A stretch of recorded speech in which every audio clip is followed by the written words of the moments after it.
Morning. Okay, the microphone works. That's good.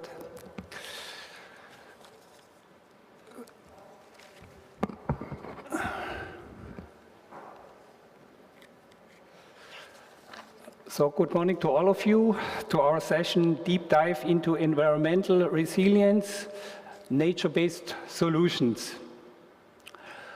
My name is Andreas Kress. I work for Climate Alliance. Climate Alliance is a network of European municipalities. We have also almost 2,000 European cities as members. I'm a forestry engineer, specialized on tropical forest, and in Climate Alliance I'm coordinating Climate Alliance financial means and also acquisition and European projects. Today we have 6 speakers, so we have to have very good time management. And for our speakers, you see the time here in front, please. And so I will start directly. We have a keynote, and I'm pleased to have Jeffrey Payne here. He's a housing and urban development consulting from the United Kingdom. He has almost half a century of working experience. He worked for World Bank, United Nations, and agencies. He established also academic centers and courses in Oxford and London. And he has an impressive list of publications. He developed tools. His latest book is called Somewhere to Live. It's about global urban land use and the housing crisis with very, very interesting examples around the globe. His presentation is named Deep Dive into Environmental Resilience, and he will talk about nature-based solution for urban areas. He will talk about the global climate crisis, the impact on the urban areas. Then we still see that there is a lot of hot air around. Then he will talk about the action needed, and then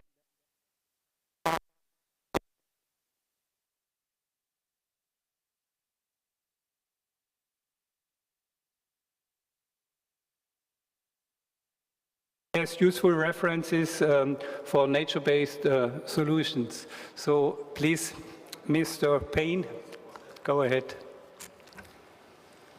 Well, good night and good morning. Many thanks for the opportunity to contribute to a Maruf 2023 conference on an issue which I think is of critical importance to us all. Now, I see that I've already had 3 minutes of my time, so I'm going to go very quickly through these issues. But they do deserve a lot of urgent attention by all of us.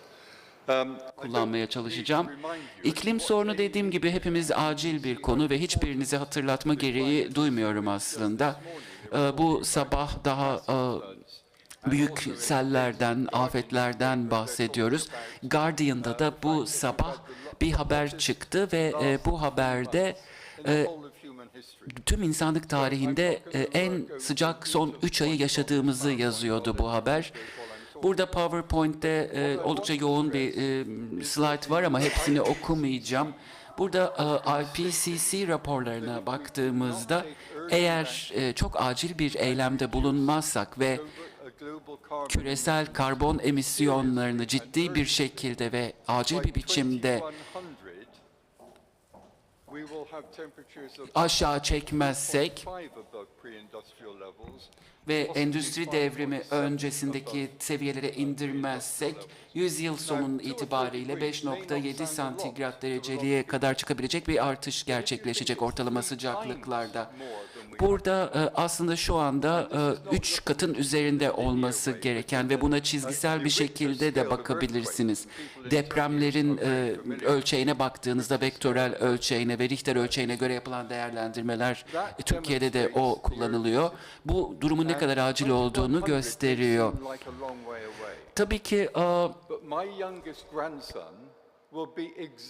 2100 yılı tarihlendiriliyor ama 2100 çok uzak bir tarih gibi görünebilir. Fakat bu grafiklere baktığımız zaman bu artışın ne kadar ciddi olduğunu söyleyebiliriz. Çünkü zaman çok hızlı geçiyor gerçekten. Bu konuya ciddi bir şekilde eğilmemiz gerekiyor. Çünkü bu dünyadaki en ciddi varoluşsal kriz. And it needs to be addressed with that degree of urgency. Ve yaşayan bütün canlı türleri The için Sahara acil bir is durum. expanding in some Sahara'ya areas baktığımız by zaman bazı 50 kilometers a year. And if you think that the African subcontinent is the last part of the world to urbanize, that demonstrates, I think, the fact that we are looking at the possibilities of mass migration. Migration is an issue in many parts of Europe and America at the moment. But this is nothing compared to what we're going to be seeing in the coming decade or two if we don't act now. So that's the challenge that we're facing. And as this slide shows, the change is not linear. The crisis is accelerating. And this is why we need not to do what the British government is doing by saying, oh, it would affect people's livelihoods and quality of life if we change now. Let's put it back 5 years. Let's put it back 10 years. We can still achieve the target by 2050. By 2050, it could be game over. It could be too late. So we need to work together to see how we can stress the urgency of the crisis. Now, urban areas are a massive contributor to the problem, and we suffer from the consequences of it. More than 40% of global emissions are contributed by cities and urban areas in general. And this is going to increase because the urban population in the world is increasing. We already have 55%. By 2050, they say it'll be 68%. So we're looking at an increasing problem within the urban environment. And this has a massive impact on public health and on transportation. It's widely known, I think, that the COVID pandemic led to the deaths of nearly 7 million people globally. But more than 7 million die every year because of air pollution.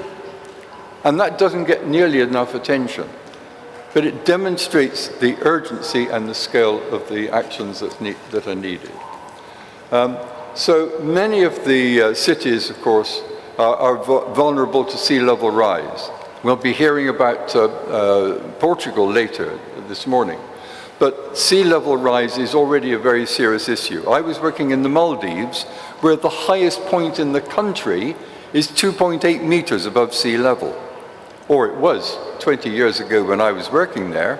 Maybe it's less now. And the country is even buying land in other countries in order to move the population if they have to.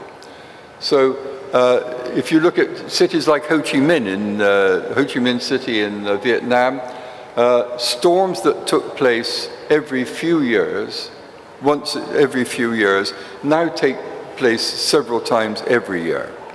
And it's that intensity, that frequency, which is the challenge. And of course, it's always the poor that suffer most. They live in the most vulnerable locations, and they have the least resources in order to be able to cope to the challenge. Now, I've said enough, I think, about the challenge and the problem. But what I want to do is to move on to talk about what is getting increasing media attention and professional attention, which is nature-based solutions to the crisis. UN Habitat recently published a major report looking at nature-based solutions to build urban resilience in informal settlements. And that's a very useful document. And it highlights a number of examples that we need to be attentive to. There's also things like the Transition Towns movement, started in the UK in 2006 by Rob Hopkins. And that tries to encourage local self-sufficiency. Grow your own food locally. You don't have to have the transport and other costs involved in importing food. We need to plan cities so that we have mixed land use, so you don't have to travel so far so often to meet your basic needs. We need to design buildings in ways which are adaptable over time. In the 1970s was the concept of long life, loose fit. Design buildings that don't have to be specified for one use only, like offices or houses, but which are adaptable, and a lot of traditional architecture around the world has been very effective in that. We are losing our respect for traditional vernacular solutions. We need to promote the 15-city concept, where you can get everything within easy reach. We need to promote more sustainable use of building materials, as in the passive house system, and promote green infrastructure and green corridors. A lot of these new initiatives are coming up in different parts of the world. Urban agriculture. Havana claims to produce most of its food requirements within the administrative area. Okay, they expanded the administrative area, but even so, that's an important and useful achievement. In Lima, Peru, where it rains very, very little, they use wastewater for hydroponic agriculture. And so there's many initiatives like this which we need to build on. We need to enhance public open space. I was very impressed walking here this morning from the hotel to see the number of trees and the planting along the side of the road, which not only absorbs carbon emissions, but also cools the environment and makes it more attractive to live in. So there's all these issues which can improve the environment, improve our health, and improve our well-being. Now, all of these ideas are being implemented in different parts of the world. The examples I show here of urban wetlands in China and Singapore, and also green roads in Colombia. Medellin was one of the most dangerous cities in the world 2 decades ago. It's now a tourist attraction. They are doing massive improvements to the environment. In Kaohsiung in Taiwan, they are now talking about public transport integrated in a highly efficient way. In the slums and the informal settlements in kampungs in Indonesia, they have the drains down the side of the lanes, and they plant trees and bushes over them. So it's a bit like walking through a garden, even though you're in a low-income settlement in a major city. And in Kenya, they're now talking about green hydrogen in order to improve the power relations, going from polluting to sustainable and reducing it. And I think using public open space in ways which are more adaptable for social use, where children can play safely, is also important.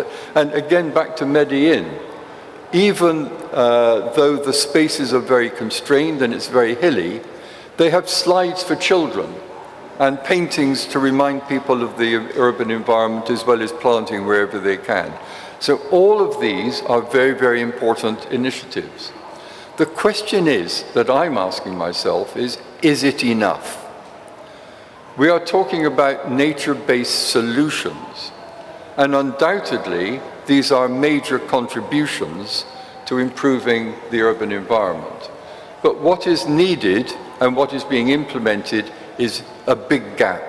We are not doing nearly enough, fast enough, and widely enough. We are well behind. We heard yesterday in the plenary session that we are only achieving 12% of what we should be doing in the Sustainable Development Goals. So again, we are well behind. Funding on nature-based solutions is totally inadequate, and a large proportion of it is spent in the global north. And even a smaller part of that in the global north is spent in urban areas, which are the major contributors to the problem. So technological solutions are not enough. I would say that we need to redefine nature-based solutions as nature-based contributions to addressing the climate crisis. And I'm very attractive to the idea of changing the way we live and going back to a more basic, healthy way of life, which is more sustainable. I'm very attracted by the idea of the Donut Economics Lab. Now, this is a concept proposed by Kate Rayworth, which gives a green ring, if you like, of a donut. And the green ring is the areas within which we can afford to live a decent, sustainable life within the planetary boundaries, but giving everybody a reasonable standard of living and access to all the things that we need for well-being and coexistence. Within the ring of the donut are people who are denied all the benefits that are essential for a good quality of life. And resources will be needed to achieve a sustainable life on the planet to bring them up into the green ring of the donut. The real problem and the challenge facing all of us is those outside the ring who are consuming and polluting too much. And that is most of us in the global north and a minority in the global south.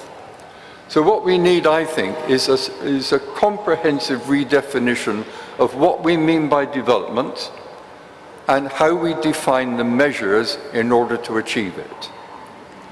That, I think, is the biggest challenge facing all of us. And I'm very much attracted by other measures.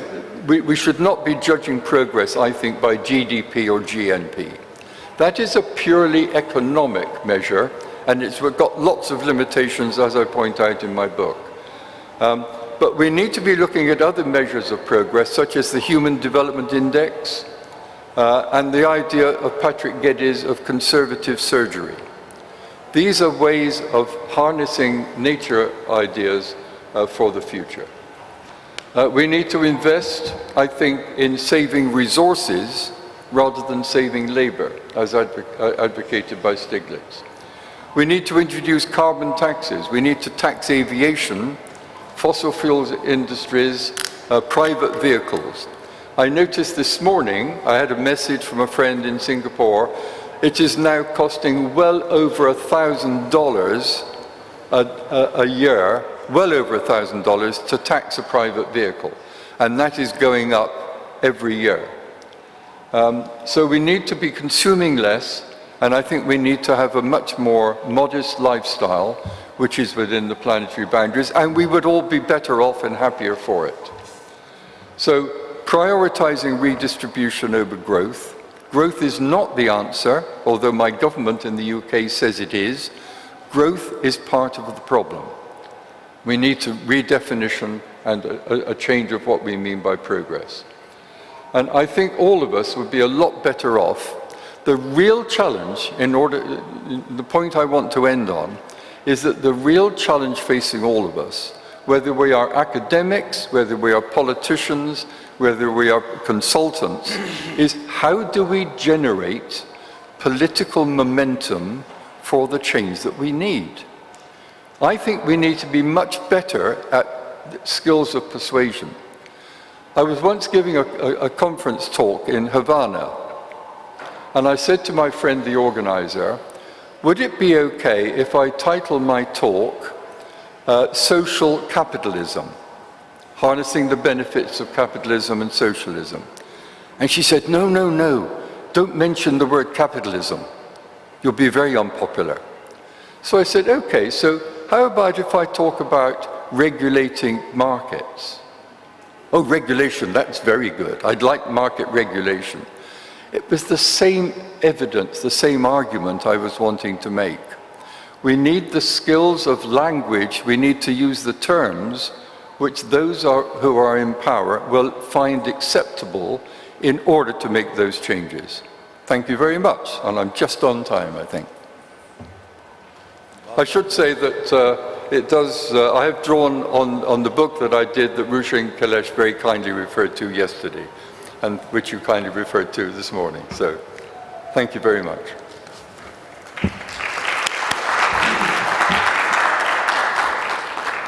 Thank you very much, Mr. Payne, for your presentation. So, do we have a microphone in the room? Yes.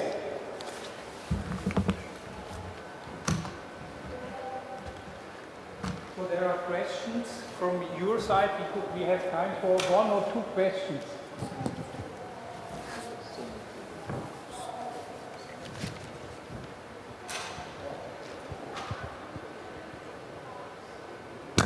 Thank you. Thank you. Can you hear me? Yes. My question to Geoffrey, can you give us a specific example of nature-based solution in urban setting? Specific example of the nature-based solution. Thank you. I think the planting in Medellin has been very extensive. The tree planting and also, of course, planting on buildings is getting more and more interest, I think. There is a talk here in the conference, I think, about vertical landscape. So there are many examples, I think, and as I was saying in Singapore, they are doing improved wetlands management. So as we get more and more floods, the opportunities for stabilization ponds and wetland management not only can absorb all this surplus water, but it can also be a means of reviving local ecosystems. Okay, thank you very much. Another question here in the room, directly for Mr. Payne. Yes, please.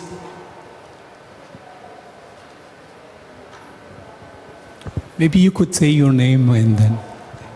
Hi, I'm Saraka Hamblin. I'm working with Sustainable Ocean Alliance.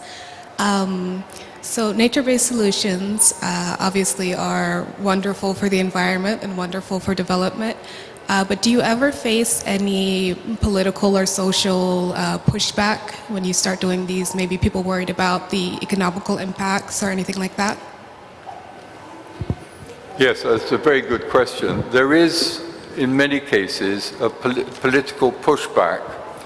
For example, in the UK, the Mayor of London introduced an ultra-low emission zone in order to reduce air pollution in London. They had a local election which the government won because the local people opposed this initiative. And now the British government is withdrawing its climate initiatives because of that by-election.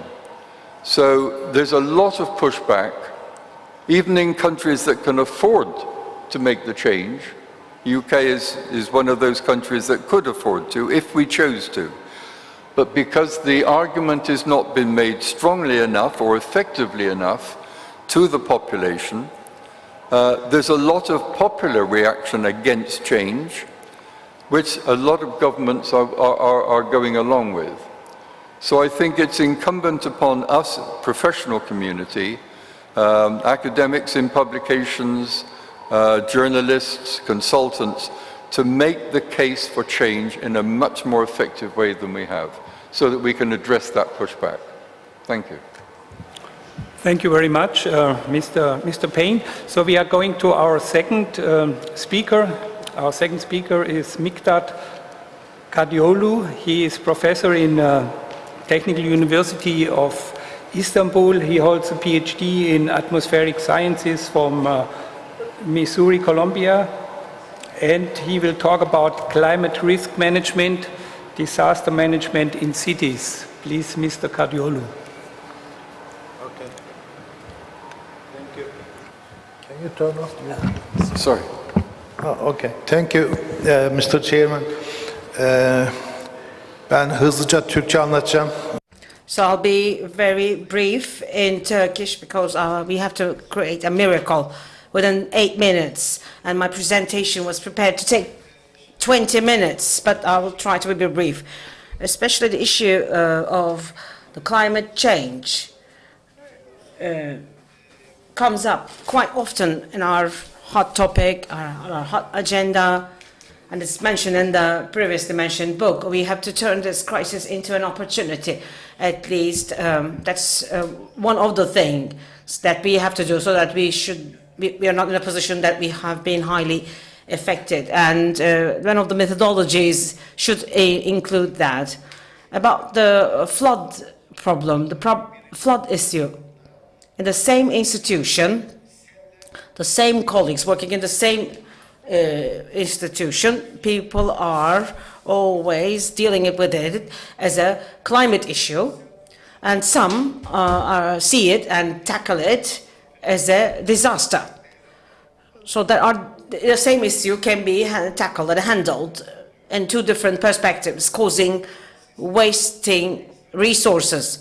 In the CEREX report, compatibility to climate change and disaster management have been brought under the same title, so that it will be tackled under the same title as climate assessments. And I'm trying to introduce this idea so that we can use our resources properly. So we have to just bring the same issue, the same problem, under one single umbrella. So, and don't misunderstand me, it is a climate issue, but we have to make sure that we have to save our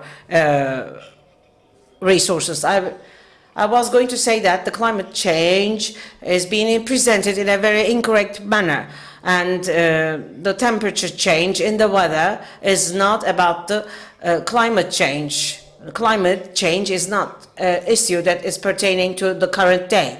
So if the weather changes today, it's not climate change. And we also have activists who are working on climate change, and I really respect them. Any kind of meteorological event is tied up and brought together along with the climate change. And if there is a flood in an apartment that has been built on a former riverbed, that has nothing to do with the climate change. So you have to know where you're building. Of course, the climate change has been changing, and it's currently changing due to the human element, and it has been changing dramatically. And the climate change, it changes within 9 months. And the people in the southern part of the world also contribute at some extent to climate change. In the simulations that we have carried out up until 2100, we are expecting a temperature change up to 4 to 5 degrees, and which is a major change. So when the temperature changes, the rainfall dwindles. We are expecting the rainfall, especially in the Aegean and the Mediterranean, as half as much. And the relationship between the climate change and the temperature change may not be established at first. Of course, the weather around us, the atmosphere around us does not change. The earth changes, actually. Since there's less rainfall, the weather events change, and it also turns into a disaster. So it only changes the risk, actually. It doesn't cause directly the disaster itself. Actually, people who are on Earth, who are vulnerable, just really experience the impact of these kind of disasters. And the risk emerges both in the world and Turkey. We have prepared a report together with UNDP, which is the general station and how the meteorological events have been changing in Turkey, and you can follow that.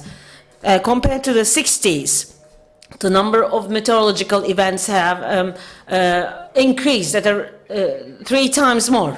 And in countries like ours, which are not developed yet, we don't want to be subject to risk. And of course, when there is a problem, people say we couldn't handle it, and it's also costly for us. Rather than spending 1 lira before a disaster, we prefer to spend 100 lira after the disaster, which is a major problem in Turkey. In the climate risk management, we have to provide climate change adaptation, and you have to consider disaster risk management along with it, not separately. So these are the steps of risk management, and of course we have also mitigations, but I'm just going to focus on adaptation aspect of that. There is this European Bank for Reconstruction and Development, and they have a report. How do we run a risk and vulnerability? And there's an assessment report. Of course, we have to run whatever we are running, not up to you or up to this other. And there is a natural selection, and it's compatible. First, we have to establish what the hazards are. And analysis running on hazards matters because we have to tackle all the hazards that are apparent. Sometimes in Turkey, we are quite selective. When you run a hazard analysis, there is no climatological, hydrological, or meteorological ones. So someone in Turkey had made it up. Of course, a disaster does not occur because the climate has occurred. Because of the climate change, the disasters continue to appear more forcibly, at a higher extent, with a higher volume. And there's also spontaneity and also the changing conditions, and we don't like the variability, but that's also a risk.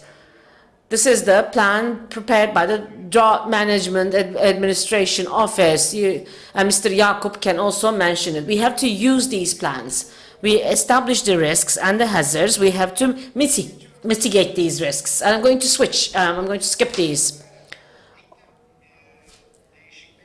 About the climate change, there are 32 hazards established and suggested by the European Bank. Their impact and their impact area should be tackled together. Sometimes the risk lies in not considering that something is a risk. And also the impacts are told in a classification of 36 steps. And vulnerability matters. You have to tackle each one of them separately, and you have to set your priorities straight. And after setting your priorities, you have to just see what your hazards are, what your risks are. The major problem in Turkey is that we focus on the risks and hazards, and we don't make any kind of investment on hazards. If you cannot mitigate the hazards, then you have to mitigate and decrease vulnerability and exposure, because disasters do not occur because there's a risk. If you do not mitigate exposure or vulnerability, then you cannot actually tackle the problem. In Istanbul, there are no streams, no creeks, but you have been building buildings that have ground entrance. And will there be any kind of a problem of disasters? If you build a building right in the riverbed, or a basement floor to earn money, of course. When there is a flood, then they're talking about climate change, which leads us to a position of no solution. So you have to run an assessment with rubric, with replicas, with models, and in summary, you can do that in Turkey. I think I've been too fast. In summary, first of all, you have to identify where you're going to work on. Is it going to be the city or Turkey, or is it going to be within your institution? You have to set your hazards and risks. Are you a company? Are you a city? Are you building a green city plan? Are you an activist preparing a climate action plan? And depending on where you are, you have to identify and determine the sectors and run the critical core sectors and processes, and you have to understand whether you can assess the vulnerability, and you have to identify your risks and priorities, and understand whether you can transfer your risks, and build a risk communication. And it has to be a systematical approach or a methodology, and considering your environment and besides the physical environment. Of course, you were so slim when the TV sets were so large, and it has become the other way around. Thank you for your kind attention, for listening to me.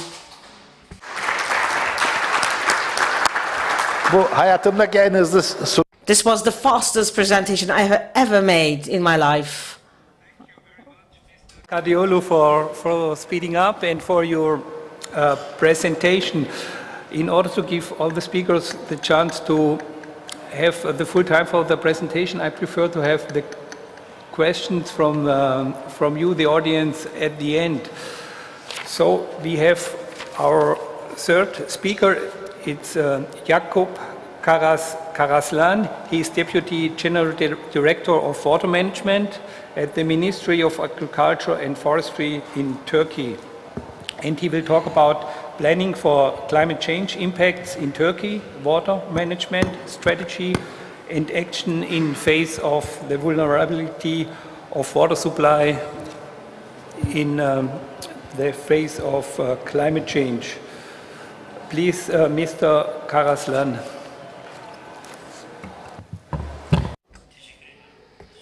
Thank you very much, Mr. Chairman. And on behalf of our General Directorate and our Ministry of Forestry and Agriculture, I would like to greet you all, and I would like to thank the Marmara Forum for inviting us. I would like to talk about what we do about this particular matter, and it will be a brief presentation. And in water management, why do we need it and why is it essential? It's their impact, the international actions taken, and what do we do in Turkey? So why do we need water management? It's a vertical sector in prevention of pollution in water, in industrial and energy generation, in sustainability, in the struggle and the fight against floods and drought.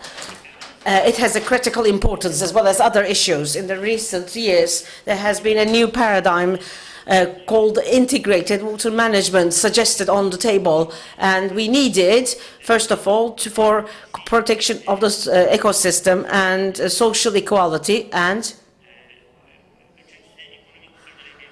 for economic sustainability. We need an integrated water management. These are different aspects of and components of the integrated water management. Social equality and economic sustainability are some of the two important issues. In Turkey, there are 25 water basins, and you need water basin specific solutions that need to be protected and they need to be prepared. And I'm going to switch this slide. So what do we observe in Turkey about the climate change? Of course, floods and drought continue to increase in an extreme manner. 2022 has been recorded to be the seventh hottest year in the history of mankind. And what about its projections on the climate? And we have run an assessment. As you know, Turkey is based in the Mediterranean basin, and the average temperature has increased 5.2 degrees centigrade, and we need rainfall. And as my professor had mentioned, there has been a serious decline in the Aegean and the Mediterranean parts of the country. So the number of days for snow-covered areas at a rate of 44%. As you know about the Paris Treaty, Turkey has become a party to it with goodwill. And Turkey has upgraded that status in 2023. So our proposal is to decrease the utilization of the water resources and create compliance and establish management plans specific to basins. And besides all the other goodwill-based intentions, Turkey has set goals to establish this compliance to the treaty. And we also have a European Green Deal where we can use several different feasibility studies so that we won't allow the wastewater to be mixed in the clean water resources. And we decided to separate the water in basin-specific plants where we have green, blue, and white water resources, so that we can make sure that the water management in that particular basin can be specific to the use of the water. And what do we do after the... So we have been also carrying out several different population projections based on the particular basin that we are studying on.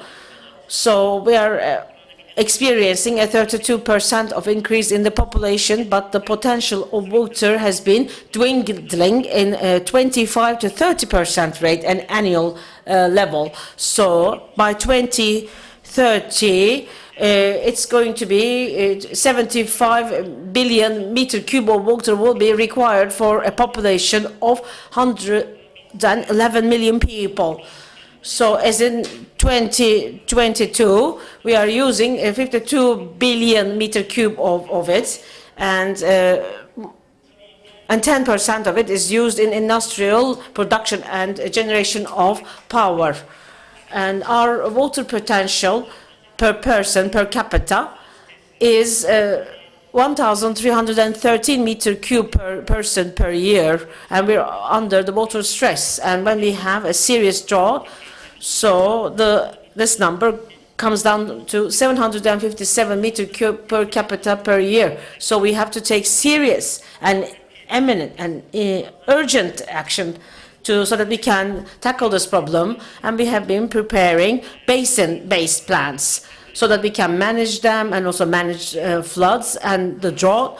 And our goal is to be in line and in compliance with the water and flood management plan in Europe. And we have finished the preliminary studies, and we have been identifying the several different impact, pre-disaster, post-disaster level. In the Black Sea area, we have experienced several different floods, and we were going to minimize the impact. And we have spent like 3 times more than the planned amount. Of course, not to mention the lives lost, unfortunately, despite all our efforts. And we are also preparing sectoral allocation plans to understand how much water do we have, how much of that water will be allocated to agriculture or industry or personal use. In the agricultural area, we cannot provide the required amount of water. So if in case of drought, what are we going to do? How much water do we have in hand, and what type of crop should we be planting so that we can use our resources at its best?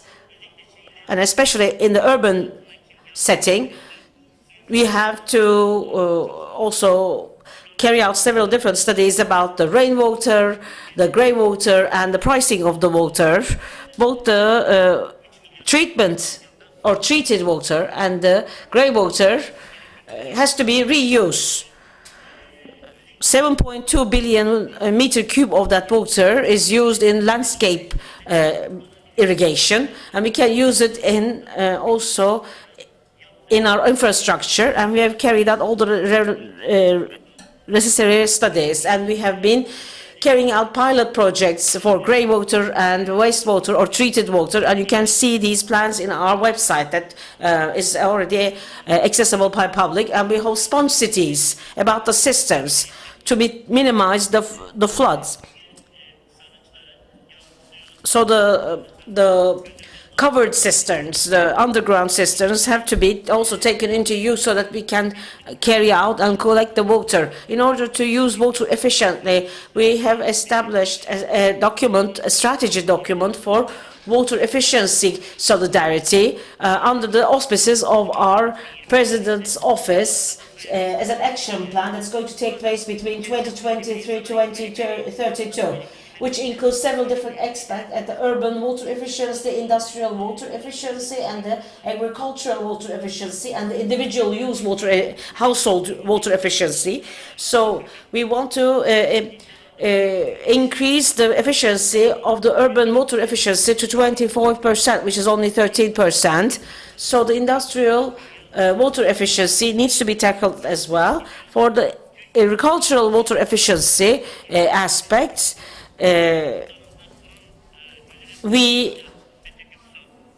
for irrigation, we have used 44 billion meter cube of water last year, and 20 billion meter cube of that water has been unfortunately lost on the way without being able to reach the plants. So we have prepared water utility internship program so that we can bring down the number to 111 meter cube per person level. And we have created also several different attempts to create awareness on the subject. Every single part or the group in our society needs to take responsibility, and we have been carrying out several different collaborative work with NGOs. And I'm going to skip some of the work that we have done. These are awareness activity content. You can also learn all about it in the website suverimliliği.gov.tr. Suverimliği means water efficiency. And we also have created this kind of a logo with a character. And what do we suggest? We have to identify the financial resources to optimize them. So all the activities and actions for water efficiency should be enacted and should be realized. And we should start using alternative water resources so that it becomes the reality of our lives, so that it becomes more common. And we have to plan based on the water, and these are quite extensive plans actually. We have to make sure that the sponge city applications become more common. And thank you very much for giving me the floor about this particular subject. Thank you.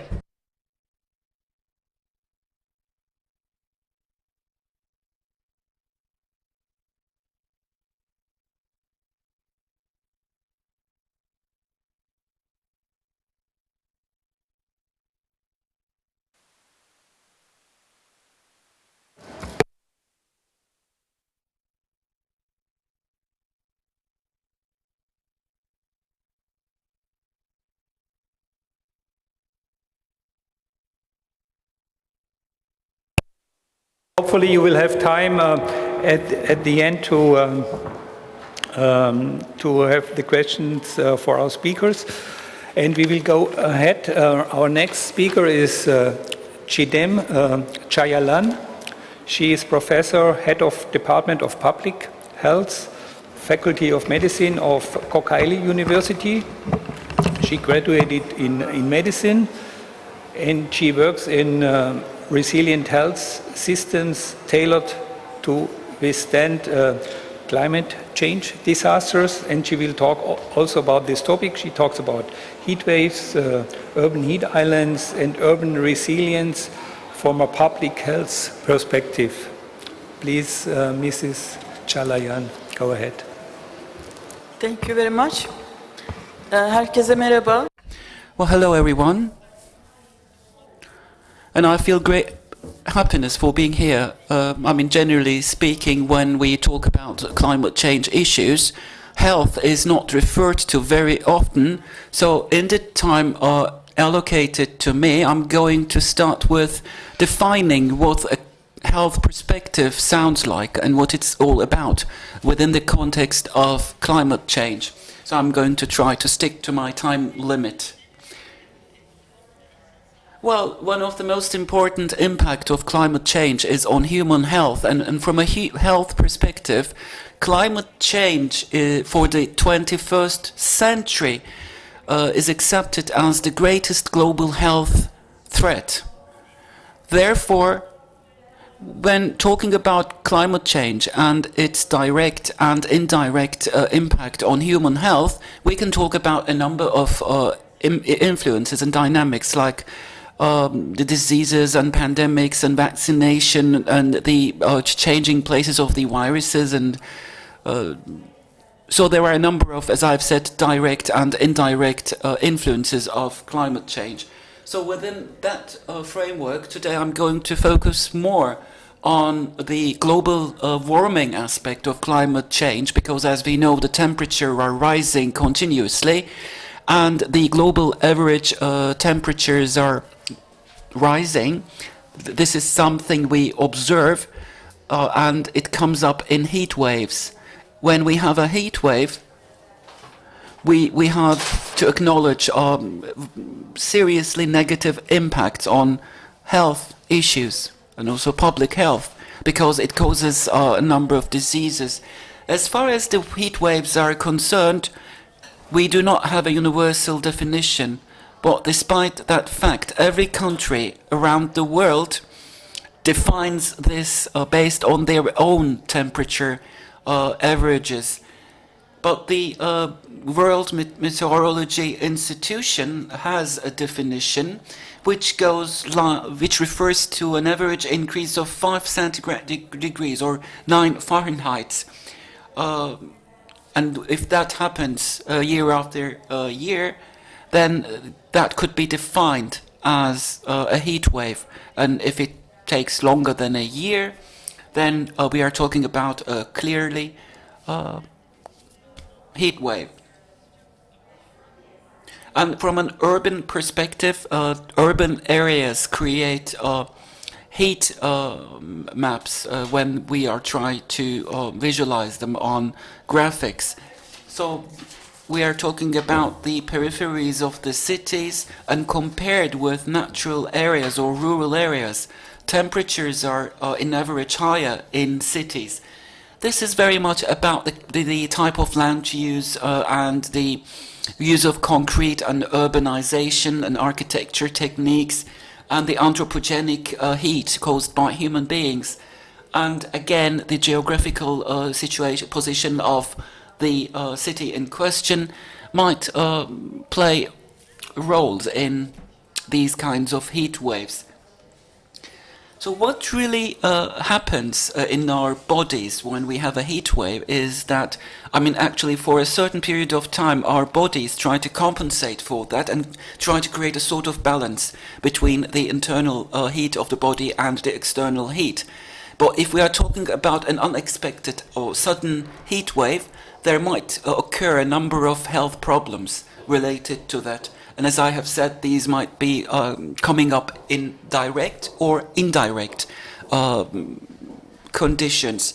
It could be a simple dermatological issue or a shock which might cause people to lose their lives. It might be about mental disorders, psychological ones.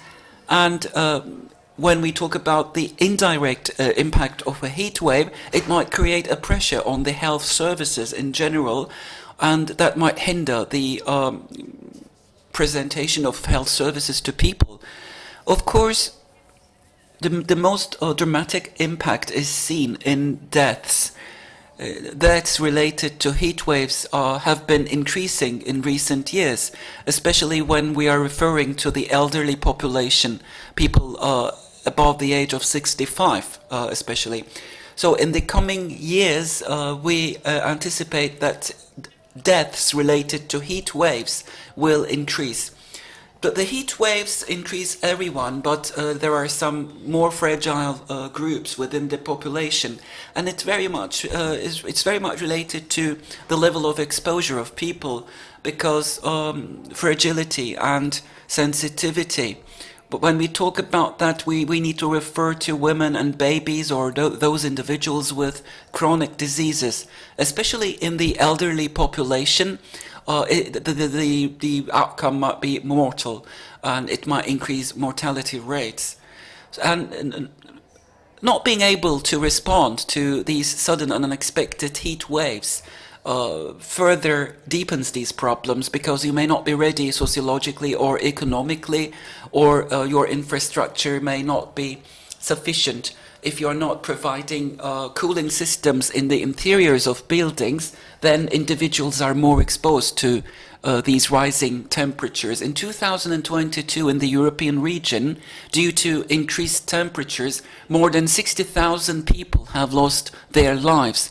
This is reported, and unfortunately, we do not have any data in Turkey related to deaths related to heat waves. But there are a number of studies in Istanbul, and we know that these rising temperatures cause an increase in mortality rates. So globally speaking, urbanization is increasing, and people living in urban areas, but then their numbers are increasing, and that means more and more people will be exposed to these heat waves. So how should we protect ourselves? Of course, this has both an individual and social backdrop to it. From an individual perspective, in order for an individual to protect themselves against unexpected heat waves, they need to be able to mitigate the risk they might be exposed to. So that means they need to have a certain set of skills, if you like. So my focus today is more on the social aspect and what we can do from a social perspective.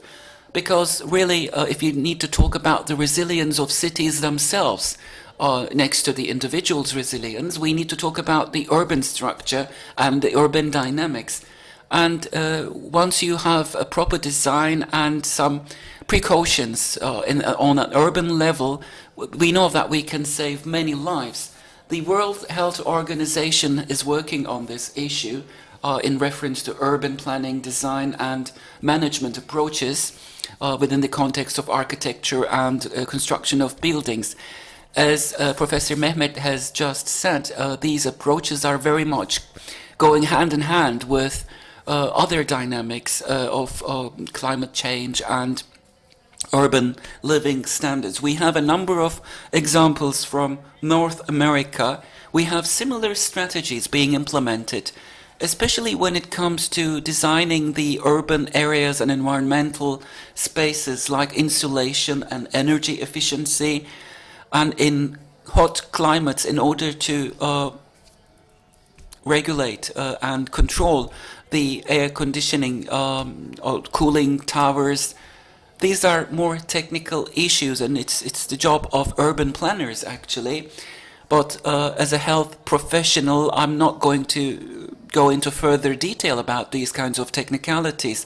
But eventually we need to eradicate these potential conditions which will and might cause people to lose their lives. And that boils down to a necessity to improve urban conditions and living conditions in city areas.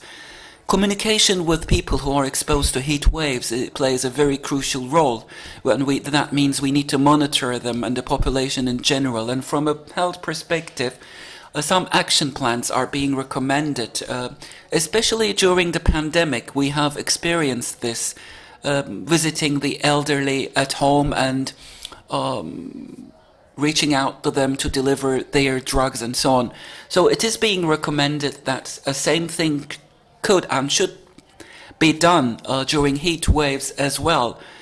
So the urban space should be designed so that there would be kind of sanctuaries within the urban areas where these people will be able to cool themselves down.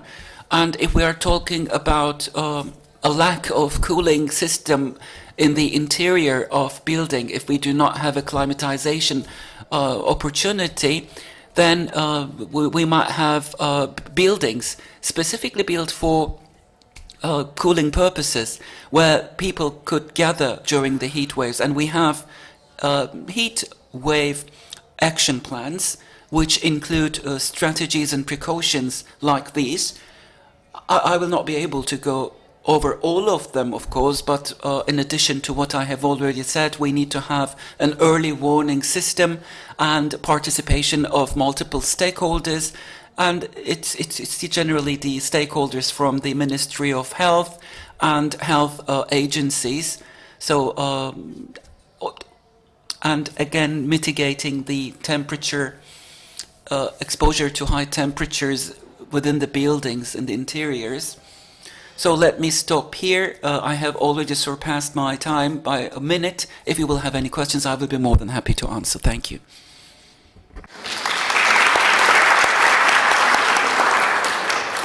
Thank you very much, Mrs. Chalayan.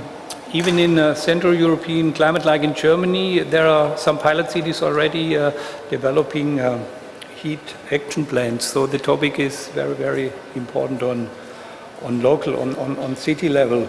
So going from the health perspective to the food system, the agriculture perspective, I would like to present you Ilkay Delal. Ms. Delal is head of Department of Climate Change and Sustainability at Ankara University. She works in the Faculty of Agriculture. She did a postdoctoral study at Texas University in the United States, and the title of her presentation will be Climate Change and Transformation of the Food System. Please, Mrs. Delal, go ahead. Well, thank you very much.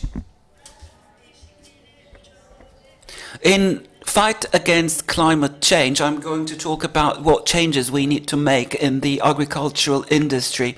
So let me start by a general definition. What do we really understand when we talk about a food system and the relationality between agriculture and climate?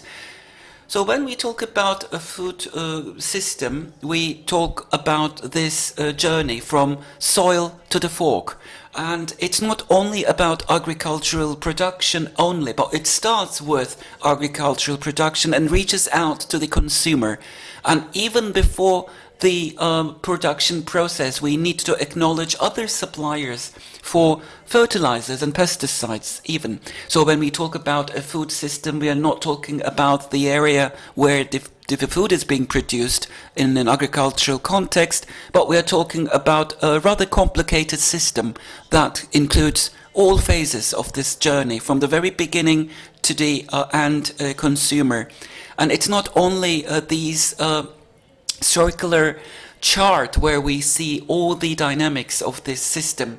There are some overlapping and intersectioning areas like transportation, energy, and industry, and the processing of these agricultural products in the industry, exporters and importers, and the supply chain representatives, and the waste and how we handle that waste. Again, it reaches out to the health industry as well, because it's closely related with human health and animal health. So it is above the health policies as rolled out by governments. So this is a rather complicated landscape where we have numerous actors and stakeholders. When we talk about agriculture, we need to talk about crop production only, but it's not only about that, it also includes livestock and forestry and fisheries and so on. And we are talking about an accumulated knowledge. We use technology and we use this traditional knowledge when we talk about agricultural production. And again, triggered by the climate change, the agricultural industry is also related to fuels. And it's also related to climate change. It contributes to economy. It has a social dimension. So the agricultural industry is a multifaceted industry in terms of economics, environmental issues, and in many other spheres of life. It's an industry which is very much based on climate. It's an input, and many of the agricultural activities and production processes are realized in open spaces, and the production cycle is long, which means a higher exposure to potential risks. And if we talk about the revenues, I mean the revenues in the agricultural industry is lower when compared to like animal husbandry and other industries. And from a risk perspective, we said it's closely related to nature and it has a long production cycle. The prices are volatile. Since the production cycles are long, perhaps agricultural workers and producers and farmers need to be working for like 12 months all throughout the year. And therefore, they have this tendency to just stop producing in the agricultural industry because there are too many challenges and people don't want to deal with them. On the other hand, agricultural production needs to be sustainable, and all governments around the world need to do their best to support farmers so that producers and warehouse owners and all the other stakeholders within the chain ending up at the end user will be supported, and they will be actively operating in this industry, and the system will continue into the future. And in addition to all these, food safety in terms of availability should be considered, in terms of accessibility. It should be very well defined. The health and hygiene conditions should be backed up so that a country can talk about social welfare and food safety. In order to sustain and keep the farmers in the agricultural industry, we need to be able to increase their revenues and try to equalize their income with that of the individuals living in urban spaces in cities. And in addition to that, natural resources should be preserved as well, because this is an industry that utilizes the soil and water, the natural resources. So we need to have holistic policies when it comes to agricultural industry.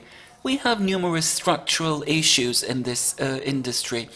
In Turkey, we have to acknowledge a number of problems like association and problems in the value chain, the decrease in agricultural lands and irrigation. And in addition to all these factors, population is increasing, and that results in other problems. The way people consume change as well, because 50 or 100 years ago people used to sit around a table and eat from a single pot, but then now we are eating separately, and we are talking about consumption of food in forms like fast food and things like that. Now we are having our food delivered to our homes even, and that adds up to the problems, and it increases the emissions, the carbon emissions. In line with increase in population, there is a higher need for food, and until 2050 we will be in need of more food by 160%, and more water and more energy. And despite all these challenges and difficulties, all these are added up by the factors related to climate change, because people have to use less resources but produce more. And what can we say about the relation between climate change and agriculture? The agricultural industry is the industry that is affected most by agriculture, by climate change, and it's closely related to greenhouse emissions. In our studies, we have seen that revenues in animal husbandry will go down, so production will decrease. And within the context of mitigating greenhouse emissions, there are ongoing investments in Turkey, and the greenhouse emissions caused by agricultural activities represent 13% of the total greenhouse emissions produced generally. And deforestation is another issue, and droughts. Of course, the farmers have lower incomes every year, and during the pandemic, farmers had great difficulties, and despite the challenges of the pandemic, they really fought very hard to continue with their production. And sustainability in the production cycle is also important. We have some interesting examples in the production of tomatoes, for example. So we need to have a more hygienic and healthy food system. It's not that difficult to make this happen. We need to preserve the agricultural culture and be able to transmit the accumulated knowledge and embrace innovations. Of course, we can resort to traditional solutions, but nature-based solutions hold an important place in agriculture. And we can also talk about an agricultural industry that is able to use technology and innovation in an efficient manner, because it's such an agricultural industry that we can fight against climate change. And what should we be doing in these areas? And we can talk about 5 different ways out: more investment in science and technology, and transforming the agricultural support mechanisms, mitigating waste, and changing the demand of the consumer, educating and training young people and children, and raising awareness. Thank you. Thank you very much. Mrs. Delal, thank you also for pointing out the relation, the conflicts between mitigation of CO2 or of emissions and adaptation to climate change, especially in the agricultural sector. So from the food system, we are coming now to our last presentation in this panel. We will see practical examples from the local level, from Cascais. Our speaker will be João Denis. He's a geographer with more than 15 years of practical experience. He implemented a lot of action projects in Cascais. Cascais is member also in our network of Climate Alliance. We did a lot of projects also together, a lot of European projects, and João was very, very successful with these projects in Cascais, which is a Portuguese city on the Atlantic coast. He will give us practical actions. The title of his presentation is Nature-Based Solutions for Climate Change in Cascais. Please go ahead, João. You have...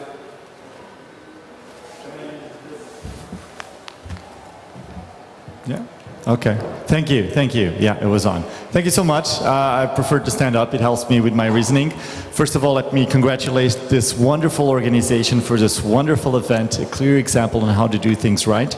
And to distract you from everything, I'll present you just a photo of Cascais, our beautiful town located in the coastal area of the Lisbon metropolitan region. And of course, we are a medium town, but we have a wide variety of natural and cultural heritage. We are the oldest tourist destination here in Portugal, and of course, we need to preserve that heritage. And climate change is a challenge that we are facing every day already in Cascais. For example, we've been having so many floods, so many storm surges, fires even in October, November, coastal erosion, and for example, we already lost one beach. So the bottom photo that you see that is just a pebbled beach, just rocks, because all the sand was eroded away and it just comes back very rarely. Of course, we were the first Portuguese municipality to develop a climate action plan for adaptation. And what you see here are the priorities that 130 people, stakeholder representatives, told us that we should have. And if you look at the priorities, you will see that according to the classification of the adaptation actions, you have two dominant types, which is non-structural and green solutions. Non-structural is about regulation, it's about training, capacitation, education. And the other one is about bringing nature back into the city. And with that, we have resilience in our cities. So we obviously started to work mostly on nature-based solutions for many reasons that we can point out. The first one is that, they can take many roles in the city.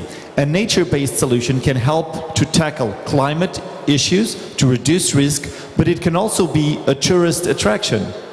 It can be something that prevents floods, but it also can do something that you can do your sport in a daily activity. That's the benefit of nature-based solutions. And at the same time, we are restoring the ecosystems. And this is different because sometimes when we design the city, we have green spaces that are quite artificial, but then when we restore these ecosystems, when we have these naturalized areas, they also provide with the same human service, the service that we need in our daily lives. And it's even cheaper. So a few examples that you see here is obviously, we have more people engaged in tackling this issue. We have more people helping us to design these spaces. For example, our urban green spaces, we just are local autochthonous trees with minimal infrastructure. It's so cheap to do that, and it serves the exact same functions of what is the norm until now. We're also doing urban allotments, for example. We were just hearing a wonderful presentation about the distribution of food. And of course, this helps to have a bit more of local efficiency. And finally, remember that 1/3 of our territory is protected landscape. So what does that mean? That if we protect our natural heritage, we can also have the benefit of biodiversity promotion, again, the ecosystems restoration and their functions to regulate all the environmental systems near our urban areas, and an added tourist attraction. Another few noteworthy examples is, for example, what we call the inner urban green spaces. What are those? Those are just, for example, a tree in the street or a roundabout or just a small corner out in the street or in a small home. So are we really going to spend water in that, for example? We just, again, heard the presentation about the need to save water. And in Portugal, according to our climate, if we were to have a lawn or grass in our public space, we need over 5 liters of water every day just to water 1 meter of grass. 5 liters. We don't drink 5 liters a day, do we? 5 people, yes. So imagine that. 5 people are competing with 1 square meter of grass. Imagine if we could use this water and place it where it's needed, for example, in food production or other services. So that's the most intelligent part, is nature-based solutions are adapted to the climate reality and the meteorological reality that we have. So, for example, you have a roundabout here. That roundabout is designed with a chest shape, and what you see is just logs, it's just local autochthonous bushlands that don't need any water, and just pebbles that are placed with different colors. At the same time, we've restored our greenway, a first green corridor of 8 kilometers, and the only thing that we need was to restore was to restore and naturalize the riverbed and the flooding areas. But we added something. We just added a trail. As you can see on those photos on the right side, those photos are on the trail that is semi-permeable, and it's made of sand and natural compact cement. What happens if there's a flood? If it gets destroyed, it's just sand. There's no debris, there's absolutely no waste. So it's adapted to flooding, it's adapted to climate change. And we even brought art. For example, the top right photo, what you see is basically sewage lids, right? Because you follow the gravitational to have the sewage down to the city, down for treatment, and it's an ugly thing to have there. So we painted with the traditional architecture, and we painted many others with the local biodiversity, the animals that live in this area. We also bring nature-based solutions, for example, to our coastal protection. Our dune system in Guincho Beach, it's a huge dune system. We already added this sidewalk a bit further up from the sand, so the sand can move around. And what we found out is that this is a heavily used space by tourists and locals and schools. And so this is a great opportunity for us all to explain to visitors, why are we investing in nature-based solutions? And you know what? They love this. So if you go on social media and you see the hashtag of this place, they all say that they love this and it's good for the environment and they want to come back. So nature-based solution is also helping our economy. For example, our green spaces in our natural park that you see on the top left, they are, we just have minimum watered areas, and we add these sidewalks so people can just enjoy the scenery. It's cheap, it's good, and they do serve a function. They cool down the surrounding areas. We also have local agriculture plot of land where you and your family can collect your own food. So why is this important? Why is this relationship important? Because you can actually learn a bit more, just like you were going on out on dunes. But that's not all. Again, we shared this with so many people. We organized workshops countrywide. We got funding for this. We trained our own technical staff that worked according to the status quo and told them, from now on, let's give priority for nature-based solutions. Let's just use less water. Let's just make sure that they can grasp more water, and let's make sure that they can cool down the city. Among any other things, promoting the biodiversity and at the same time, again, providing a nice area so you can spend your daily life after a troubled day at work, or if you want to go and spend the weekend with your family. This is a nature-based solution, right? It's a beautiful photo. That's the green trail that we've restored. It's just that. If people go there today, they think, wow, you've done literally nothing. Well, actually, no. What we've done is to make sure that we have the most minimum infrastructure present there. So how can we enjoy that, humans? Well, first of all, you will control the floods. Second of all, if you look on the left side of the photo, there's the trail there. The trail is just there, so there's nothing to be destroyed. We've also can help to have these type of nature-based solutions with our local community. That's why we developed the Adapt Cascais Fund. That's a fund that we, the city, give to municipalities, a small amount of money, so they can develop their own idea according to nature-based solutions criteria. And they have done a tremendous job. That's the KPIs that they have achieved. Each NGO, small, like a residents association, they got just 3,000 euros for 1 year of project. And that's what they got. 8 entities did all that. And back again to the greenway that I've mentioned. That's me in the middle photo. That's one of the residents there in the left photo. And those photos are just separated by 6 hours. Okay, everything was flooded, as you can see on the right photo.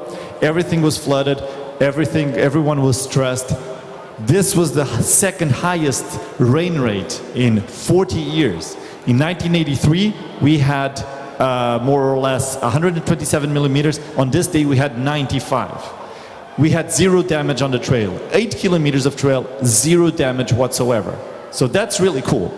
And to summarize things, this is in Portuguese, but I think you can understand that if we mix regeneration, transformation, and a vision for a 2030 resilient city, that's the norm that we're working nowadays. If we bring back innovative, nature-based solutions, if we have a participatory approach, if we bring everyone on board, we will have much more efficiency on resources and much more impact. Trust me, with all these added features, our decision makers, our technical staff, and above all, our citizens do love what we're doing. So climate adaptation is good for everything, actually. Thank you. Okay. Thank you very much, Joao. In the end, we have seen action on the ground. Local action is the most important thing. What we want is that things are happening, and they are happening locally, and we have seen it right now. So we have a little bit of time. I have seen already the hands raising, so please, your name and the question.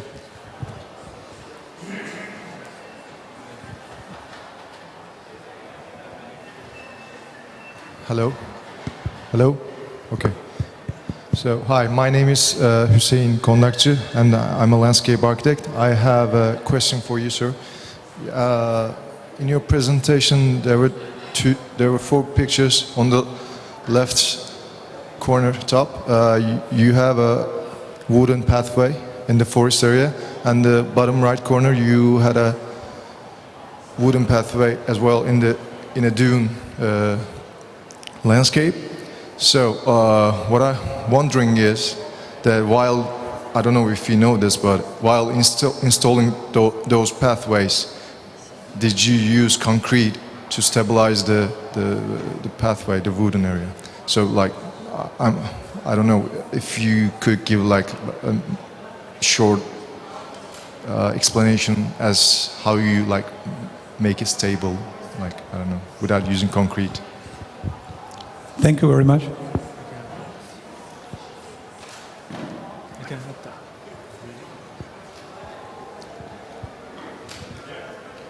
Okay, that's a good question. We did not use cement or concrete. Those structures need to be flexible. In dune systems, we cannot have a footprint on the soil. And in natural areas, we have to reduce them to a minimum. So what we do is just the structure is divided and held by itself. And there's another detail. One of them is wood. Another one is recycled plastic. So the wood is in the natural area where something can happen. For example, it can go under the sand. The plastic area is in its stabilized areas. So it's always there. So yeah, we understand, and on everything we do, we try to use as much as natural or minimum intervention possible, and make sure that all the the natural functions of the area are maintained, namely the sand transportation, for example. Thank you very much. I have seen other hands raised.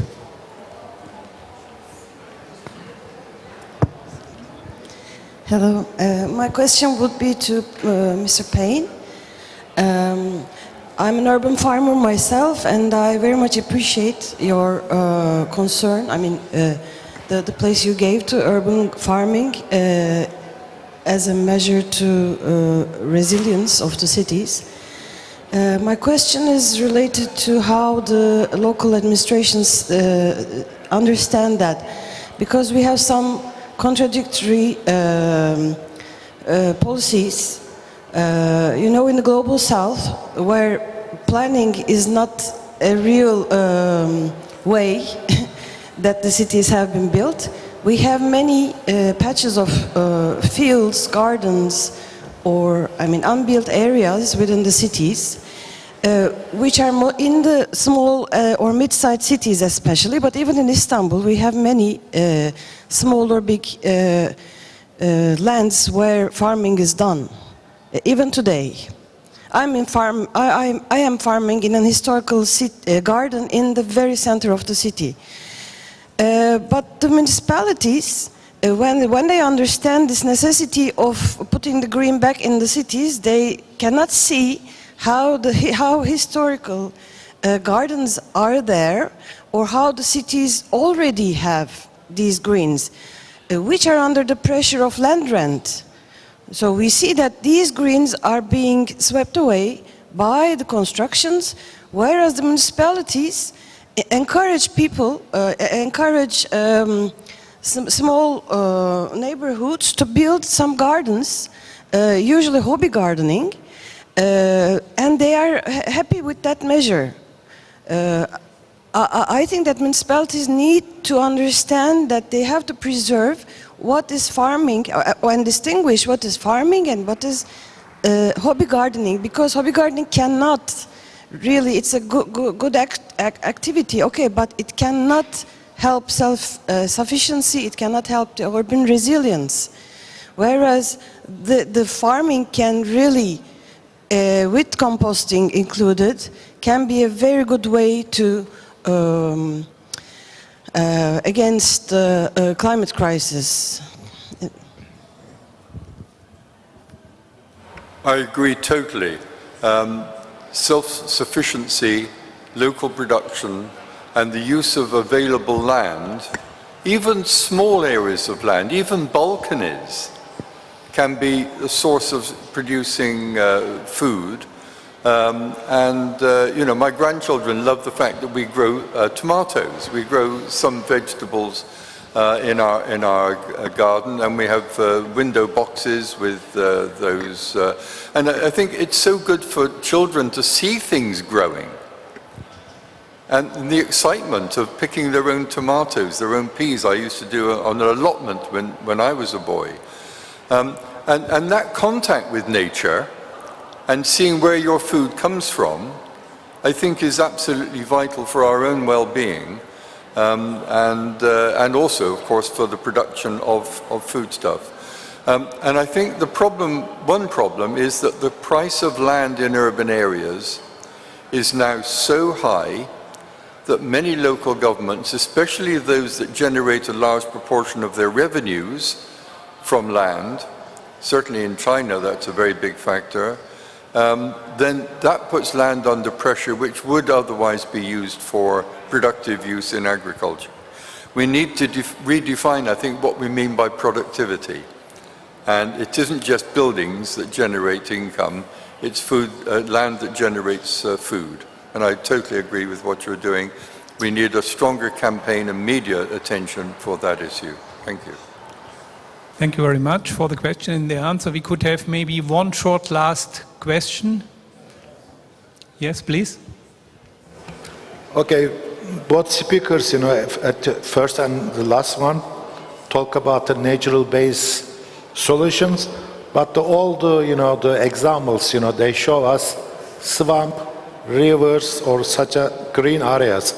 But, you know, in our country we have arid and semi-arid regions, So is there any implementation to the places there is no water, you know, how can we create natural-based solutions with no water?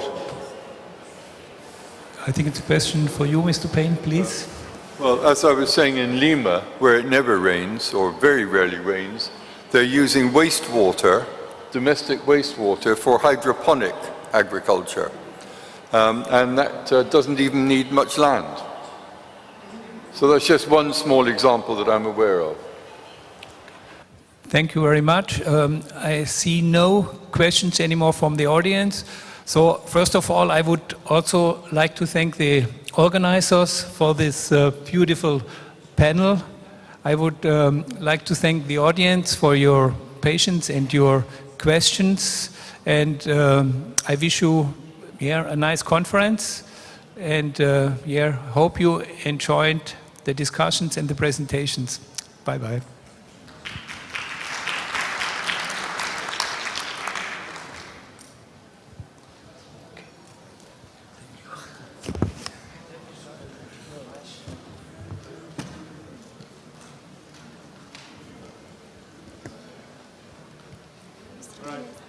Hello. I'm Ram. Nice to meet you.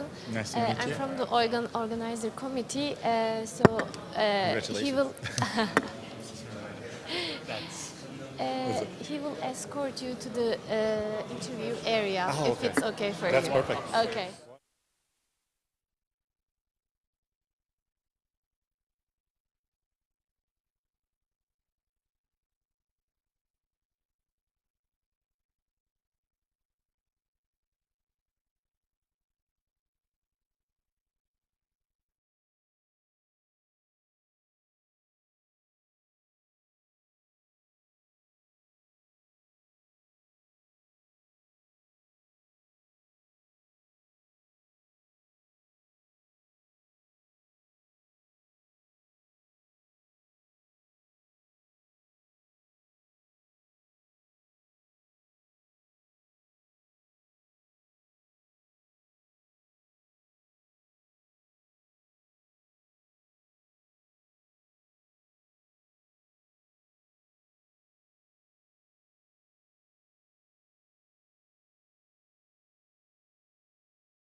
Sustainable mobility.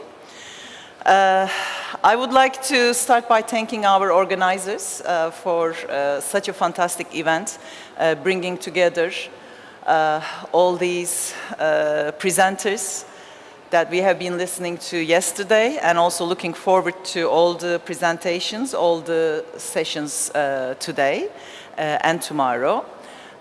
In this session, we have 3 presenters. Let me just give you the overview of the session. First, we will hear from Feyzullah Gündoğdu on UITP and UITP's recent studies. Then we will move on to Michael Pelot, and he will tell us about Barcelona's transport policies, projects for sustainable mobility. And then we will give the floor to Melda Horoz, and we will hear about the Sustainable Urban Mobility Plan for Istanbul. I will ask each presenter to use a maximum of 15 minutes, after which we will move on to the next presenter. So what we have in mind is to have the question and answer, comments and discussion session at the end of the 3 presentations. And without any delay, I want to start our presentations, and I will also show you a little warning when there is 2 minutes left in your presentations, if you don't mind. Thank you very much.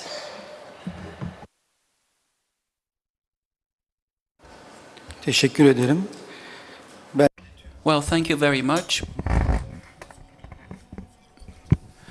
And I would like to thank everyone for participating in the Marmara Urban Forum, and I would like to extend my thanks to the Marmara Union for including us in.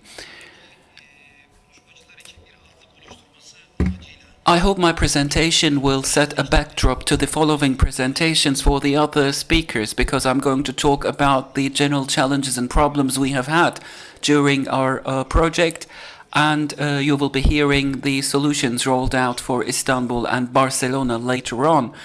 Of course, if we will not talk about challenges, it won't be meaningful to talk about solutions, or we won't be able to understand the solutions which are rolled out. So let me move on quickly. As UITP, it stands for the Union of International Transportation Union. It was established in Belgium, and so we have more than 1,900 members. We have 100. We operate in 100 countries. The Turkish office is responsible for 12 countries, and I'm the president of the Eurasia branch here. So what we generally do is to work on transportation in areas of advocacy, knowledge creation, and networking through similar activities. We just try to create a kind of synergy with all the stakeholders that we try to bring together. Let me move on with the presentation. So as I have said, I hope this will be a background for other speakers. We have many mega trends in the world, and we experience them on a one-to-one basis in our daily lives. So this is as a general framework. Let me talk about the general trends. We need to acknowledge urbanization, of course. So globally speaking, 50% of the global population lives in cities. But during the 2050s, this will rise up to 70%. And that requires us to focus on a number of potential challenges and problems that we will potentially have in the coming years. And the population's characteristics change as well. The population is getting older. The individuals above the age of 65 is 10% now, but it will rise in the coming years. So by 2050, this will be above 20%. So we know this definitely from TUI's statistics. And as far as globalization is concerned, we need to think of power shifts on a global scale and economic power changes and inequalities. And wealth is not distributed equally around the world. And one of the greatest challenges we have is climate change. In 2030, we will be in need of more energy and more water and more resources. Greenhouse emissions play the largest role in climate change. We will be talking in more detail about it, but transportation plays an important role in this. And it's another challenge which needs to be shouldered by urban planners. Digitalization and changes in technology are other strains of change. I mean, until 2 or 3 years ago, I mean, we did not know a lot about remote working, but we know that a great percentage of work globally can be handled remotely, which will eventually affect urbanization, of course, and transportation, because the modes of transportation will change and transportation in general will be affected by this change. So traffic congestion, pollution, health problems, dangers on the road, public space and social exclusion issues.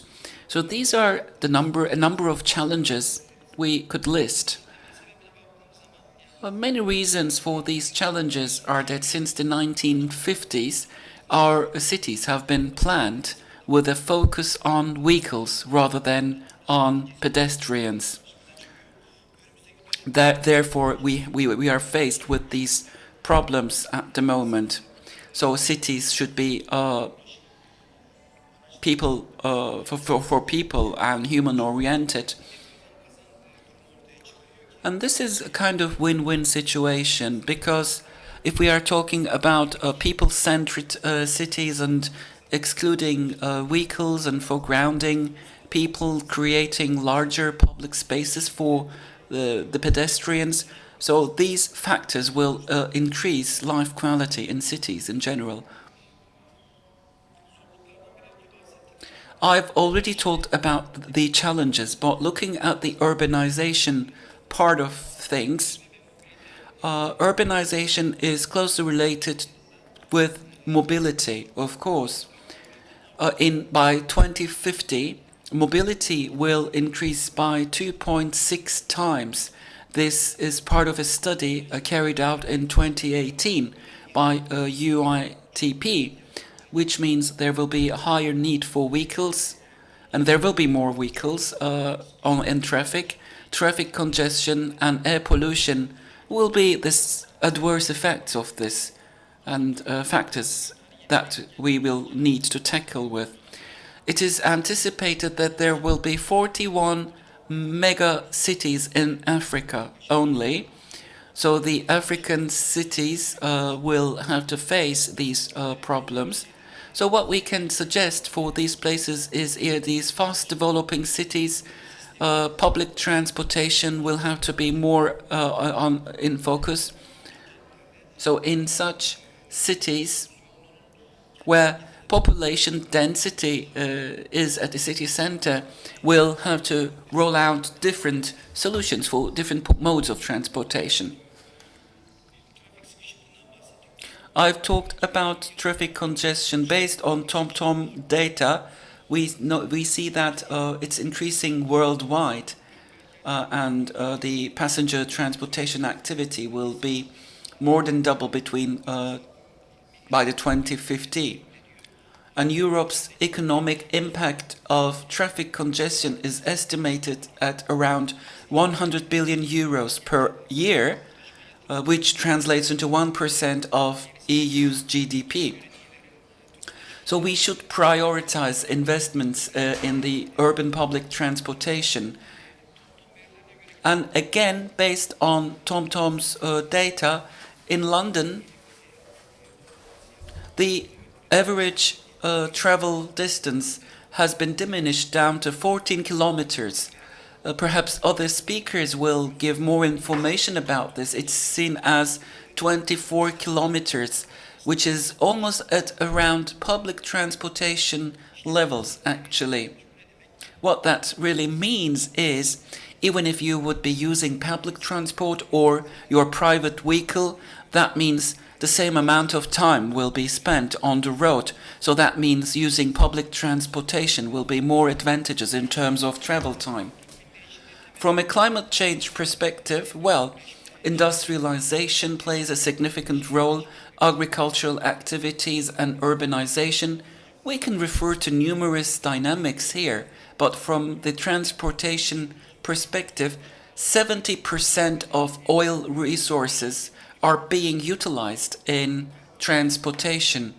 So that means we represent a great amount of the share in greenhouse emissions. By 2040, by 2030s, the CO2 emissions from transportation might reach up to 40%.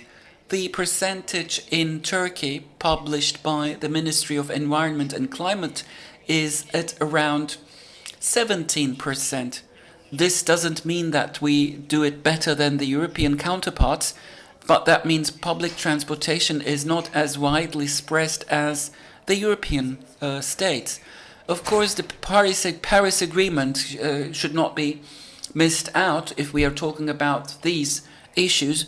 Many countries around the world had come up with commitments, which is generally phrased like a cut in global greenhouse emissions by 7.6%. We talked about oil consumption and how that is being consumed in the transportation systems. It is evident that we are in need of a paradigm change here. We observe this transition to electrical vehicles, but transition to electrical vehicles doesn't mean that that will solve the problems, because they produce 3 times higher in terms, they more energy.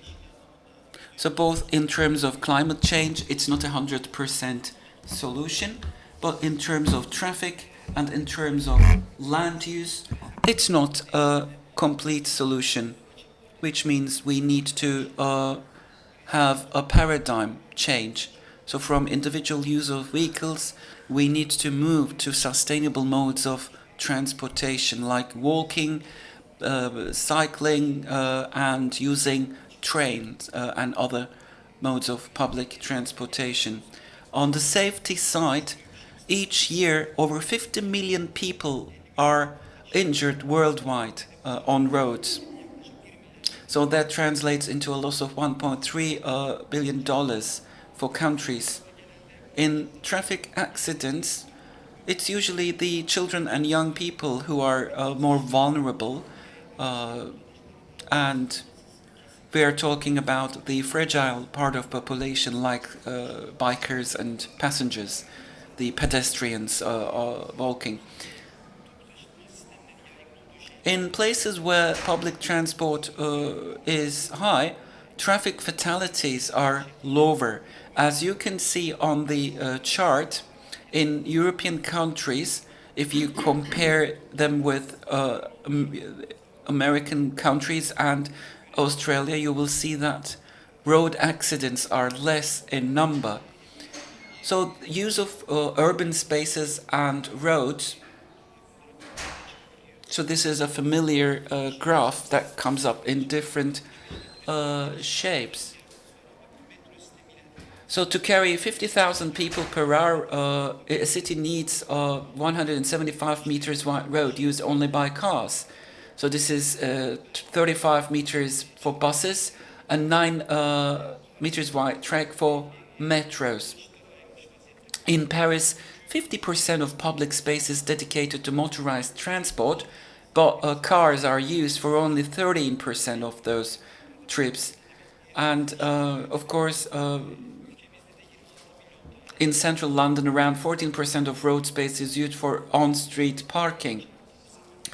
We are like talking for about 26 million vehicles in Turkey, and if you park them side by side, the space occupied by these parked cars is equal to the dimension, the surface area of Kilis, Turkish province. I am wrapping up, thank you. Health is another dimension, of course, as this is clearly seen in the reports issued by World Health Organization. A 30-minute walk is a remedy to many health issues. So it's very helpful for people, and you can stay active. But when you use public transport, you walk more. It might be biking, and you can increase it up to 17 or 18 minutes. So public transportation and health systems are closely related to one another, and that really shows how important health investments are. And it will be beneficial for mitigating and lowering health expenditures generally. I don't want to go into too much detail about the solution part of things because other speakers will talk about it.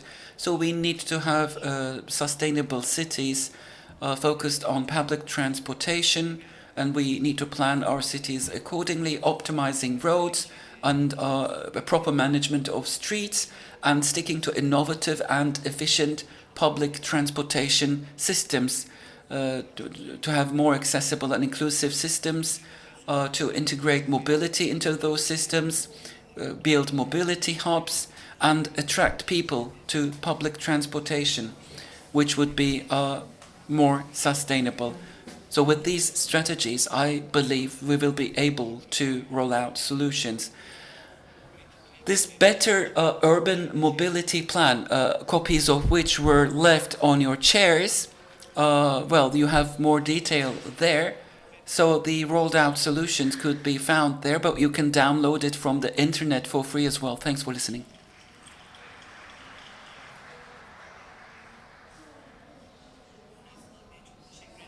Feyzullah Bey, thank you very much. That was a very good framework indeed for today's presentations and discussions that we will have. If we have new listeners, let me inform you, we will have our Q&A at the end of this session. So we will be listening to the three speakers we have during this session, one after another, and then we will be handing over to you for your questions and comments. We're listening to you. Okay, thank you very much. Hello everyone, I'm Michel Pelot. I'm working as Director of International Affairs at TMB. TMB is the metro and bus operator in the city of Barcelona. I'm also very active at UITP. I'm the chair of the Transport and Urban Life Committee. That is the oldest committee at UITP, and we are in charge to develop all the issues that from mobility that impacts to the urban life, and it's a very nice challenge. And in fact, I would like to invite you to read the playbook that we renew it in the last 2 years. We work on that. So let's move to Barcelona. I would like to explain you in general terms, because in 15 minutes it's impossible to go in deep in all the things that we are doing for the city, how we try to make Barcelona a more livable city. First of all, I would like to start about some information about the context where we are moving, something about the city of Barcelona, the metropolitan area, and at the end some slides about TMB, the company where I am. This is a nice picture of the quadratic area of Barcelona, the orthogonal area, that is quite useful for planning a good mobility system in the city center. So here in the picture you can see the two levels. One is the city of Barcelona. Well, here it's quite difficult to see it, but the very dark part is the foundation of the city 1,000 years ago, and then second most outline is the territory of the City Hall of Barcelona, City Council, but the real Barcelona, the real urban area is a metropolitan area. I think it's something similar as the greater Istanbul. Of course, we are a small villa compared to Istanbul because we are just 3.5 million inhabitants in this area. And TMB, that is a bus and metro operator, we operate in the most urban side of the metropolitan area. So TMB, what is TMB? We offer bus service. We are a public company owned by the metropolitan area. We offer bus service in the most metropolitan, most urban side of the metropolis.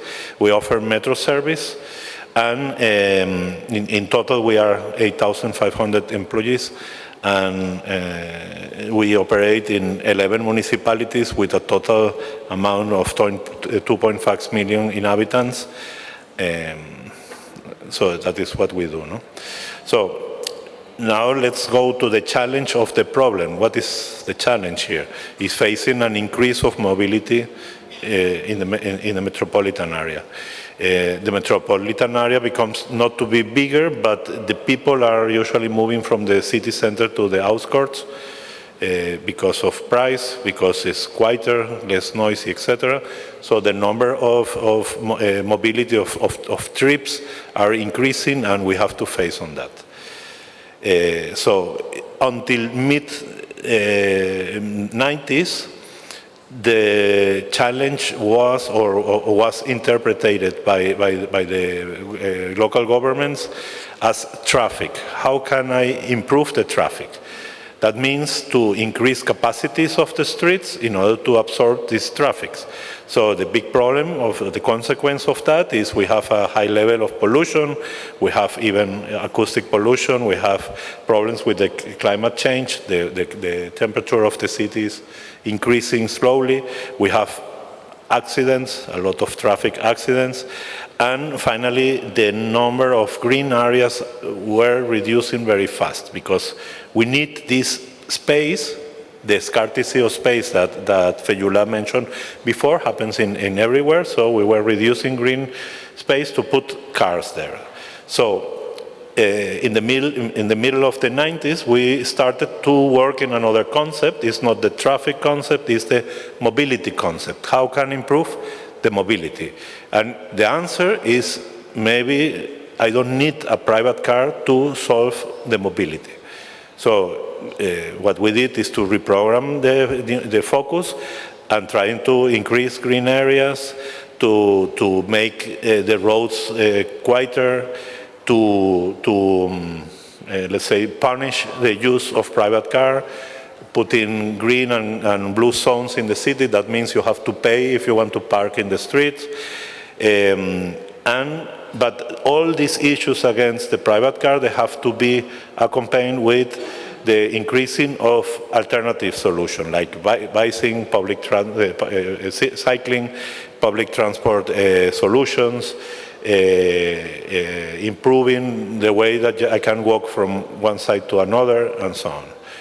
Okay, so here, how we achieve that, or how we are trying to achieve that, because the project is not finished. I think it's a project that it will be never finished.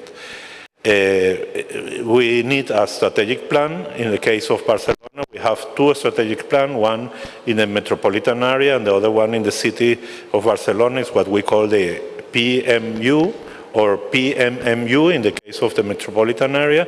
And this plan is rewritten or updated every 5 years. And in the plan is included all the actions that we have to do in order to reach this solution. In the case of Barcelona, for example, but it's very, very close to the other one, the main action lines is to organize better the mobility in the city, increase the bus service, to develop bike lines in the city, some infrastructure to increase active mobility, etc. No? And then to punish the use of private cars. No? So nowadays we have around 2 million trips per day in the metropolitan area. That is for us, for 2.5 million metropolis is good enough. And here the interesting issue is more than a half is doing by foot or by active mobility. That means bike, walking, etc. Around a little bit more than one quarter is done by private car and more than 20% by public transport. And what we want is to change this tendency. Here, with the pandemic, what we saw is an opportunity to develop new tactical strategies in the city to increase walking areas with the excuse of the pandemic. Of course, pandemic was very, very bad. COVID was very bad for everyone. But at least we find a small opportunity to test issues here. No? So after the pandemic, in the global mobility, what we realize is we increase the walking, bike, and scooter mobility. Public transport was reduced, but nowadays is going back to the levels before pandemic and even higher. That is the case of the metro system. So, and now I would like, because there are many, many, many actions in this area. I mentioned the blue and green zone. We have also zero emission zone where you cannot, or a low emission zone where you cannot go with a very old vehicle there. There are several strategies. I want to show you 3 examples. Of course, the first 2 are related with my business, with public transport, but I also want to explain one that is out of our let's say, scope, but is very well known internationally, and I think it's interesting to share with you. The first one is the urban bus network. By the way, in the parallel, what we did is to introduce zero-emission solutions vehicles in the bus, and here in the picture you can see an opportunity charging bus that runs in one of the new lines. But I would like to explain better the new lines than the the zero-emission vehicles, because you can see that more or less, you can find examples more or less worldwide. No? So here what we did first is to distinguish clear and formally 3 levels of services or 3 products. One is the premium routes that we introduced in 2012, and the introduction, we introduced that gradually until 2018. We redefined the conventional routes. The premium routes, they are high capacity, high frequency routes. We reduced the conventional routes because there were some ones was repeated with the premium routes. And finally, we have the local and feeder routes. That is routes very, very small with a small vehicle, because this is done in very narrow areas of the city, and they have a very important social inclusion mission. It's very expensive to run this service, but we help elderly to go to the doctor, shopping, etc. That otherwise they couldn't do that. No? Okay, so in this example I show you the premium route. Here you will maybe notice that there are vertical, horizontal, and some diagonal routes. And here what we reach is to avoid that all the routes goes to the city center. Nowadays, we don't have a radial route network, we have an orthogonal network. And that means probably that if you want to go to A to B, now you have to change vehicle. That is, of course, very uncomfortable. So at the beginning we have complaints, but after 1 month, the users, they discover even if I have to change bus, my total trip is shorter than in the past, and that is the important issue. The other important issue is for going to A to B, maybe in a diagonal way, I have 2 alternatives. I can use vertical and horizontal route to go there, or horizontal and vertical one. And depend on the time of the moment of the day, one of these alternatives is much better than the other one, depending on the traffic. How I know that? Because of the ICT systems. So we can inform in real time how it runs. Time is almost over, so I have to move. Here are some examples how we identify the interchange point, that is the weak point of this system, and the people, at the end, it works pretty well. And here we also introduce a lot of real-time, let's say, tools to inform the passengers. The second one is the metropolitan bike share system that we introduced in March of this year.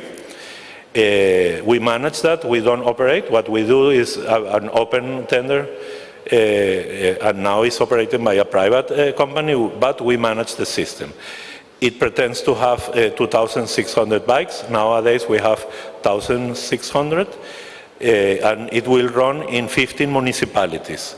Nowadays, today, we are present in 12 metropolitan cities, but we have the ambition to finish this year with the 15 municipalities that it was from original planned. And that is quite similar as another system that we have in the city center of Barcelona. It's called BICIM. But in the future, in 7 years, we have also the ambition to put the bus system together to have a very, very big scope. The third one is the superblocks and green axis. Maybe you hear about that. We started in 2010, more or less, with the introduction of superblocks.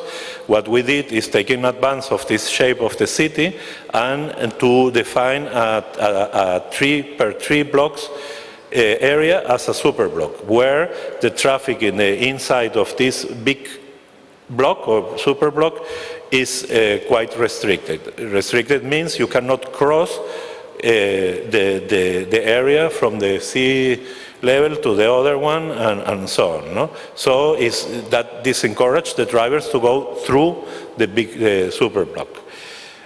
With this experience, we started, well, these are pictures about the implementation of these superblocks.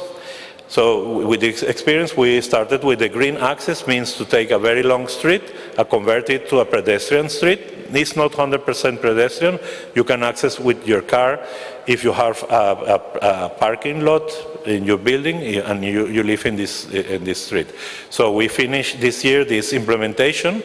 Here in the small picture you can see before, and here is a render of the result, but this is almost finished. So nowadays you can go and see that this is a crossing in this area, and what we did is exactly the same. When you cross or you try to follow the street, you have a lot of obstacles that disencourage to use that with a private car. Okay, some pictures. So to wrap up, I have 30 seconds. The objective here is to improve health, to be more sustainable, to be more efficient with the help of information systems, but also very, very important, the equity between citizenship. You know, we try to improve or to reach some equality between social, let's say, issues into the citizens of the metropolitan area. So my last 5 seconds is to say thank you very much, and a pleasure to be here.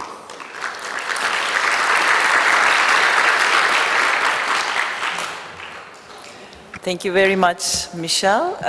With the 3 examples, you have underlined exactly the importance of public transport, cycling, and also creating walkable, safe urban environments or public spaces. Thank you very much. Without delay, I want to move on to our third presenter, and then we will get the questions and answers session. The floor is yours. Teşekkür ederim. Herkese merhaba. I would like to welcome everybody. First of all, I would like to thank the organizers and everybody who was involved in bringing us here. So we're working with the transportation planning of Istanbul Metropolitan Municipality. I'd like to share what we do in terms of our implemented or examples. First of all, for many, many years, the transportation plan approach had been through major investments made on landlines, traffic roads, main avenues, artery lines, and this did not solve the traffic problems and also caused additional problems due to the greenhouse emissions, air pollutions, climate-related problems, and also health problems due to the immobility of people who live in this kind of congested traffic zones. And we have adopted a new vision, and that's why we have made and prepared these sustainable mobility plans for the city. And a change in that process has been in the direction of the planning approach, rather than enabling easy access and mobility for vehicles and allowing pedestrians and people to have an easier access and mobility within the city. So we wanted to include the major principles as our top priority, which are integration, participation, sustainability, and assessment. So they have been established as major goals for the SUMP guidance for the European Community in 2013, and has been a part of the guideline later on, PEPLAST, established by EU. And as a result of the work that we have started in September 2019, in March 2022, we have completed our global scale and global vision adapted Sustainable Urban Mobility Plan, which is the largest one, covering a mega city that has a population of more than 16 million, which is the first. And in July 2022, we have also published an EU ALTIS platform. There are 4 stages for the planning process defined in the Sustainable Mobility Plan guideline. It starts with the working structures by establishing and determining planning structure and establishing the mobility status. We have built what kind of actions, what kind of projects can be implemented, setting up a roadmap. And what sets this plan different than the other one? The 4th stage is the observation and also review, so that we can update and keep it a live project, so that we can change it as we go. Its major principles include participation and social inclusion. And we have social gender equality as our principle. And due to the economic changes, new groups are added into the working groups. And we have established an Istanbul transportation vision. This vision is for safe, integrated, accessible, and payable, affordable mobility options, which is an inclusive and human-based approach, and has 9 major goals for this plan. One of the most important ones that we have discussed is to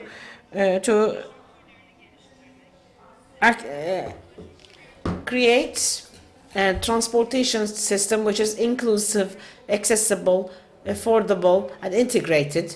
And second goal is to have a environmentally sustainable, accessible program, as well as others. The plan has 3 major themes, which is obtaining and acquiring low carbon emissions. As you know, the greenhouse emissions as of 2019 has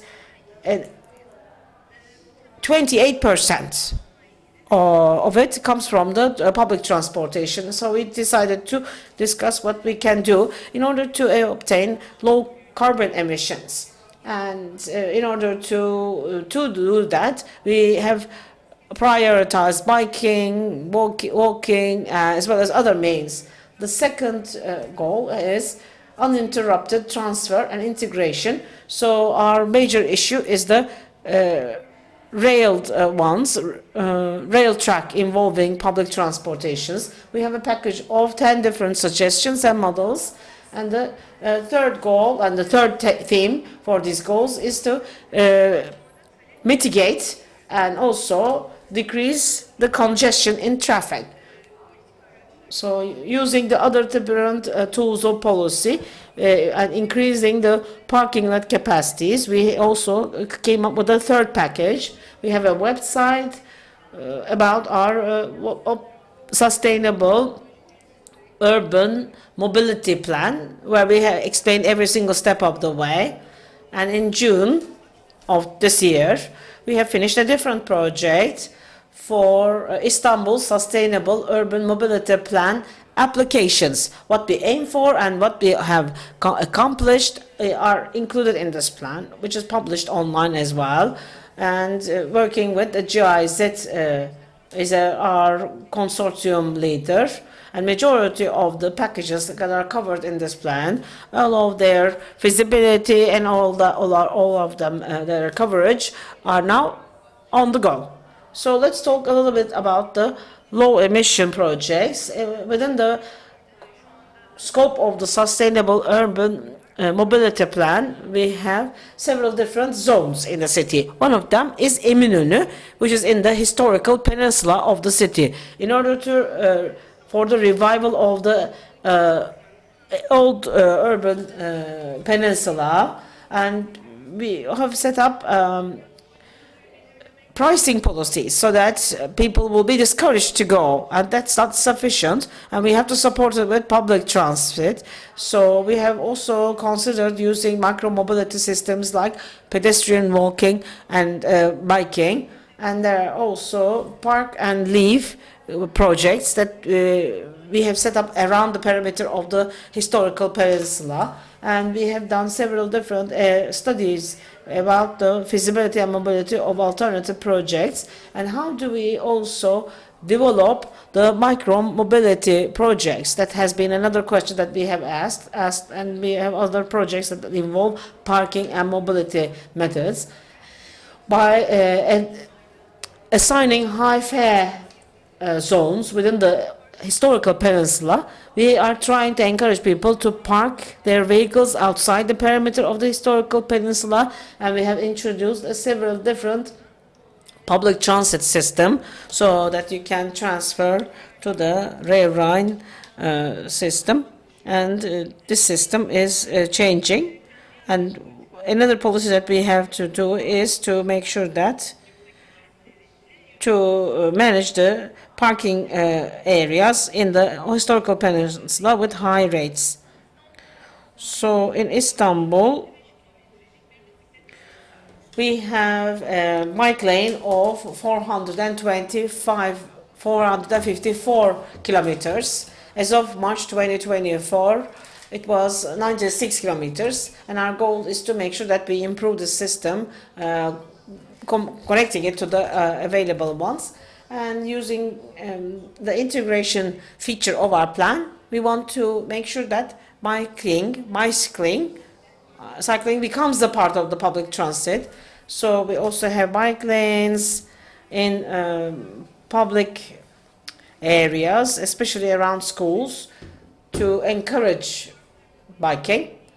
And we have also established the indoor bike lanes and bike parking spaces. So after you park your bikes, we try to encourage people where they can use public transit.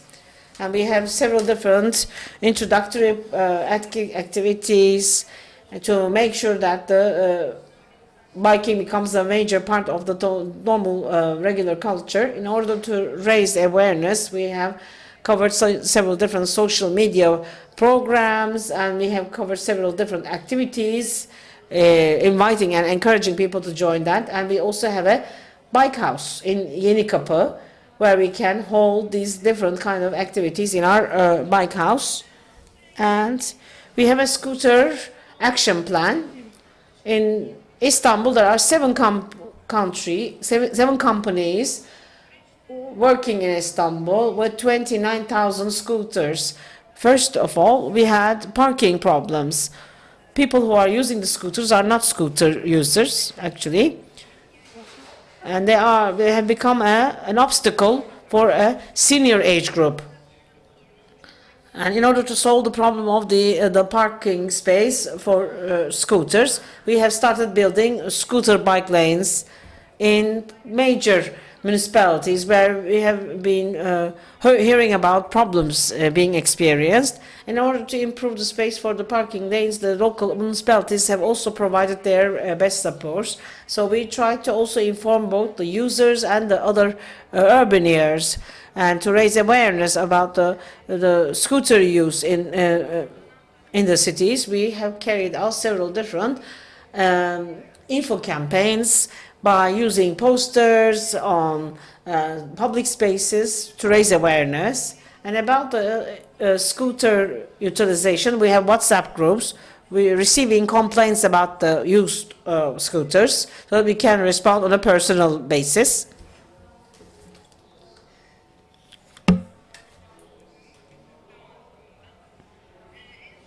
And we also try to work on the speed limit of using the scooters in the public central area so that it can be dropped down to a lower level. So what do we do about the pedestrians? So we have carried out the first pedestrian transit master plan. We have established our actions and to make sure that we have safe zones and child-friendly, children-friendly zones.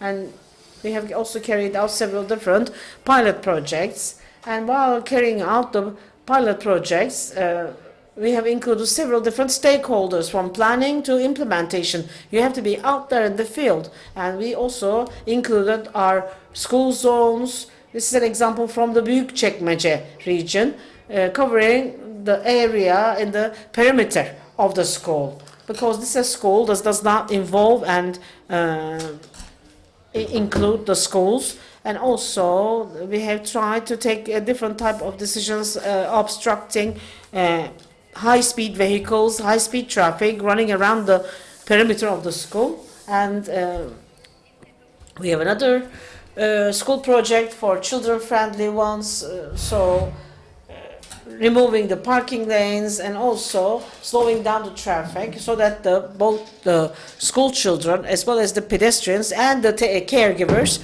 to have a safer zone around the schools. And we also try to include several different projects by expanding and extending the curbs and sidewalks so that there will be a safer area to walk. And after seeing these resting zones for the pedestrians, we started in Halaskargazi Street near Şişli in 2022, and the second one has been implemented in Yıldız Posta Street in 2023, so where we have removed the car park lanes into a waiting area, a waiting zone for the pedestrians. Since we see it is a political act, we believe that it should be extended to the other regions in the city. And we have started working in a concept project. This is the first example that we have carried out in Avcılar, which is traffic slowing projects. We have run several different surveys with the residents of the local community, and we have received the pedestrian transit network suggestions, and we have received suggestions and ideas from the parking spaces and integration efforts between different types of traffic. So pedestrian, micromobility, and public transit are the major themes and major ideas that have just emerged out of the studies that we have done. Thank you very much for listening to me.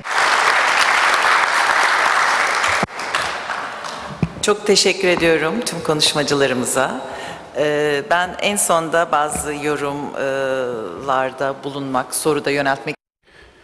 So we will have our Q&A session. I have my own questions, which I will be leaving to the end. But before that, I would like to have yours from the floor, and you may ask your questions to three of our speakers. Yes, please.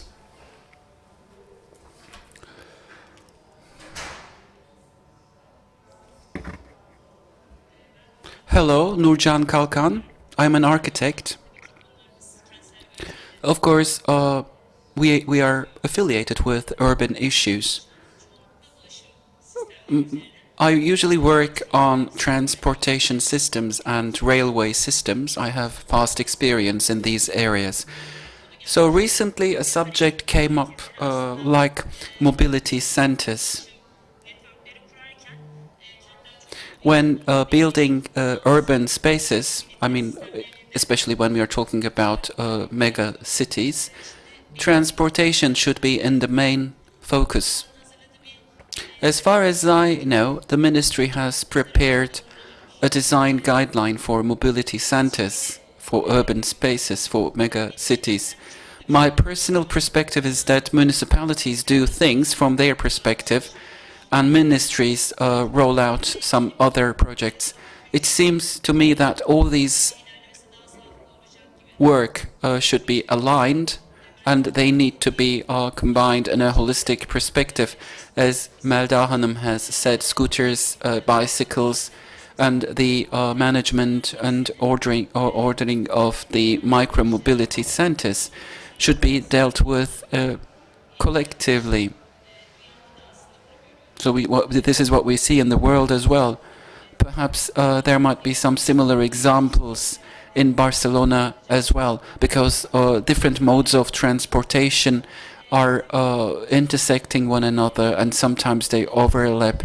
And Istanbul as a mega city will benefit from such different modalities, of course.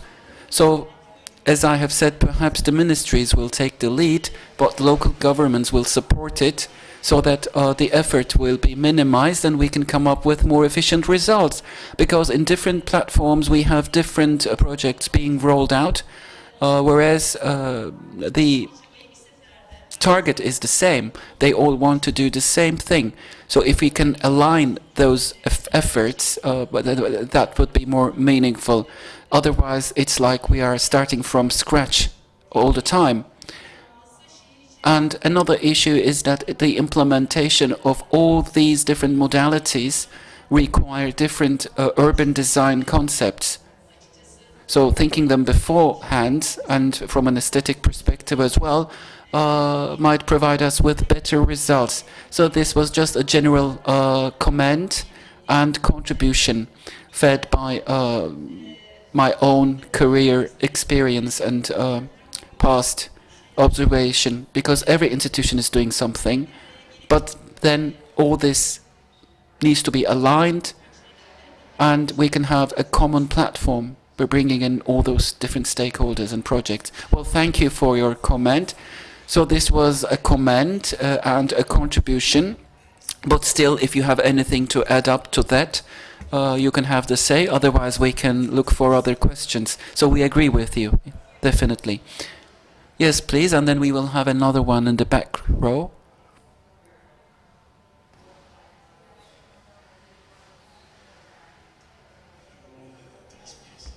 From Ghent, Belgium. Thank you for your presentation and for your inspiring examples, both in Barcelona and Istanbul. I was just wondering about scooters. It was confusing me a bit because we call them e-steps. But we see that, for example, in Paris, they decided to get rid of all the steps. And here I see the example of planning, making room, separate lanes for these scooters. So I wonder if this is, if this is a sustainable solution to implement and to focus that much on e-scooters or steps.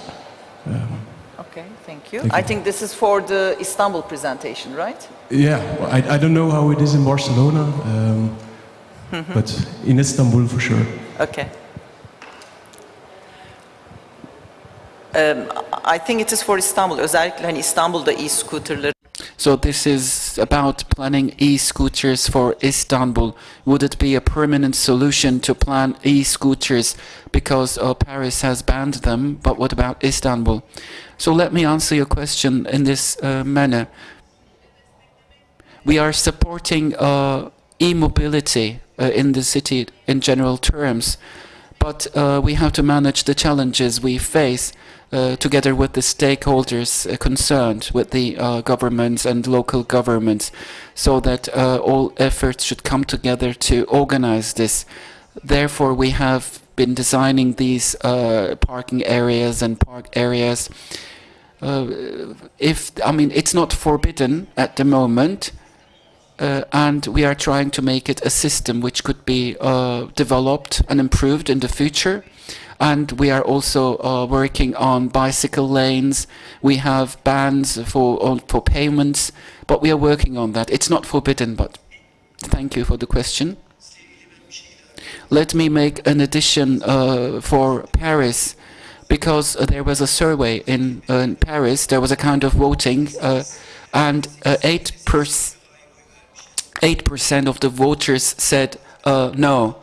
So it's not a reaction by the general public because it was a regulation issue, but it's not I mean, it's not forbidden. It's not proper to forbid them. Yeah.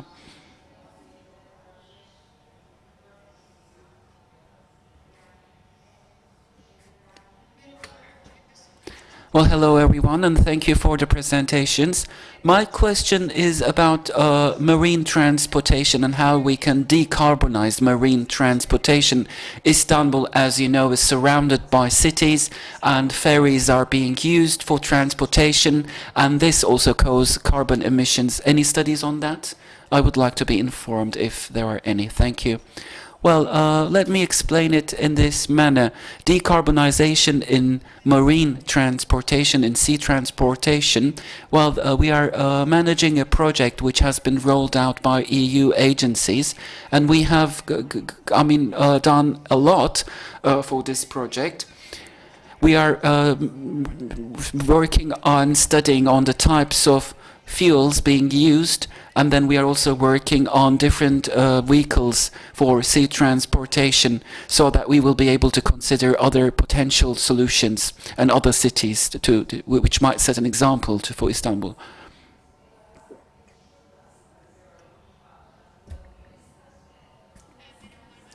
Hello, thank you for the presentations. My question is about the e-scooters. So, on the one hand, the bikers are being supported and bicycle lanes are being supported and pedestrians are supported as well. So this is same for Barcelona. But e-scooters have a kind of speed limitation and they do not have a separate lane. So just to save the lives and protect pedestrians, for example, are you working on an active project which is specifically focused on e-scooters and separate lanes for them, because that might pose a threat to pedestrians? And well, what's the case and how was it handled in Barcelona? I got curious about that. Thank you.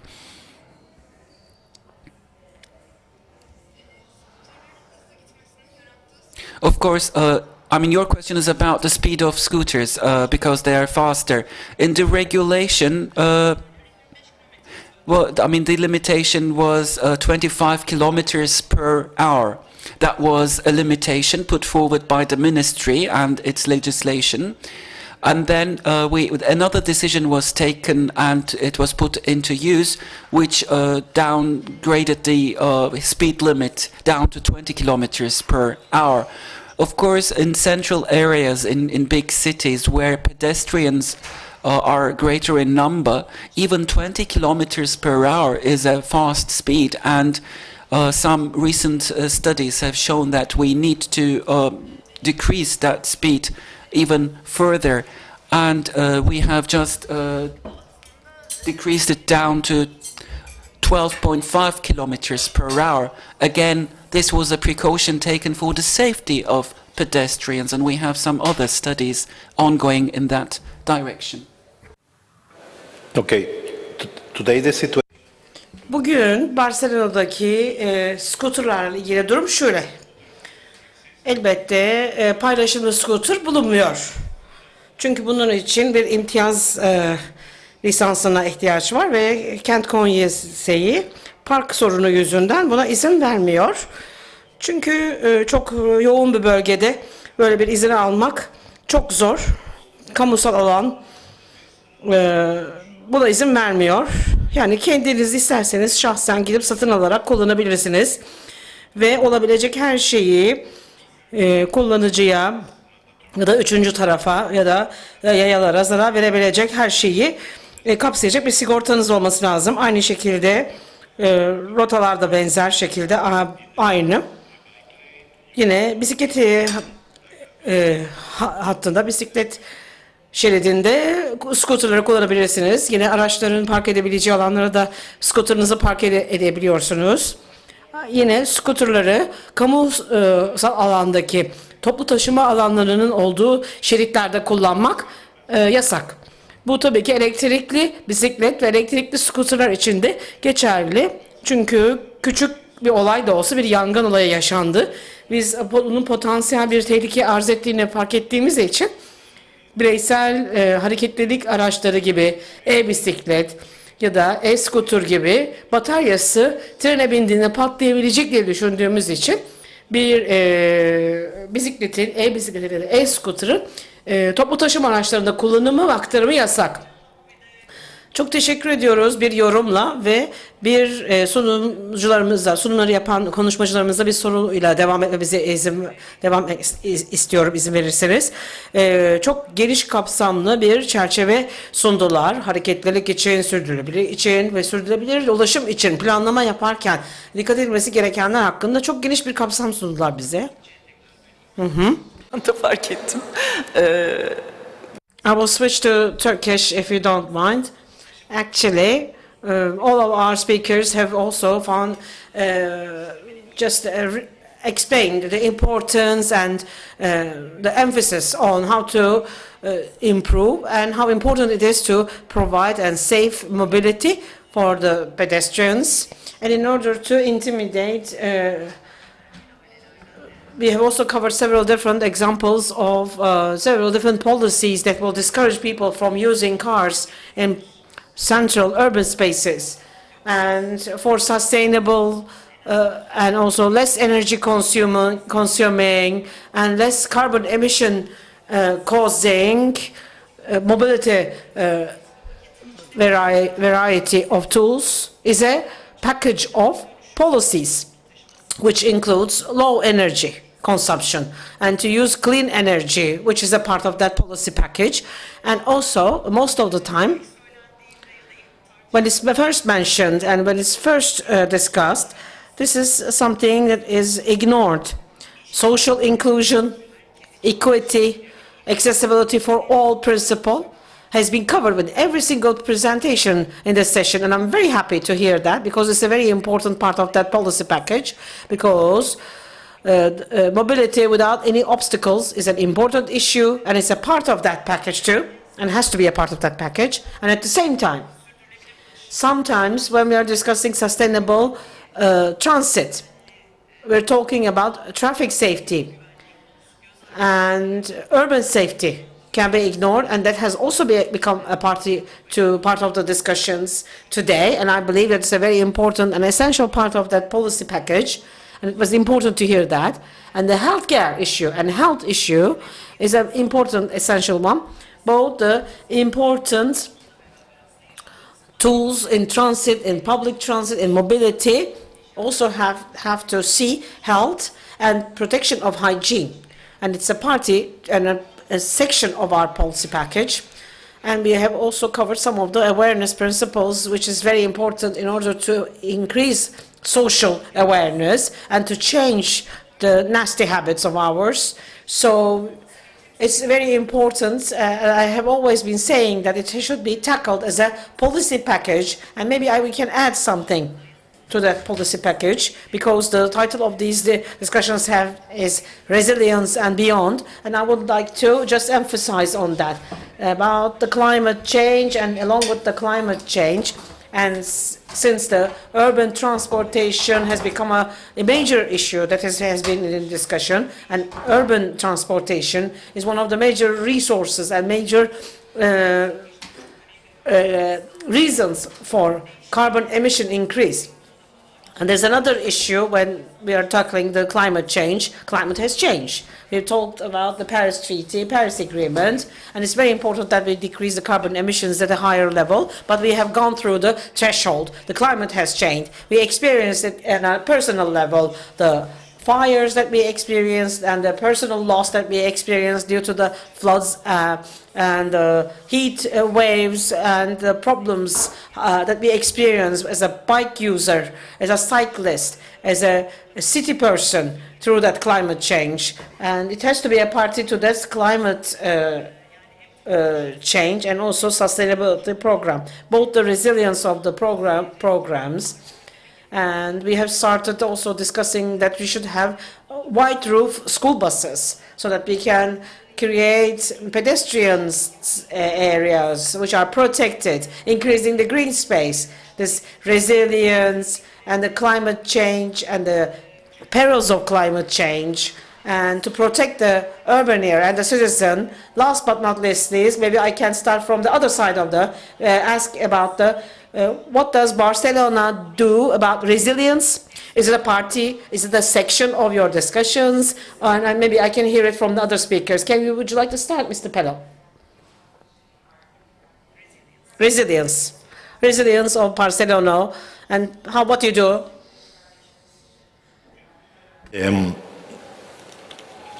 It's a good question. No? When you don't know very well the answer, you say it's a good question. Well, in the case of public transport, that is the area where I work, I think the COVID demonstrate that public transport is high resiliency. During the whole pandemic, we offer 100% of the service, and we have this capacity, and we learn a lot about that. No? And of course, that represents for the society an economic problem, because paying this service that it was never used is a problem. We didn't get incomes from the tickets because we don't transport a lot of people in this moment. Only we transport people that were very, very necessary for our society, like doctors or nurses or people who work in general for hospitals and help us, and also they work for primary services that time to time maybe they are not so well think about that, but like I don't know, taking the trash out of the streets and such kind of things. No? So I think that was a huge demonstration of resiliency, not only in Barcelona, but also worldwide. And nowadays, we are working to strengthen this resiliency. And here we have a lot of discussion, for example, introduction of electric bus. If electric bus is resilient enough, you can imagine if you have in your city only electric buses and you have an electric failure, a huge failure, you cannot offer transportation. That, by the way, it could be very, very rare, because we don't see that in trains and metro, that, by the way, they work with electricity. But it's part of the discussion, and also in the association at UITP level. No? So I think, I don't know if I could answer your question.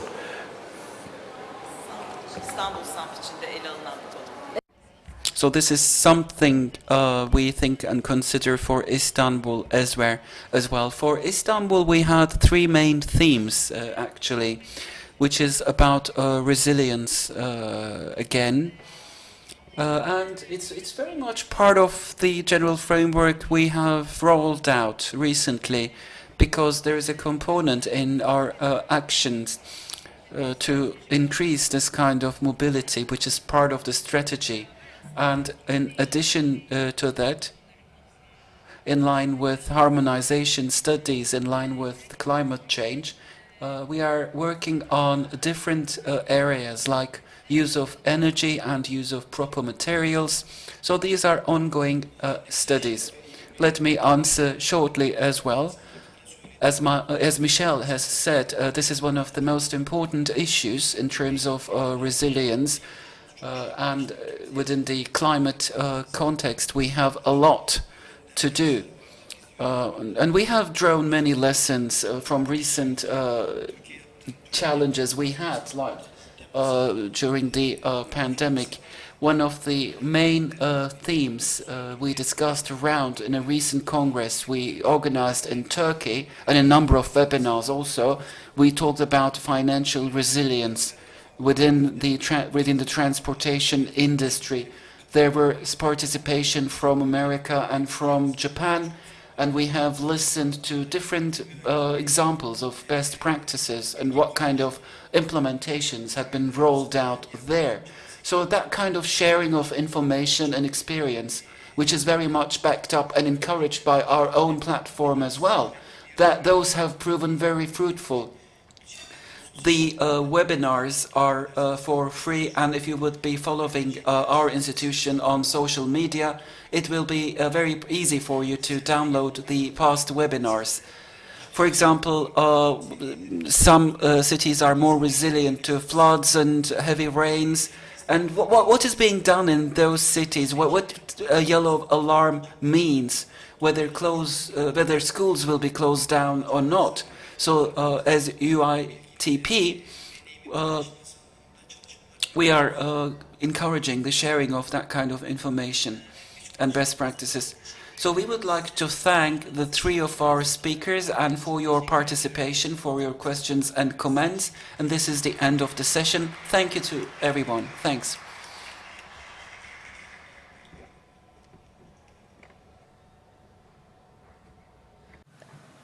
Oturumun sonunda çok küçük bir anonsumuz olacak ama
Lazeri var mı?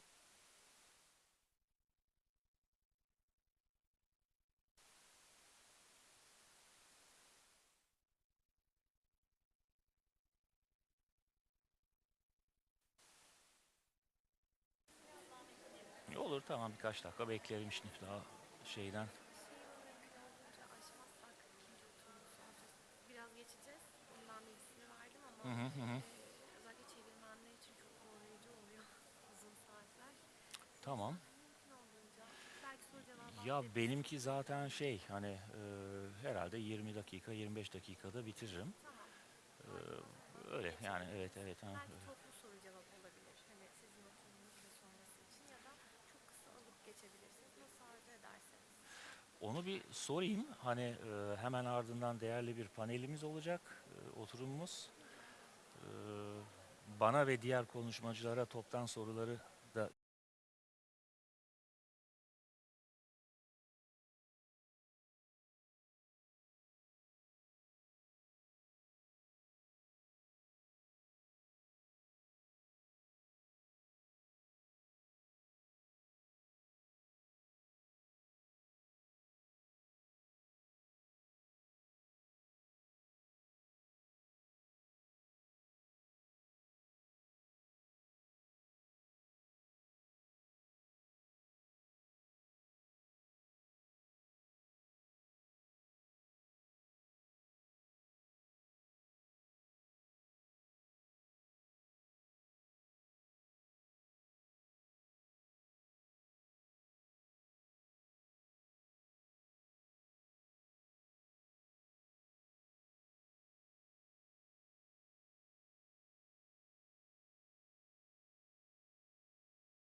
which we will be discussing the issue of life cycle of the building.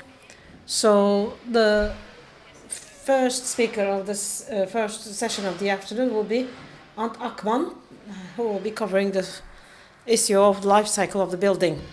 Hi, welcome.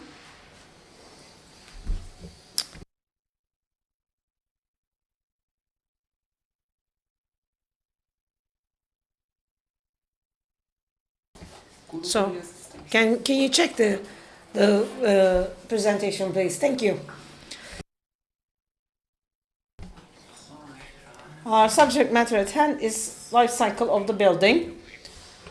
As in terms of the building biologists, we always say how big the scope of a building should be when we are discussing the building at hand. Sustainability is a concept that we all know, are familiar with, and of course we know how wide of a concept it is, followed by resilience, and we were trying to tackle it with the panel members. What is sustainability? So when we try to explain what sustainability to the awareness that we have about the environment, and there is a beautiful definition that I have found so far. Sustainable design is trying to find out how the living continue to survive without hurting, damaging the environment they live in order to provide the continuity of their species. And this is something that we have to also remind ourselves about the work when we are designing a process. Since I am an architect by training, I will try to explain it in full. So what do we do? What you do see here is a forest of small houses surrounding a forest, and that's what we imagine. And when we dream about this, and we always design it and imagine it within this world. So, as a society, since we are so much oppressed, so we feel like as if we are environment friendly, and when we try to also respond to that with the design, it requires a holistic approach. Of course, there is a process design.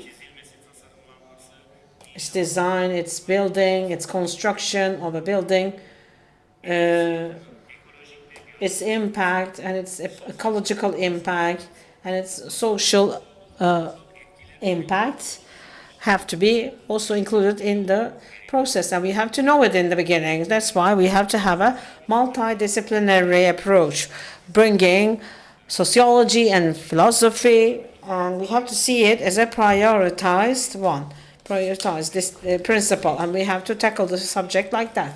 So there's the phase of a project in the process of its implementation, how we design it. So why do we build a school here? We build a school so that people can come and be educated, which is followed by design and scenario phase. In the B and C, we have architects and also urban planners step in, and then it's implemented, and then it's constructed, and then it is put into use. That's where the actual life starts. So if we don't know what the building will serve for in the beginning, there will be a high probability of making mistakes in the B and C stage. So we have to understand what the goal is, what the goal is for that building, or what the social impact will be. As the building actors, our jobs will be easier if we know that. Therefore, we have the social engineering impact, and today, with the management of our perception, we can just try to sell this building to people as if it's a green building, and we can also serve it, and we can also become really successful with that. So people think that they are living in an ecological structure when they are able to have plants in their balconies, and it can be easily imposed on them. About the life cycle, and we need to discuss that issue as well.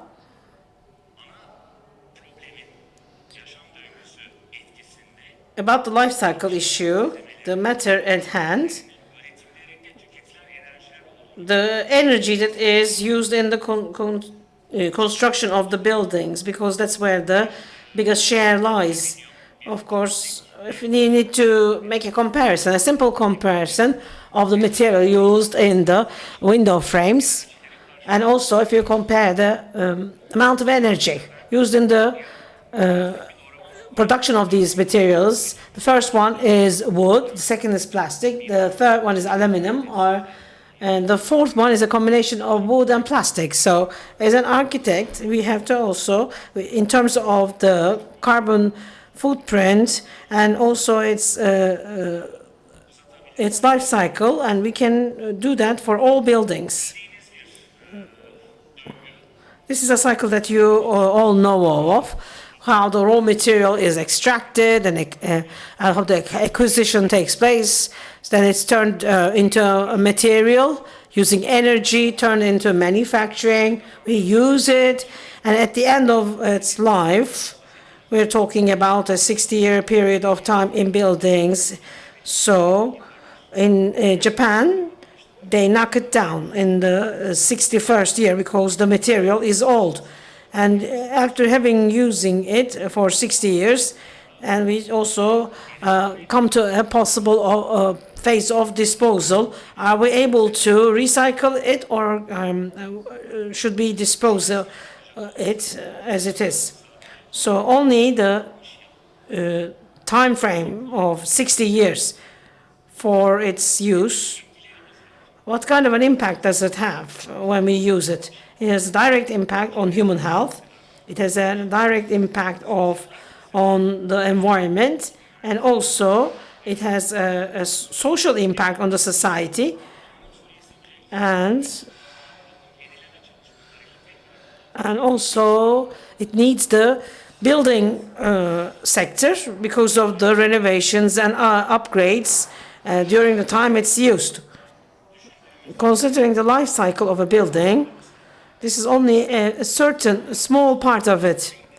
So we cannot just limit it to the 60 years, and we're not in a position where we are able to just limit it with the 60 years.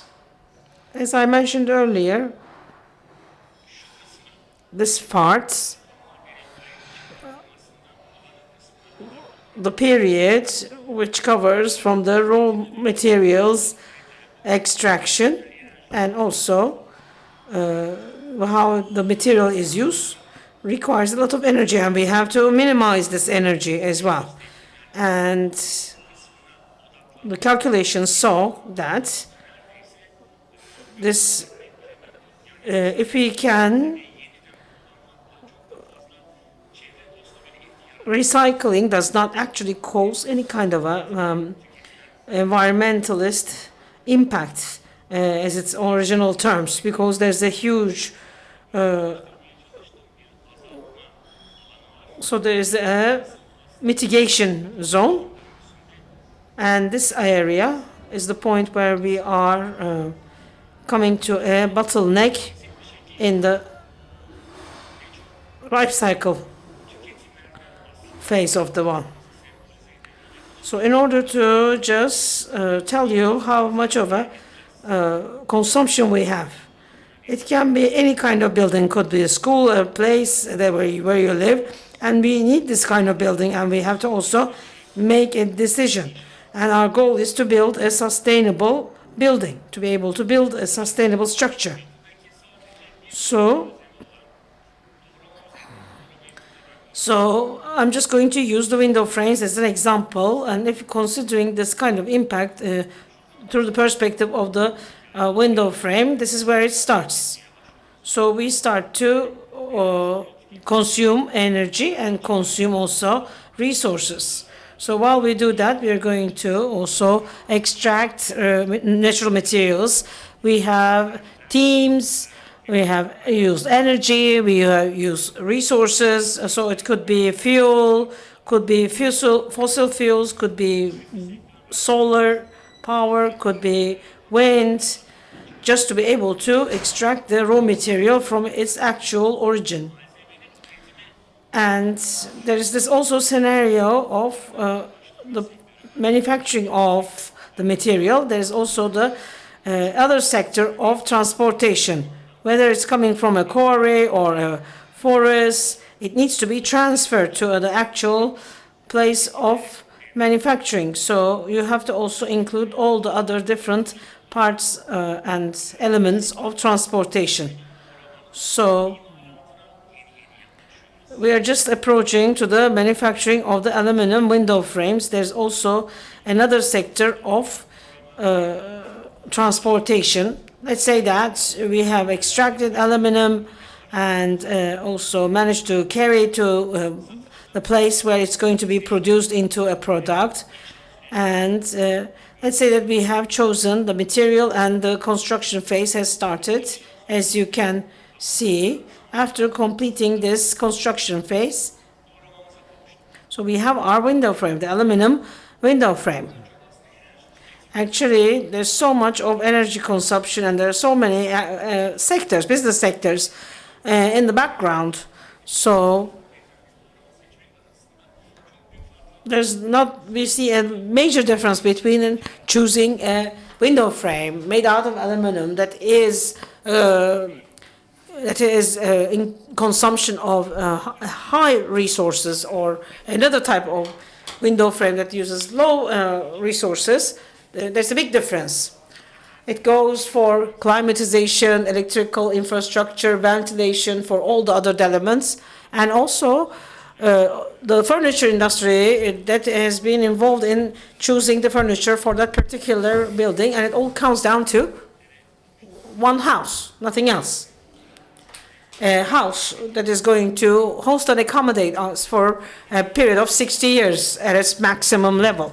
So the building material that we have chosen matter, and it becomes a huge factor depending on what we choose. So we can also provide energy and also save energy by choosing the right material, and we can also save energy by choosing the actual type of production, and it also is embedded in the energy that is consumed in the production of that material. So that's what is the main issue is at hand. So let's talk it through the means of the single building. This is in Kadıovacık biohouse. All those approach that I have tried to explain here was implemented here so that it can become a reality. So we called it Kadıovacık biohouse. So we wanted to establish a healthy structure on-site and a suitable design, environment-friendly with proper material. And on the issue of human and environmental health, we have chosen the interior elements and the interior walls and the framework and the floor covers and the flooring. And we decided to choose the material. Although it's not difficult, it's not easy to read the building as it is. When you look at it from outside, the actual main carrying system, the system that carries the roof within the building, is chosen specifically based on the material that is produced and manufactured using less resources. For the very first time, Metsim company has carried out a carbon footprint of this building, and Metsim Sustainability Consulting used the data provided to it and also has established these categories using the internationally approved rules. So it has a floor plan of 226 meters square, and its carbon footprint is about 121 tons of carbon dioxide, and has 535 kilograms of carbon dioxide per meter square in the gross meter square percentile. So when you compare it to the other examples from abroad, from Europe, which are comparing it to the other environment-friendly buildings, these values are almost half as much as the other environment-friendly, so-called environment-friendly buildings. So the foundation is made out of a concrete foundation. It's the official building. In order to make sure that we have a building license, we have to just use this kind of material in the foundation of this building. So we try to also create a carbon footprint distribution of the basic building units. So 79% of the carbon footprint lies in the foundation. The roof, which is made out of wood and adobe, provides 8% of the carbon footprint. The outer facade has a 6% share in the carbon dioxide footprint.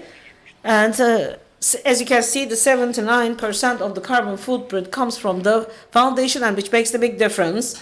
And we wanted to also show you it is in simplest terms in the visual manner. The foundation only constitutes 17% of the actual structure. The rest of the structure, the upper part of the building, consists 83% of the whole structure. But the foundations cause 79% of the carbon footprint. And the upper structure, which is made out of wood and adobe, because it's made using these materials, only has a share of 21% of the carbon footprint. If we had built the building with an actual concrete structure, the numbers would seriously change in a complete different direction.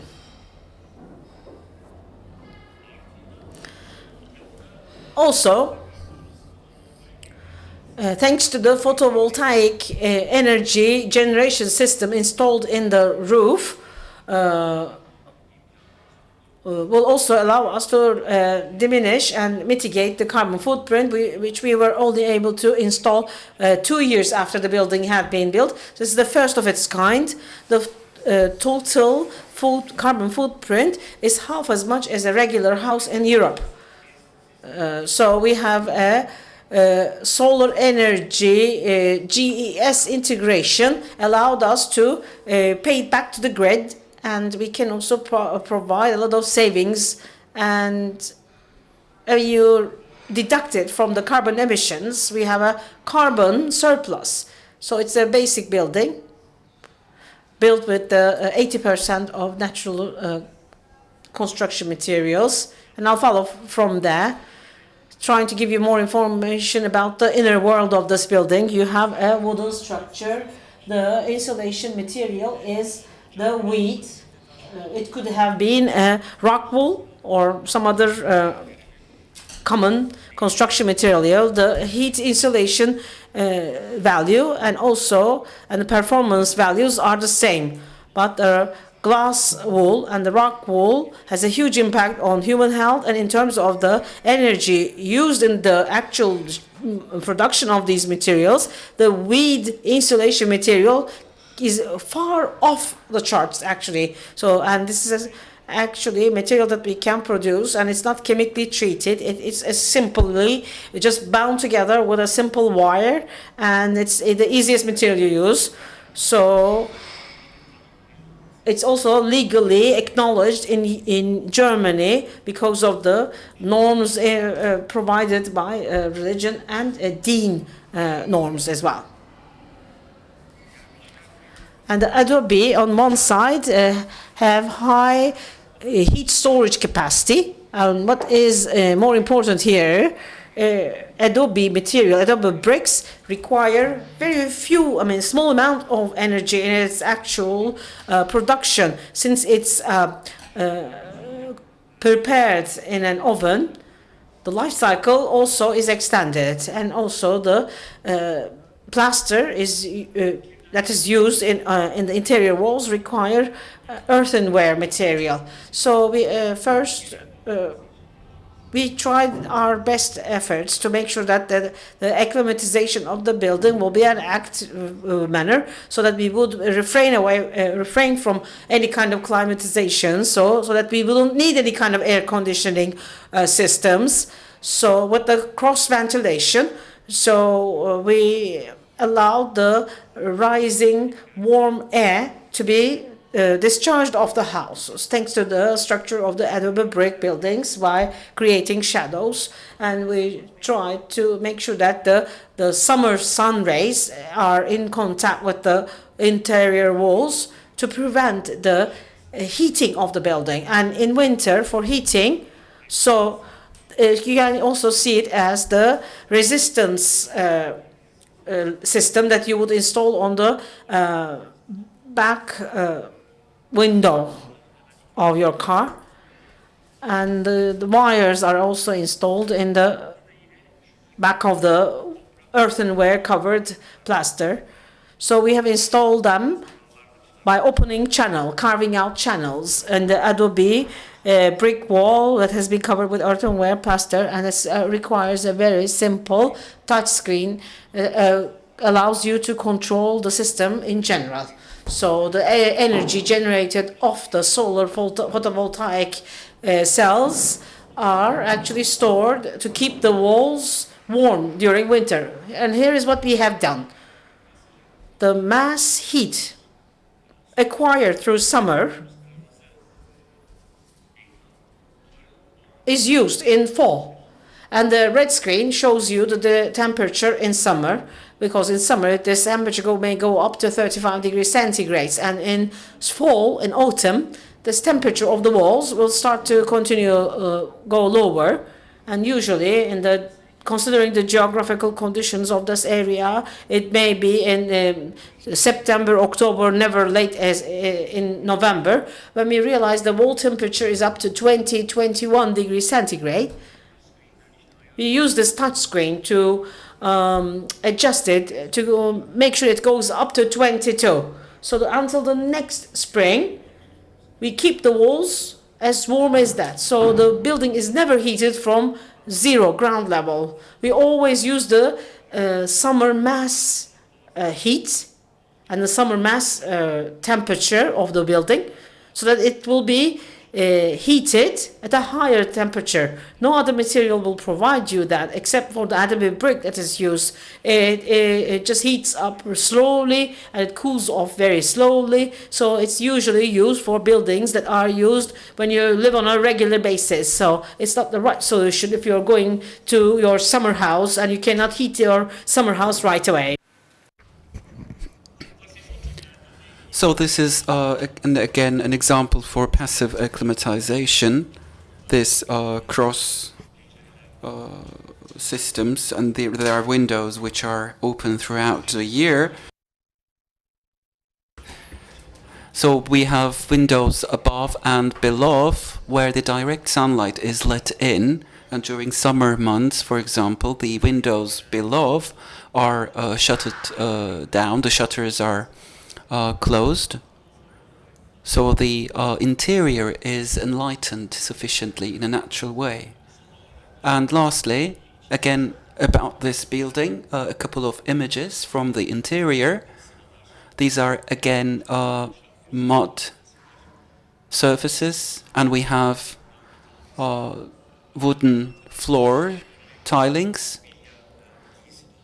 Of course, you should not place cupboards in front of it. It should be open so that it is very much about the natural heating that comes up, so that it could be acclimatized appropriately during summer and winter seasons.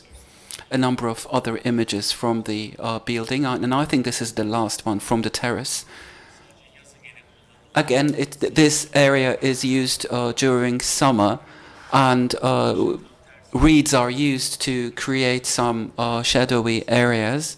And again, it's all about making use of the sunlight in a natural way. We want the sunbeams to come through these reeds. So depending on the season, the terraces are kept open or closed. And lastly, let us share a number of other examples from the world. And then I will be moving on to the panel. Of course, there are some other studies that have been carried out. One of them is in Turkey, Gökçeber village on the peninsula of in Muğla province. Of course, it's difficult to read out the figures from there, but the presentations will be shared with you. So again, based on a life cycle analysis, it is shown amongst the best practices around the world.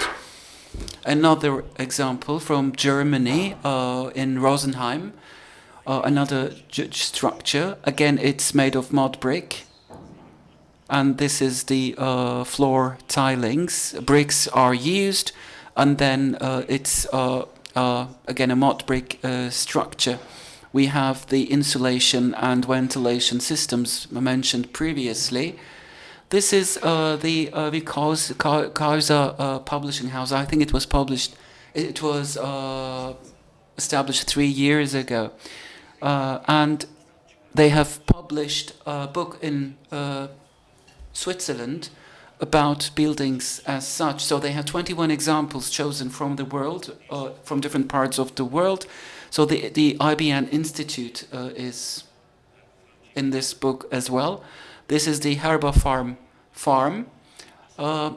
It's a very simple structure, but actually it's the very reason why it has been selected for this book, just because of its simplicity. So that means we don't have to think in complex terms all the time. This is the last slide, again from Germany.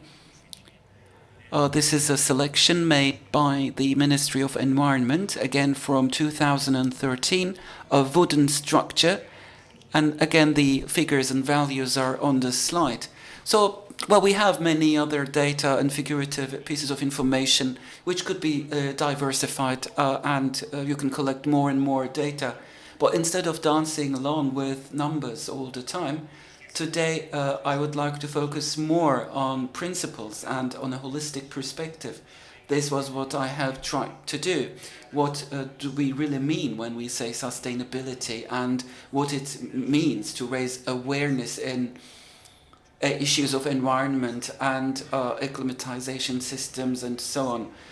But we are responsible for the energy consumed to produce these green materials as well. That means we really need to have a holistic approach and think the backdrop of things as well. We have 3 minutes left, and I would like to thank you for listening.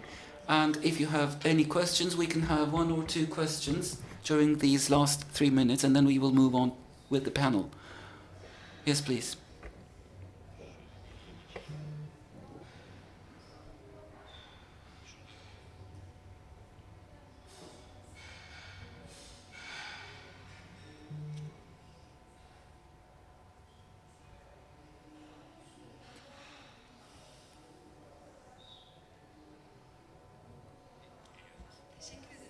Well, thank you for your presentation and for the valuable information you have furnished us with.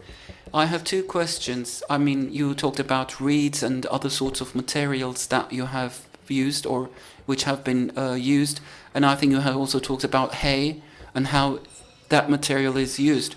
So do you have any problems when you are trying to issue construction permits or zoning permits because you're using different materials?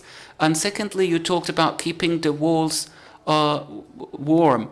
So if you have underground water sources, why have you chosen walls to create warmth? Well, we don't have any issues with legislations and permits, because what they look essentially is the foundation and the how the building stands.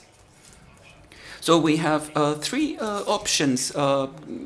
It's mud, soil, concrete, or steel. So wooden constructs are our priority. We use them as a bearing system.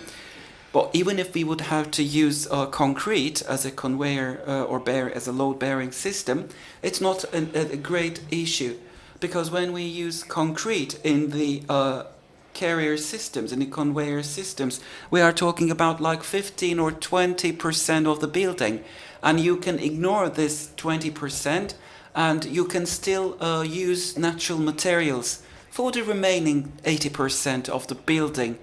So they don't have any issues with that, actually. This is what I'm trying to say. And in the zoning permits, you are asked to provide the authorities with heat insulation system. And the most important thing for you is to use materials which are registered, because in Turkey, heat insulation systems are produced with materials like hay, reed, and rubber, and many other natural materials. And hemp is also used among many others.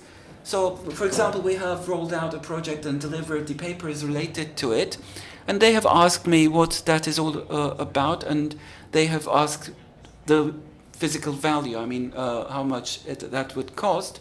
So they have just looked at the list and signed it. So it's a process of transition in Turkey, if you like.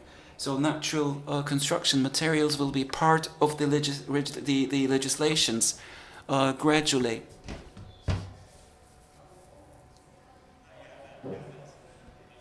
Floor heating systems, yeah. The floor heating, that might be an option, but from below to top, it heats up the air.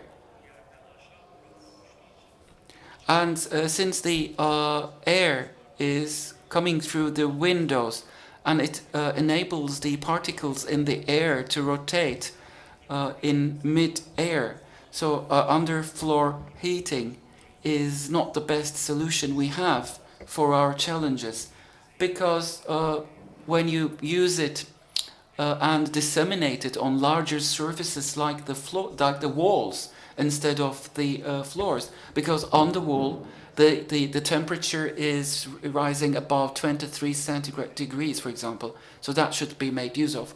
So this was the Q&A session. Thank you for your questions. Now we are moving on to our panel. Thank you again.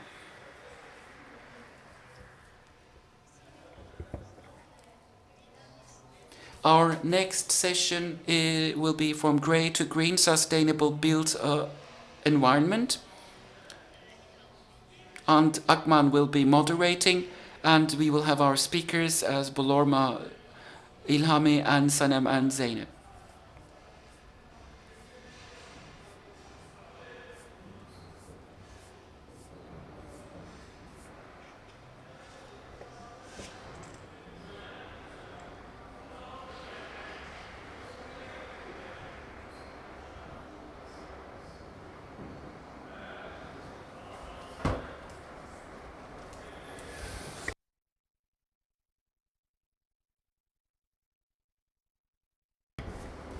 Well, I think you can hear me. It's me again.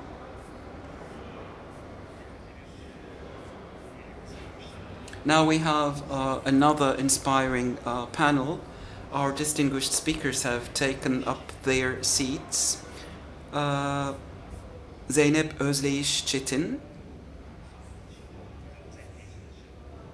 and Bolorma Jamsranyav. Kendisi söyleyecek peki.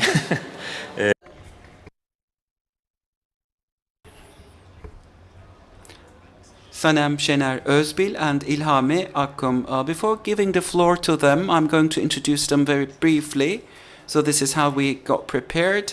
Let me start with Zeynep Hanım. So she was born in 1971 on May the 19th in Üsküdar in Istanbul, and she got her primary and secondary and high school education in Çanakkale.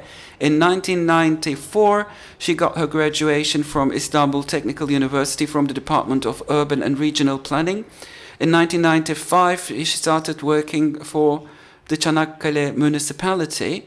Between 2000 and 2015, she has taken up the position of Zoning and Urbanization Directorate Manager. So since January 2015, she's working as the Deputy Mayor. Our second speaker is Ilhami Akkum. He started his career in 1984. He worked for the construction industry, and he has taken up some international position. He is currently working at Atlas and Hedef Portfolio Management companies. He got his degree from Boğaziçi University, and he completed his PhD at Istanbul Okan University, and at İTÜ, Faculty of Sciences. He's also delivering courses in the area of real estate and investment. Sanem Şener Özbil, our next speaker, works for Bektek Dye and Chemical Company. She's a graduate of Istanbul Technical University, Department of Chemistry. She completed her PhD at the University of Miami in the USA, and then she started working in Turkey for Betek Company. She has different positions within the company. Now she's still working for the Insulation Group as a product manager. Ms. Bolorma is the CEO of Urban Construction Development LLC. She is our guest, and she's the one who comes from the farthest regions. She's working for the Urban Construction Development, and she is aiming to roll out a transformation project focusing on creating communities and developing affordable residentials with energy-efficient solutions in the Ger region. And she got her MA from the New South Wales University in Australia in the area of urban planning. So the first speaker will be Zeynep Hanım. The floor is yours. Well, thank you for the introduction. Welcome, everyone. After Alp's presentation, my presentation will somehow be different. So you can evaluate whether we have done what is the right thing to do or not.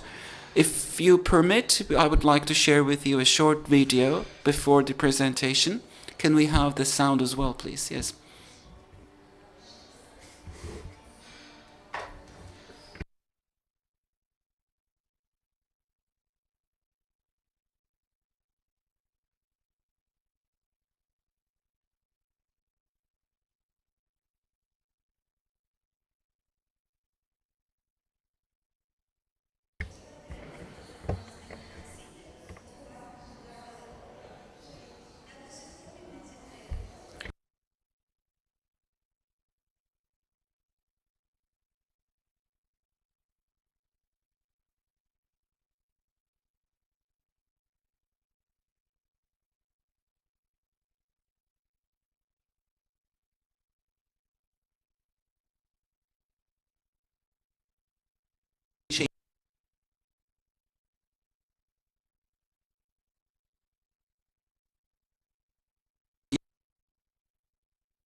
gün ışığına duyarlı armatürler, ışık yoğunluğuna göre otomasyonla ortam ışık düzeyini ayarlamaktadırlar.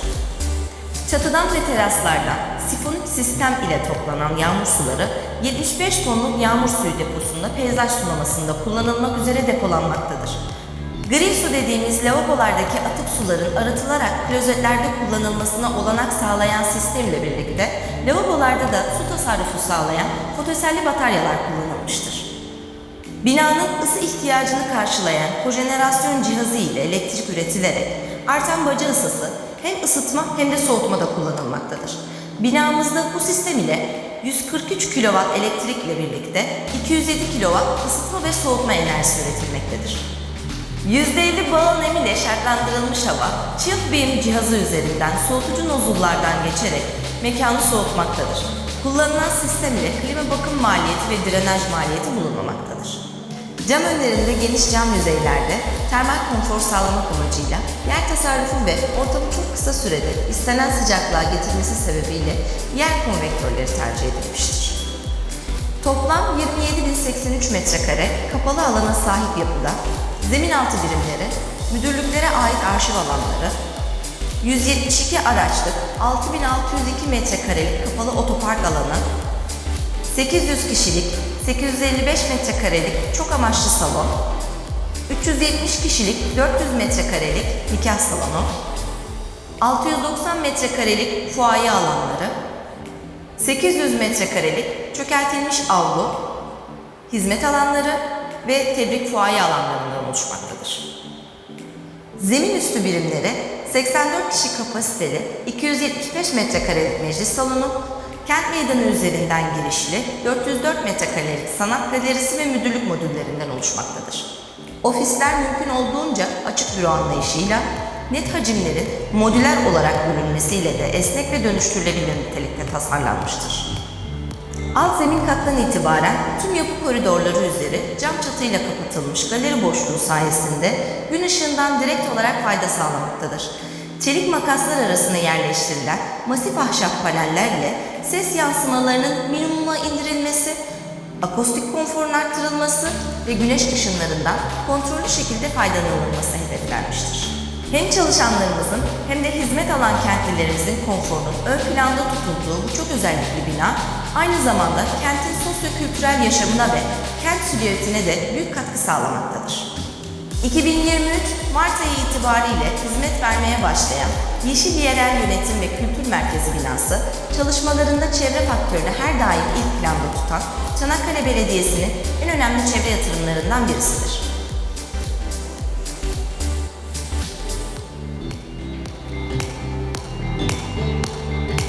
Galiba yeşil bina sözcüğü son derece önemli. Kente Troya'dan sonra, 18 Mart 1915'ten sonra, Assos'tan sonra, Kaz Dağı'ndan sonra yepyeni bir ivme kazandıracaktır. Yeni bir değer kazandıracaktır. Burada belediyesi var diyecek yani. İlk zannediyorum. Olacaktır. Çanakkale Belediyesi dolayısıyla öncüdür. Son derece önemli. Yeri de çok iyi. Kaleye reklam yapabilecek bir özelliğe sahip. Çanakkale için de çok önemli. Çanakkale'ye tabii ki çok şey katacak.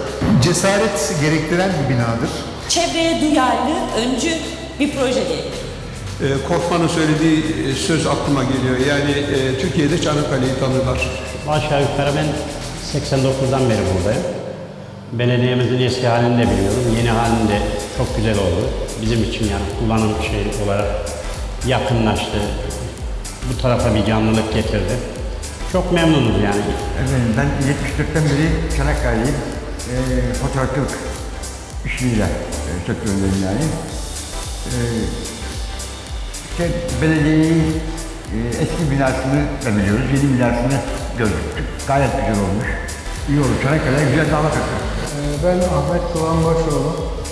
Çanakkale esnaflarından otogarda ilk açıldığında girdim.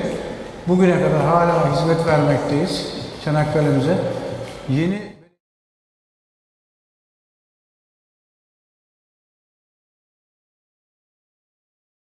Ben Mimar Ferda Oral. Kent meydanı oluştu. İlk önce onu bu kavşakta, dört yol ağzında, belediye binasının önündeki bir meydancık. Yeni bir toptan sonra, top meydanında dediğimiz, herkesin randevu verdiği meydandan sonra artık ikinci bir meydanımız var. Binamız güzel. Zaten yarışmayla elde edilen bir bina. Emeği geçen herkese bu arada da teşekkür edelim şehrimize bu binayı kazandırdığı için. Bir de bu binanın özelliği var. Tabii yeşil bina olması ve enerji yönetiminin olabilmesi. Çanakkale için, şehrimiz için örnek. Biz mimarlar için ne yapabiliriz şeklinde bu konudaki çabalarımız ne olabilir şeklindeki örnek. Yani bu bina bence iyi oldu. Şehrimize yeni bir hava getirdi meydanımıza. Hayırlı olsun diliyorum. Merhaba, ben Mimar Berna Öz. Bir mimar olarak gayet başarılı buluyorum. Çok şeffaf bir yönetim olması sebebiyle belediyenin bu kurala, bu projeyle uyduğuna inanıyorum. Meydan olması o açıdan çok güzel. Çok üstün bir başarı sağlamış durumda belediye şu an. O yüzden de Ülgün Başkanımıza çok teşekkür ediyoruz. Bu bir örnek proje olmuş oldu bu şehircilik için, şehir için. İnşallah çalışan arkadaşlarımız da bu güzel yapıyla birlikte daha güzel, başarılı, sağlıklı, mutlu, hepsi huzurlu bir şekilde işlerine devam ederler. Her şey çok güzel olsun Çanakkale adına. Değerli kentlilerim, bu binanın açılışını 2023 yılında yani Cumhuriyetimizin 100. yılında yapıyor olmanın gururunu yaşıyorum. Bizim belediyelerimiz halktan aldığı emaneti koruyan pek çok konuda öncü belediyelerdir. İşte bu binada yönetim anlayışımızın şeffaflığını, ulaşılabilirliğini ve çevreye duyarlılığını gösteren canlı bir örnektir. Projemiz, iklim değişiklikleri ve çağdaş mimarlık bağlamında örnek bir yapı olsun, adı da Yeşil Yerel Yönetim Binası olsun dedik. Bugüne dek hayata geçirdiğimiz pek çok öncü, sürdürülebilir projelerin belediyesi olmaktan duyduğum gururla Yeşil Yerel Yönetim ve Kültür Merkezimizin Çanakkale'mize hayırlı ve uğurlu olmasını diliyor, zeminden çatıya emeği geçen herkese tek tek teşekkür ediyorum. Ellerinize, emeklerinize sağlık.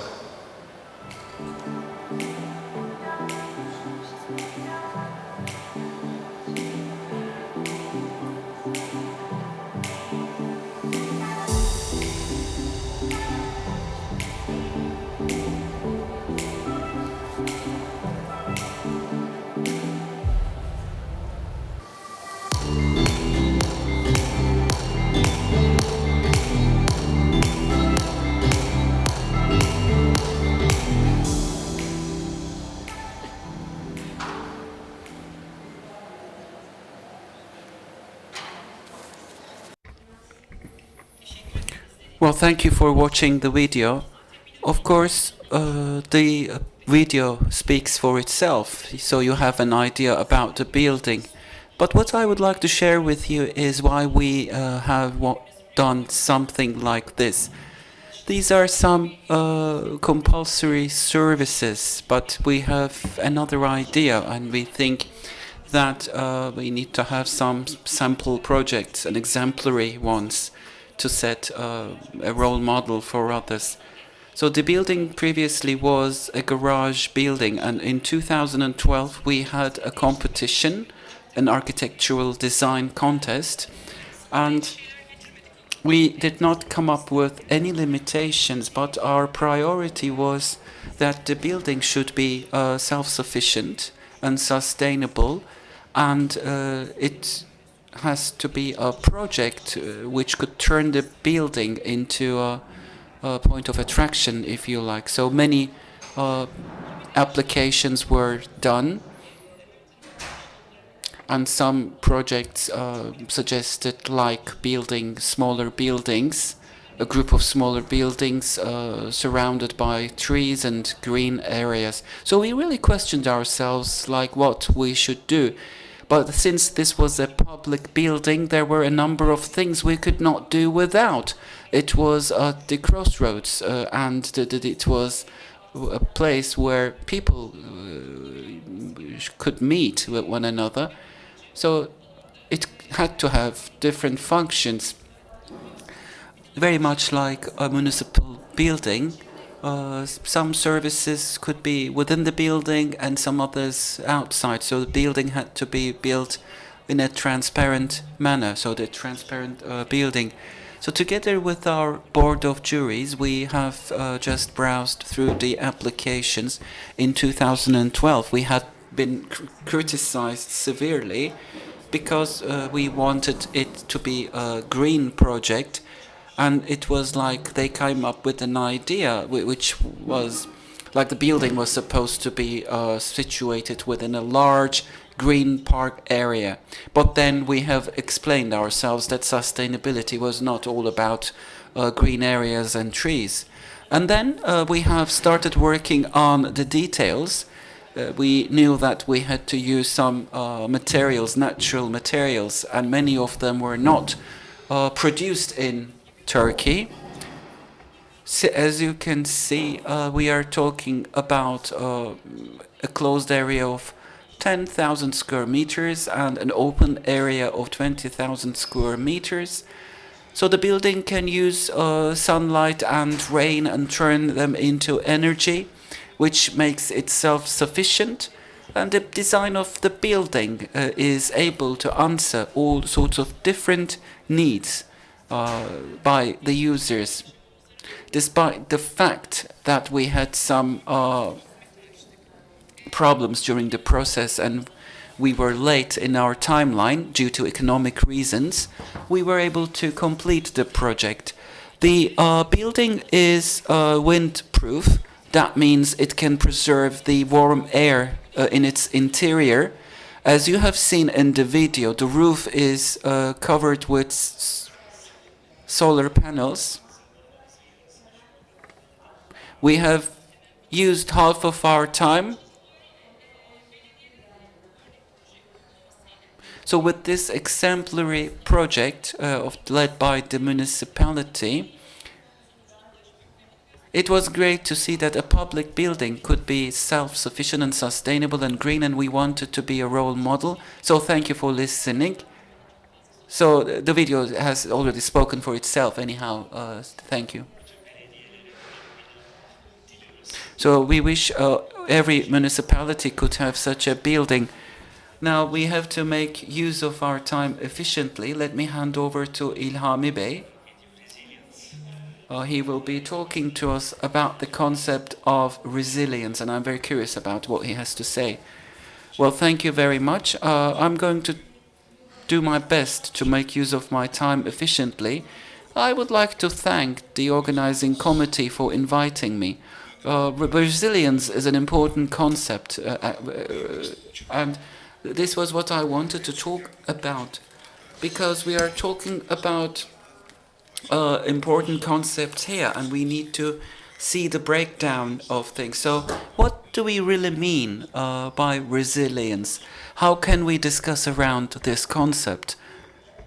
So the organizing committee has very kindly accepted my proposal for this presentation.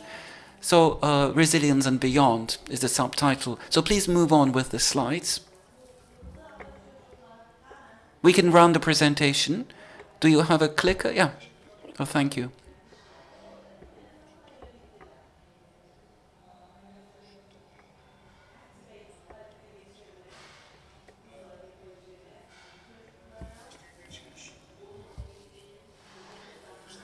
So you can download the presentation from the Congress website, so you can download it from here.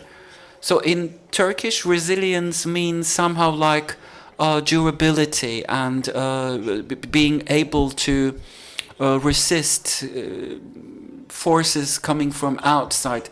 But resilience as a concept also includes other concepts, and it's related to other meanings like sustainability and others, and we have to consider it, because don't misunderstand me. There is no consensus in the Turkish version of the word resilience. Perhaps we can ask this to our audience, like to see what they understand when they hear the word resilience. Because, of course, this is a semantic and linguistic discussion, and I have no intention to roll out such a discussion around the semantics, but resilience in the Turkish language has no agreed upon translation. So whatever the Turkish version is, resilience is closely related to risk management. This is a scientific fact.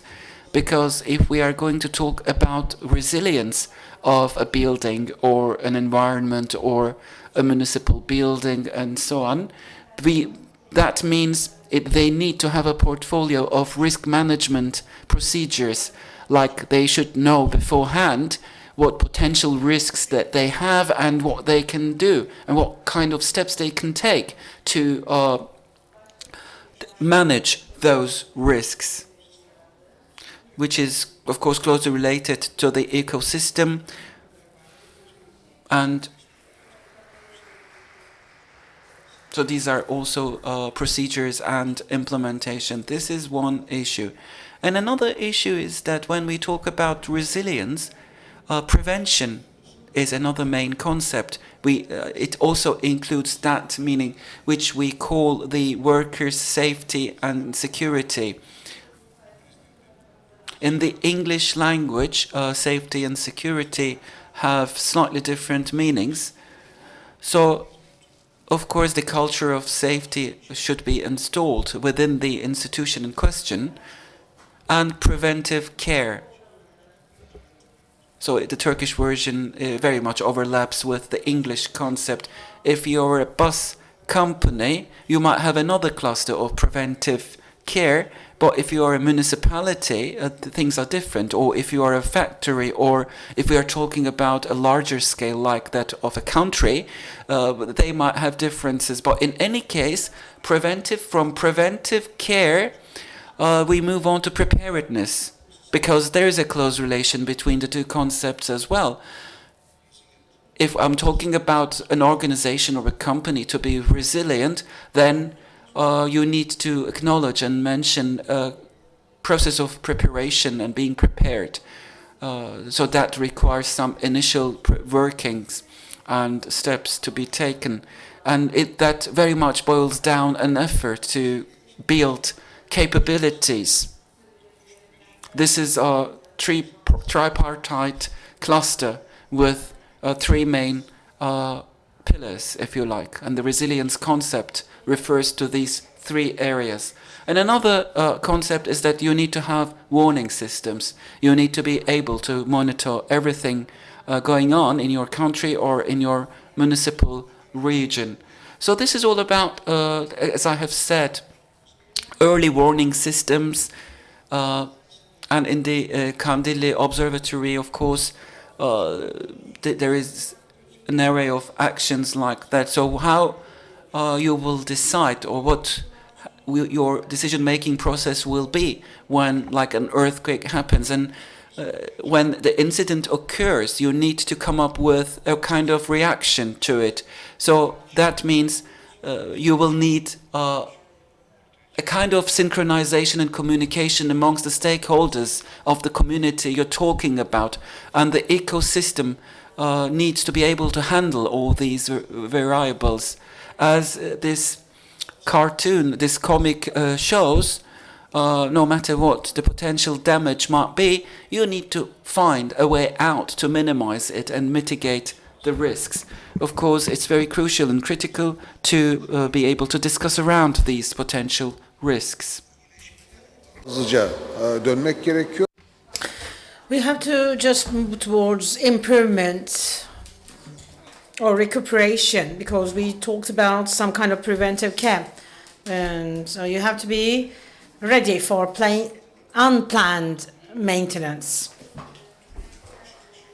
So we have to be in a position where we can encounter repairability. So our company or our institution should be in a position where we have already measured the repairability of this ecosystem. We use scope or 100 means like it's perfect. So it's not like where you just get ready to go on the road when it's time to go on the road. So you have to be prepared beforehand. So the autonomy abilities should be already acquired. So we shouldn't wake the boss up when there is an emergency.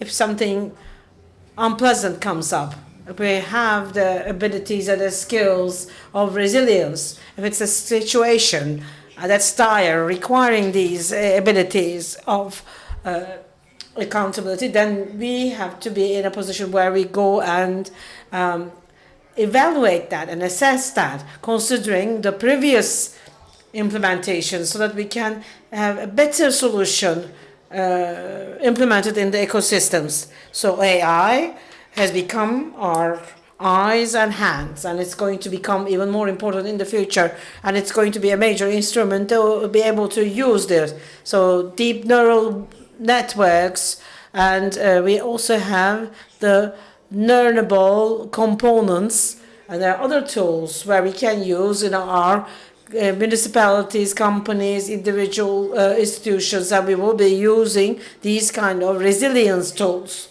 because when you wake up at 3 in the morning, you would not be looking for the expert to consult with so that you can come up with a solution. And I'm sure there should be a way, easier way to do that. There are certain techniques and methodologies which I will not go into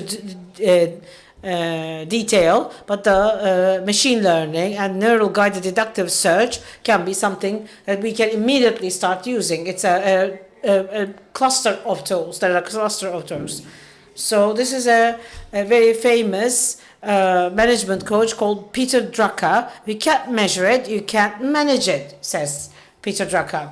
And that's why robustness is totally related with resilience as well. So you have to be stand on your 2 feet and as sound as possible. Whether it's a company or a municipality or a local authority, when you're tackling the issue of resilience, you have to also measure and assess the robustness of it as well. There's a very important aspect here. Yes, we have machines and we can teach them, but human beings are totally immersed in it. It's the human beings are the backbone of this. So the most important carrier of the whole process is human being. When you have human intervention, reinforcement learning should be a part of it, along with AI, which also may be able to introduce a new type of human beings. If you're over 60, you will remember this bionic man. Well, we will be a bit bionized. Don't be scared, because AI is user-friendly at the same time. Of course, when you consider all the list of demands, and if you're going to talk about the resilience, and I'm very happy to see a full house right now, which means that everybody is aware of the importance of the resilience, and the main concept of the meeting that we are participating is called resilience, and we are in the right place, discussing the right subject, and we are in the right time to discuss it. And I'm thankful for carrying the subject as a hot topic on our agenda. So the song is not over yet. We will continue to discuss it, and I thank you for listening to me, and maybe we can also talk about what resilience is when you have questions, and I can answer them. Thank you so much, İlhan Bey, for your contributions. Now I'd like to give the floor to Ms. Sanem.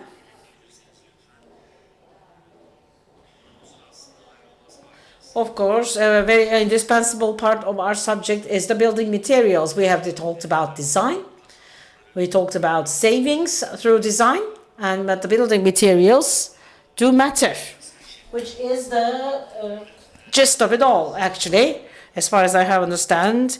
And we're listening to you. Hi, hello again. So I have been working in the material sector. I am the only representative from the material manufacturing sector, and I'm going to take you to a complete different corner. So I'm going to talk about this ethics, which is an abbreviation for the building outer facade insulation systems. the main concept of the Marmara Urban Forum, Maruf, is resilience and beyond, which has given us important information. I would like to talk a little bit about the resilient buildings, if you allow me. This image is from the World Green Building Council's publication, and it is about the buildings that are sustainable, and that's how they have built up this kind of image. It's about economy and how the building resilience has an impact on climate change and for people and economies. If you have noticed, some of the images are framed in red color. All of the goals are related to heat insulation, actually. So the sustainable design has been a subject that has been tackled by several different architects and have been defined and have been told. And also, Mr. Ant also has shared very nice examples about sustainable design and how it should be implemented. They all have common principles. So design matters, and the sustainable design and sustainable building materials and waste management and water conservation also is another important principle. And indoor air quality is also important. Maybe energy efficiency is one of the hot topics, and it will become even more problems. So indoor air quality is a hot topic that we have started talking about as well. And that's in terms of energy efficiency, we have so much data. We have so many references, and based on the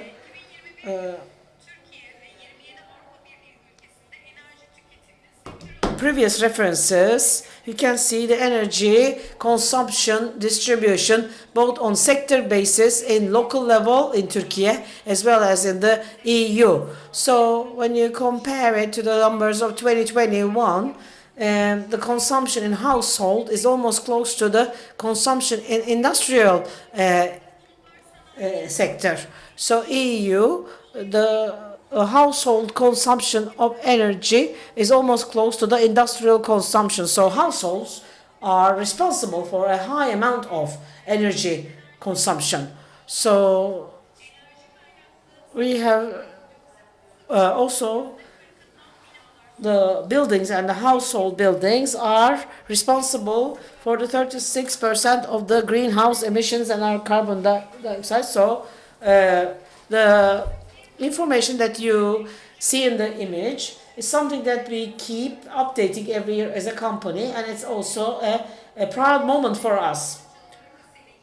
So Betek Dalmaçyalı has been our brand that we have entered the market 18 years, and we have seen it as a social responsibility project. Along with the data, we have continued to contribute to sustainability in every single party that we have been interacting with. And according to that, in 20 years, along with our selling more than 235 million meters square of products for heat insulation, providing comfortable life for more than 9.5 million people, and saved natural gas at the value of 65 billion Turkish lira, and we have prevented 28 million ton carbon dioxide equivalent of greenhouse emissions.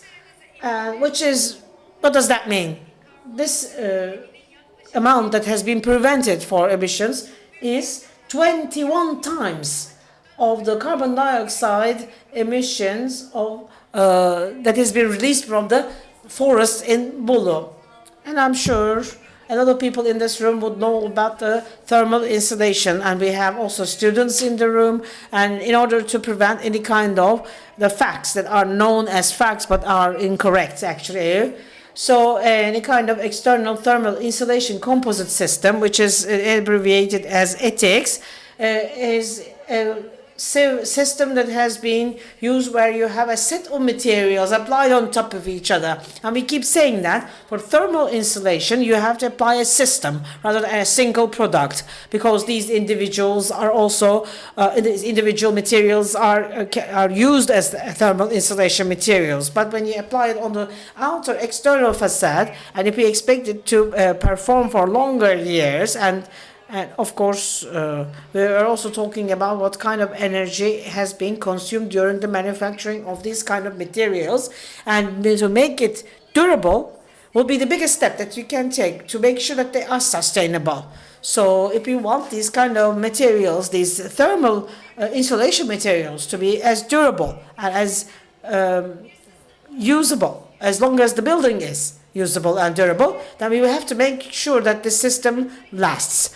Considering the resources in terms of energy management, in terms of the energy efficiency, there are so many different measures to be taken, especially in individual buildings. There are so many measures that we can take. Considering the references and the resources in EU, in order to prevent the whole building energy assessment, we can also build the thermal bridges and thermal performance. And we also have a problem in Europe about the roof insulation, and we can take several different measures. So including these measures to be taken, thermal insulation is not mentioned because it's also a subject that has to be taken as a measure anymore. Actually, we use 5 centimeter thickness if we can apply it. And I'm going to give you a very interesting number. 70% of our buildings are not up to the thermal insulation. You can see it in this image that considering the energy thermal insulation within the building, we start with the material, and we also realize that and when considering the interior of a particular building, and we started talking about the zero energy buildings, and we have started seeing good examples of that. Another hot topic that we started talking about is the indoor air quality in buildings. And almost 2 years ago, we have started a project where we have studied the impact of the indoor air qualities, impact of indoor air quality on human beings' lives.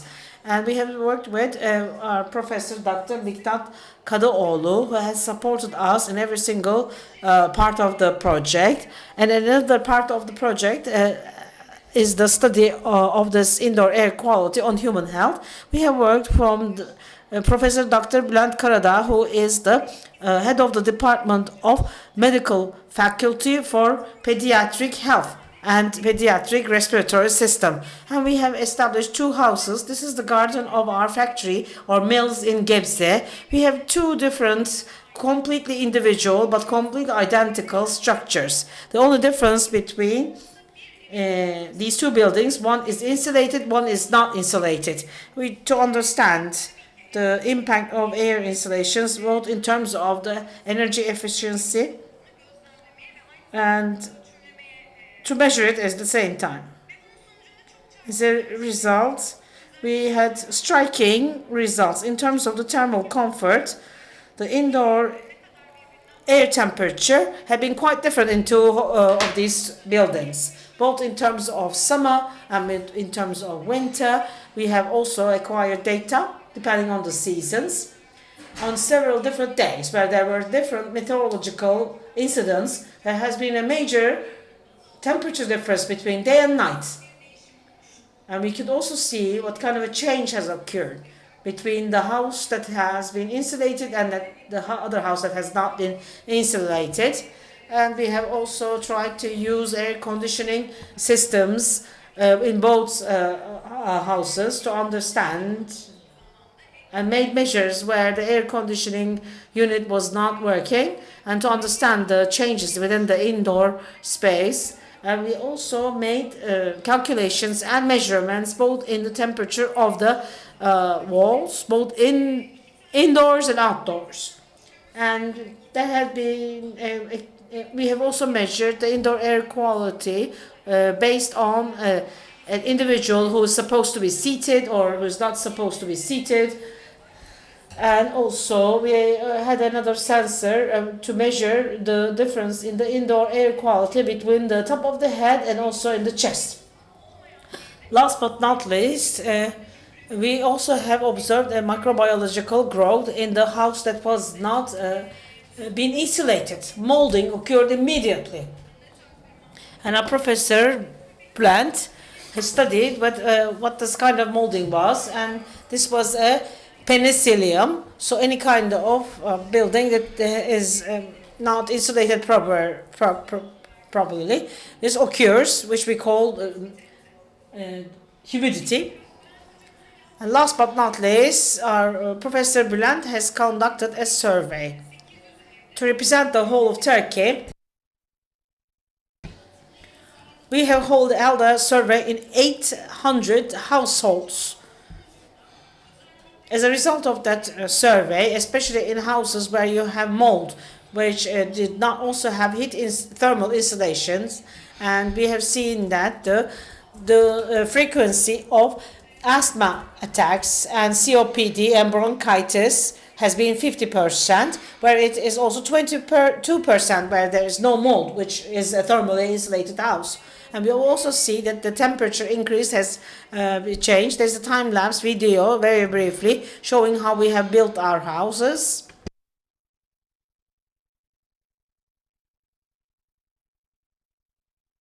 As I mentioned, the only difference between these two structures is the thermal insulation applied on the outer facades of the buildings. The remaining and all, including the flooring coverings, have been built using the same kind of material and the same kind of systems.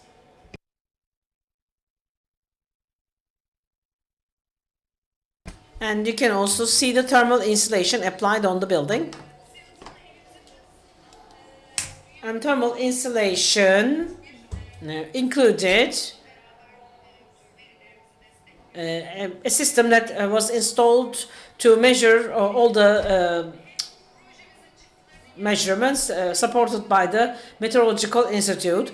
So you can also find all the remaining material and also find our study in the solution labyrinth. Thank you very much. I would like to thank you, Ms. Sanem. So I'd like to give the floor to our next speaker, who is going to be Bolorma Yamsranyav. The floor is yours, ma'am.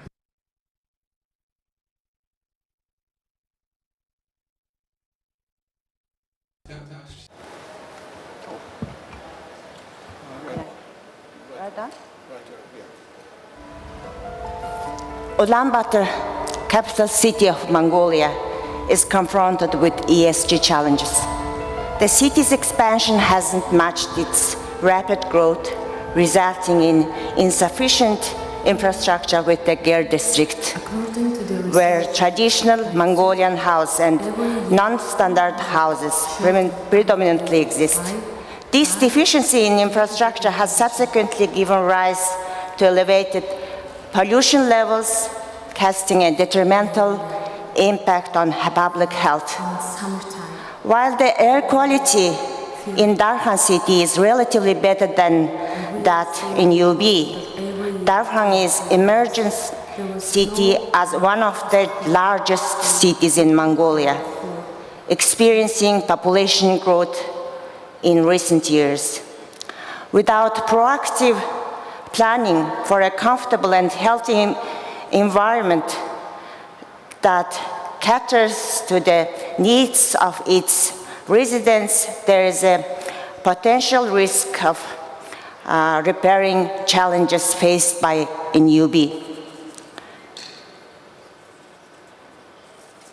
So in Darkhan, Smart Cities Forum held in this June aligns with the governments of Mongolia's long-term policies and framework. This initiative is supported. What happened?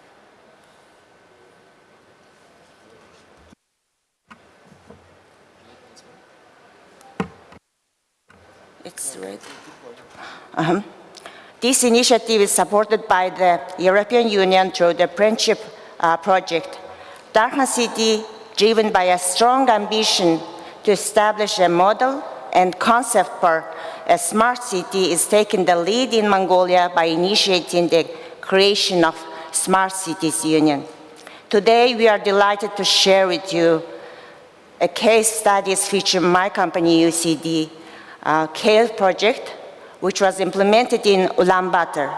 And also, we will explore Finland's experience in producing sustainable building environment by block solutions. Mr.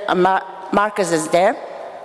So we will discuss Sayın Markus da and plan to be applied in the Darkhan province in the near future.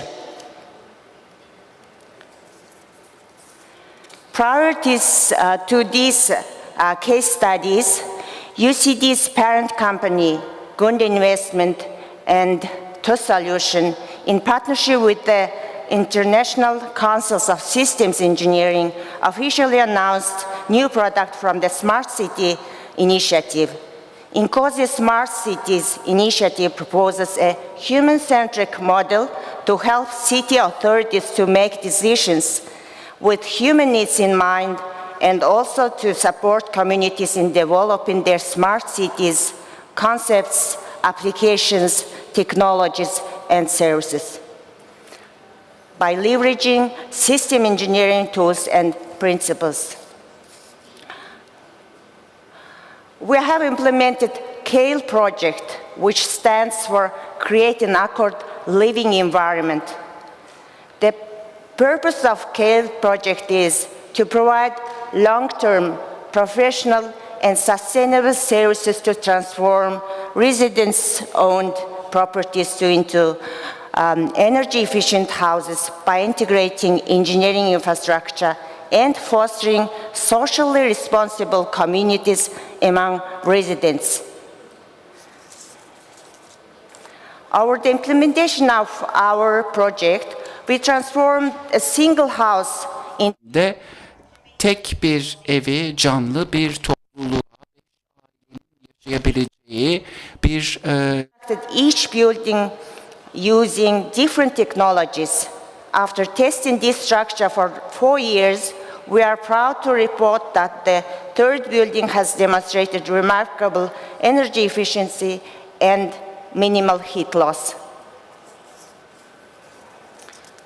The overall EUI for the whole project CALE development were per square meter 115 kilowatt annually, which is about 70% lower than the energy consumption for non-apartment buildings. Not only addresses technology challenges, but also introduce a novel way of communal, resilient, and smart living, fostering a comfortable living environment, affordability, and shared sense of purpose among residents. Now, you can watch the case study from Finland.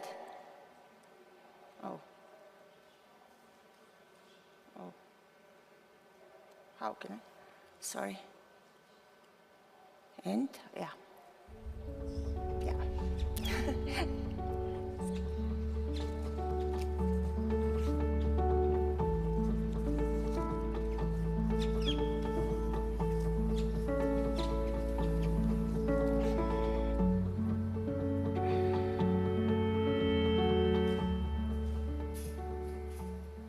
EcoBlock is injection molded construction block made out of recycled PP plastic and wooden fiber. There is no other construction blocks like this in the world, and it's low cost way to build.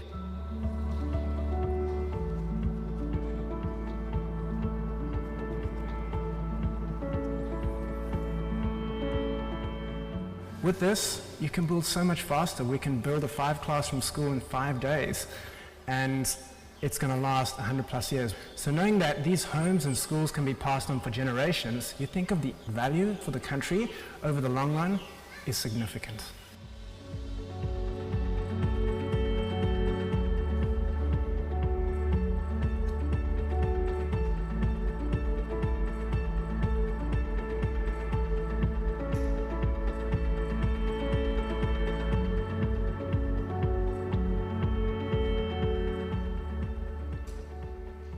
The 2018 earthquake is so horrible for us. In total, 10 earthquakes affected 218,224 students and damaged to 1,138 of the units of school.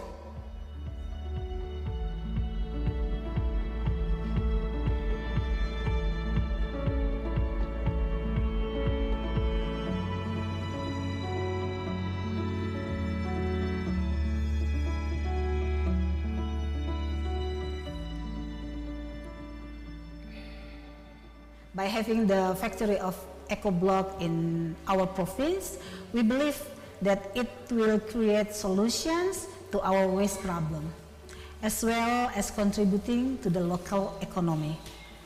The factory will show our society that there is a smart solution to overcome waste problem.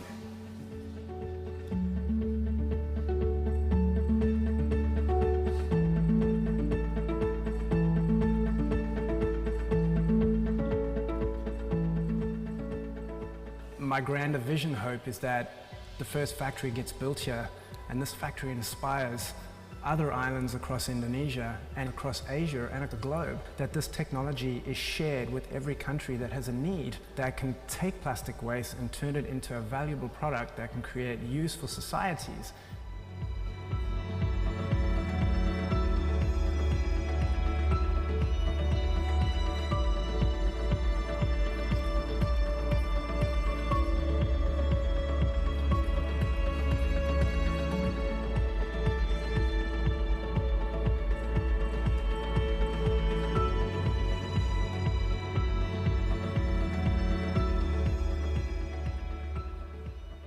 The eco-block is inspiring the kids and community to collect the plastic waste. For now, the emotion of the kids, we have a new spirit, new hope for kids now.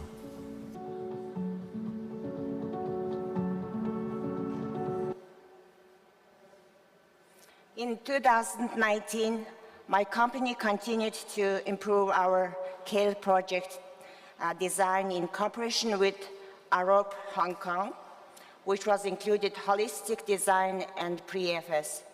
Every single activities of my company is based on smart cities initiatives approach, as I mentioned earlier. This approach perceives the city as a complex system, recognizing that the various subsystems with the smart city can evolve into continuously improving, fully operational systems capable of achieving their goals sustainably. This transformation entails equipping the city to swiftly identify and resolve emerging challenges, addressing not only the symptoms, but also the roots of causes. We believe when the CALE project applies to the Darhan city scale, or even to the national scale, even international scale, significant carbon reduction can be achieved and air pollution can be greatly improved due to the reduced energy need through proper house design. The aims of CALE are to balance cost and green for affordable living and increase income by micro businesses of residents. Thank you very much.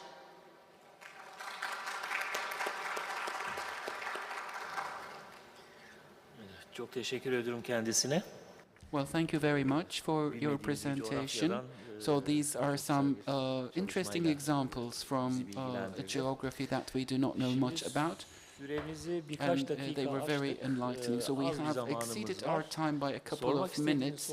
We have very little time left. Do we have any questions from the floor? Any raised hands? Let me look around. Yoksa benim aslında sormak istediğim bir şey var ya da toparlayıcı. Burada İlhami Bey'in ve Sanem Hanım'ın So I have a question benim de çok myself. yapı biyolojisine İlhami işaret Bey and ettikleri çok Sanem önemli bir şey Hanım. oldu aslında. Bir Well, they tanesi have İlhami hinted Bey'in at söylediği a very önleyici bakım important detail ve about Sanem Hanım'ın construction iç ortam hava design, kalitesi. which is the Bunlar preventive aslında care birbirini o kadar and the tamamlayan quality şeyler of ki air in the interior of the gerçekten buildings. These are like two important concepts complementing one another. In Germany, for example, in Bavaria, the Ministry of Health can come up with a pressure on the Ministry of Zoning with the premise that they should build and design the buildings in a healthy manner so that my burden on my shoulders as MOH, my Ministry of Health, will be diminished. A doctor might treat you, but an architect can enable you to stay healthy before you get ill. So architects, building products and materials. So I think we are now shouldering brand new responsibilities. So thank you very much for hinting at these important concepts and that kind of relationality. So I have a question to Zeynep Hanım. Efendim? Tabii ki buyurun. Can I make an addition? Okay. Teşekkür ederim. Bu resilience'la çok alakalı bu önleyici bakım ya da insanların hasta olmaması. Bunu belki aldığı dış etki sonrasında etki öncesi özelliklerine dönme yeteneği olarak I mean, this is very much about some important concepts. So resilience is not a kind of resistance. It's not all about, we have been affected by an external factor and let's protect ourselves against it so that we can come back to our previous state. No, it's not like that. Resilience is more than that. I mean, the built environment components like designing of buildings and architectural designs and using nature-based materials. So they are all complementing one another, and as many speakers have said, this is a holistic approach. Well, thank you very much. Zeynep Hanım, very briefly, please. We have exceeded our time. In the building in Çanakkale, I mean, to what extent your plans and calculations match with the reality? Because you come up with a plan and then you put that into reality, but what are people's reactions? Perhaps you have not had enough feedback, but do we have any clues from the building itself? So there have been a number of feedbacks coming from the building. I mean, first of all, our staff is very content with the building. They are very happy with the building. And for those who come to the building from the outside as guests or to benefit from the services provided there, they just spend a certain amount of time, like they visit the exhibition halls and so on. And then this is coming back to our budget, for example, I mean, for the energy consumption. So that will be an important feedback. The official figures will be obtained in a year's time, but for the time being, we have a positive perception. Well, we will have some time outside, so if you have questions you would like to pose to our panelists and to our colleagues and speakers, and I would like to talk to Bolorma on a one-to-one basis as well, but we don't have any time left. So thank you for the information you have shared with us. Thank you for listening to our audience.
Hala geliyor mu? Tamam. Daha yakın durmam lazım. Yok, böyle iyi galiba. So let's start, if you like, with our session, because when we surpass our time, it's not good. So today we're going to talk about from roots to roofs, housing for and by communities. It's not like only about residentials, but we are going to talk about accessible houses or accessible residential structures. So we will have experts from the field, and we will be referring to some best practices, and we will try to go beyond the theory and try to understand what is being done all around the world to have an idea about other examples. So this will be the very backbone of our session. But before introducing our speakers, let me talk about one detail. World Habitat Foundation is one of the sponsors of Maruf and this session, and this foundation has an aim of enabling everyone to have access to houses, and this World Habitat Awards given by the foundation makes them visible, and they enable themselves to raise awareness. So our speakers have also been awarded by the foundation. So let me introduce our speakers first, and then I'm going to switch to English, and we will be listening to the interpretation. Jeffrey Payne is our first speaker. How am I going to control the sound? Is it like I'm shouting a bit, or is it because of the echo? Okay, Jeffrey is a housing and urban development consultant, and he has for very long years been working in urban planning and urban housing. He's a researcher, and he is delivering lectures at the university, and he's also an author. And since the 1970s, he has been to many countries, and he has been studying housing issues in Turkey, Pakistan, and similar geographies. His last book is titled as Somewhere to Live, published in 2012, Rising to the Global Urban and Land and Housing Challenge. It's 22, yeah.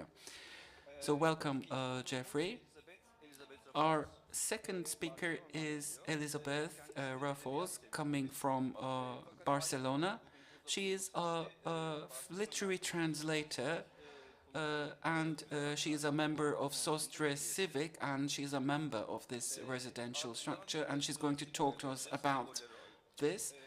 And our last speaker will be from Brussels, Thibault Leroy, and he is a co-director of Community Land Trust in Brussels, and he's an urban planner also. And beyond being a professional in this area, he's also an activist advocating the rights of residents in residential structures.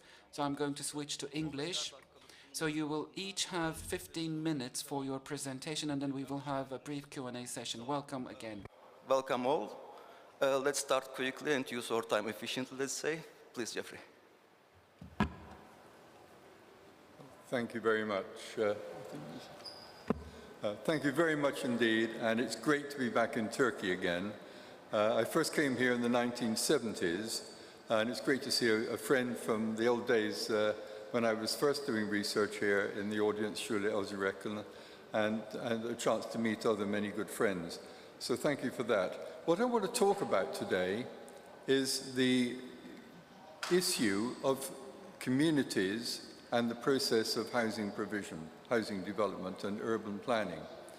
I think we need to put it into a broad context by saying that we are living at a time when urban populations are increasing, pressure on land is increasing, and prices are going up because of the neoliberal economic system under which most of us now live. And that has left a situation, or created a situation, in which over 1 billion people are now living in various types of non-formal, unofficially recognized housing, and that may well go up to 2 billion by 2030. That is still looking very likely. Slums are still growing faster than formal planned development. So although we are increasing the housing supply, formal housing supply, it's not increasing nearly rapidly enough. Now, one key area, the last region of the world to urbanize, is sub-Saharan Africa.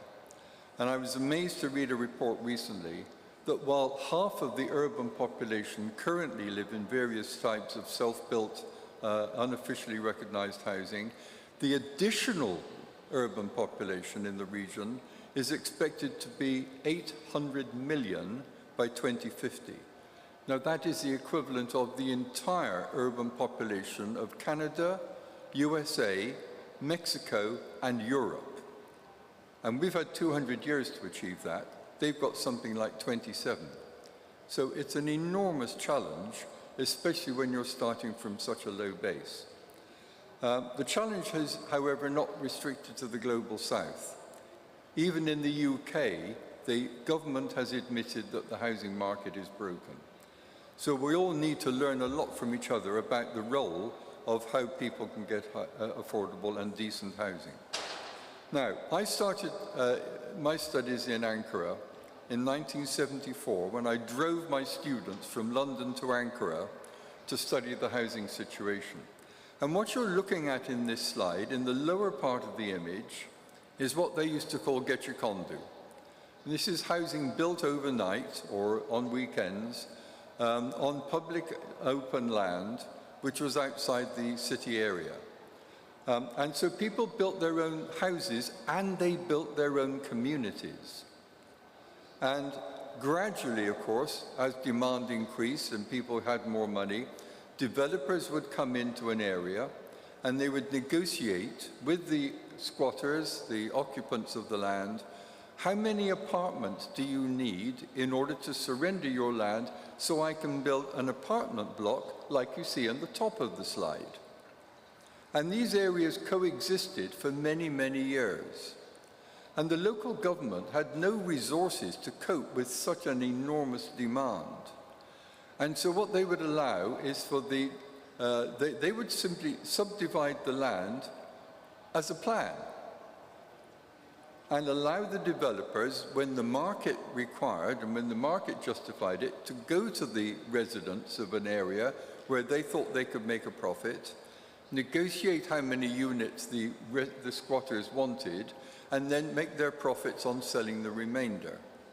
And that's how the whole of Ankara was developed. In the 1970s, 2/3 of all housing in Ankara was built by communities. It was the highest proportion of any capital city in the world. And that's why I was so fascinated to be studying it. And it seems to me that that is a model that was working very well also in Peru, where my great friend and mentor, John Turner, who sadly died a month ago, he was the pioneer that my generation was inspired by to look at how community-led development could take place. He did studies in the 1960s in Peru, and he published many books, influential books, Housing by People. And that was the basis of looking at these issues in a constructive, positive way as a resource rather than as a problem. For anyone who wants to take the link to on the slide, his obituary, which I wrote for the Guardian newspaper, is now available online. And he was the pioneer, as I say, of this whole approach. But about 4 years ago, I was approached by UN Habitat to do a paper on the role of finance in improving access to affordable housing. And I thought, well, if you only look at the world through the lens of finance, you can only achieve affordability by subsidy. And if you're using a subsidy, you cannot prevent housing provided in that way being reintegrated into the market and eventually becoming unaffordable. So I modified the terms of reference and I looked at a number of non-market options by which housing could be provided by communities. And I list 3 different examples here. There's tax-based instruments available to governments. These are widely used, but are very difficult to actually allocate for housing itself. So that's not terribly effective, although it is a very effective means, especially in China, of generating local government revenues for all sorts of policy needs. The second option we looked at was fee-based instruments, and that is widely used, and that basically involves the sale of development rights. And then there's a number of options also, development-based options such as developer charges, I list them all here, land pooling or land readjustment, and land banking. These are various methods by which you can provide regulated housing by the state. But I also looked at a range of non-market options. And some of the more imaginative ones, in Germany, for example, students can live rent-free in homes for the elderly simply by providing 30 hours of care or company a month, which seems to be a very good way of keeping a sense of community and enabling both ends of the age spectrum to benefit. And we also talked about co-housing, we talked about cooperatives, obviously, which is a global phenomena, and a whole range of things like community land trusts, which have become much more widely applied in a number of countries recently. So I would strongly advocate that these non-market options be adopted more widely. And it seems to me that in addition to this, it's really important for governments to promote a diverse range of supply options, including, as I say, non-market options, in the same way that the people in Ankara and other cities in Lima and all around the world have been doing for decades. The trouble is that neoliberal economics has made these systems very, very ineffective. And you don't get gecekondu's, as far as I know now, in Ankara. You certainly don't get them in Istanbul, although they used to have, I think, apartment kondu, where a developer would build a block illegally. And I remember walking down one road once in Istanbul and asking if both sides of the road, because they looked the same, were both legal. And I was told, no, the one on the left is legal, the one on the right is semi-legal. And I said, what's the difference in price? And they said, 10%. Now that was 10 years ago, but it just shows how informal processes have been a very effective means of integrating low-income groups into an urban economy and into a land and housing market. And we seem to have lost that ability very much in recent decades. I think it's very important. I've also done a lot of research on regulatory frameworks. And I do find that in many countries, the legal requirement in something like the residential plot size may be set far too high or inappropriate for low-income groups. So we need regulatory frameworks of standards, norms, regulations, and procedures, all to reflect the needs of the people who need to benefit. At the moment, they tend to be defined by upper-income groups, professional groups, on the basis of their assessment of what is appropriate. And that really does need to change because that's part of the problem. I think we need, in other words, to learn from the poor because they're the experts in managing with limited resources. So all of these sort of options, I think, are very, very important. And we also need to recognize that community-led housing usually starts off with something very simple. Just a piece of land and maybe a one-room house. And then once you've got security, you expand and you improve, and that process can be endless. And of course, we've seen in Egypt, I was working there. That process was the major process by which everybody tended to get housing, and it generated self-financing urban development. So I think we need to focus particularly on those things that people cannot provide for themselves. If we can provide a framework within which local people can access a piece of land in any country, and I include my own country. Obviously, in somewhere like London, the land prices are far too high for individual housing. But wherever the idea and the option makes affordability on land agreeable and amenable to community action, I think that should be a part of the incremental community development process. So that would, I think, enable us to achieve that. This is the report I did for UN Habitat. It is available on free download. If you just Google UN Habitat, the role of land in achieving housing, you can download that free of charge. I did summarize all the work that I've been doing over the last 50 years in the book that was published a year ago called Somewhere to Live, and that draws on the experience of countries all over the world, including the UK. But it does look at the issues of affordability, criticizes the neoliberal agenda, and it sees what has been done and what is being done in order to achieve progress and live within the boundaries of the planetary constraints under which we are all going to have to live in the future. Thank you very much.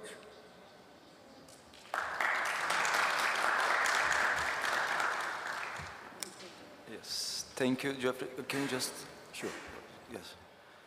Thank you, Jeffrey. It's like, I think this presentation perfectly links with the theme of Maruf, resilience. As I was listening to you, I was remembering that the importance of self-organizing capacity is quite crucial for resilient systems. So a system should be able to self-organize somehow in order to be, more resilient and survive crises. And this, stress on support for, supporting self-organizing capacity in housing is, pretty much related to building resilient communities, let's say, through, not, let's say, informal housing, but, self-organizing, as you said, community-led housing. And just one short addition, gpa.org.uk, right? It's an, I would say very cozy and very informative web page on Geoffrey Payne. And yes, Elizabeth, please, let's proceed with you. Elizabeth'in sunumunu, yes.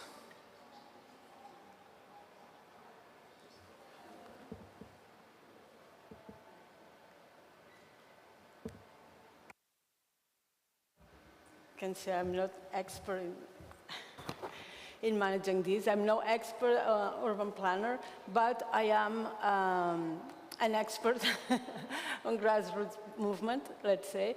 So I'm a member of this cooperative, Sostre Civic.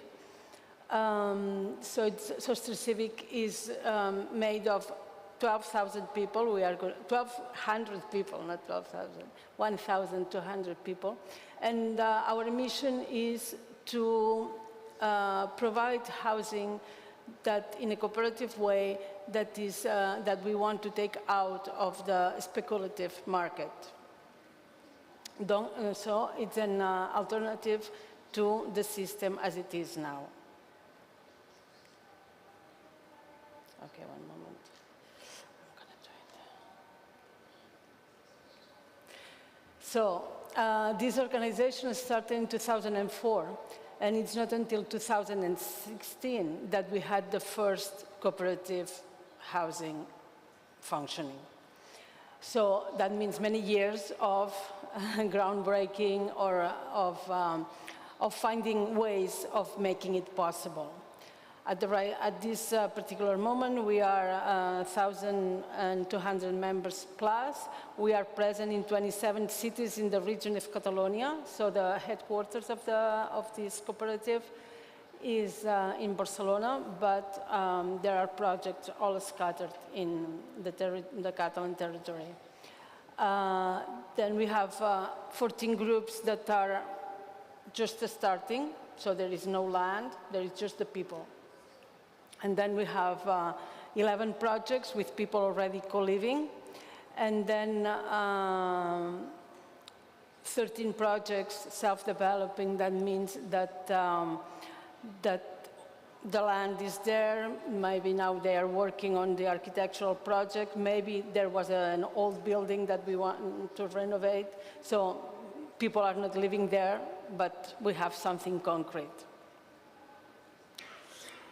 So, so here you have very visually how it all started. And then in 2016, remember the organization started in 2004 just as an association, and then it became a cooperative. And then in 2016, we have one house, one building in functioning, and 3 on the way. And so we get to 2023, and we have 11 working with people already living in there, and 13 more that are on their way. So here you have this map that is like all these red dots are not very exact, it's all very approximate, but what's important is like those, like Soster Civic has 24 projects, and that means 547 dwellings. So. And in the whole of Catalonia, these are not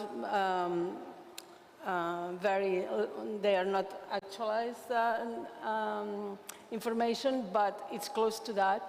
30 in the total of Catalonia, so that means other cooperatives that are not members of Soster Civic that also have projects working, and which means 550 dwellings. So it all started because housing in Spain is a right that's not guaranteed, and then there is a lot of private property. There is social housing stock is only 2.5%, and the rent-to-income ratio is in Catalonia 57%, and in Spain 40%. So that's the context in which this association saw the need for creating a space that is non-speculative, especially in Barcelona, or it's a very touristic city like Istanbul is, and so Airbnb and all the foreign investors and all the greedy investors that want to make a profit with, regardless of people. So that is the system, that's how it works. So we have the people, the members of Soster Civic, of the cooperative, and then is the cooperative who is the owner of the property, of the project, and the people that get the right to use this property to the end of their days, or until they want to. So then that's another visual way of explaining. When you purchase, you have to put all this money up front. When you rent, you put some money every month, but that will increase. And with no rent control as it is right now, like I don't know how it is here, but in Barcelona right now at the most you'll get 5-year contract. And that means after 5 years you get an increase, who knows how much. Whereas the right to use, it means that you might put some money up front that will be returned to you the day you die or the day you leave. And then the amount of money that you pay every month for the maintenance, for paying mortgages or whatever, that stays always the same and maybe decreases as payments, for example, of a mortgage, if you do have that, finish. So that's so instead of having a cooperative, every project being a cooperative, everyone is independent. No, in how it works with Soster Civic is that all the projects, all the properties belong to Soster Civic. They are independent financially, so if one fails for economically, that doesn't affect the other projects. But let's say that who owns all the properties is Soster Civic.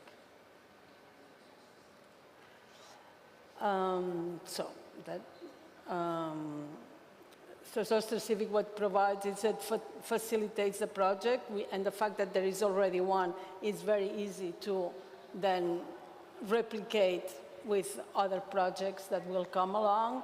And then there is a network of people all helping each other, and then the fact that it's always, the affordability is maintained.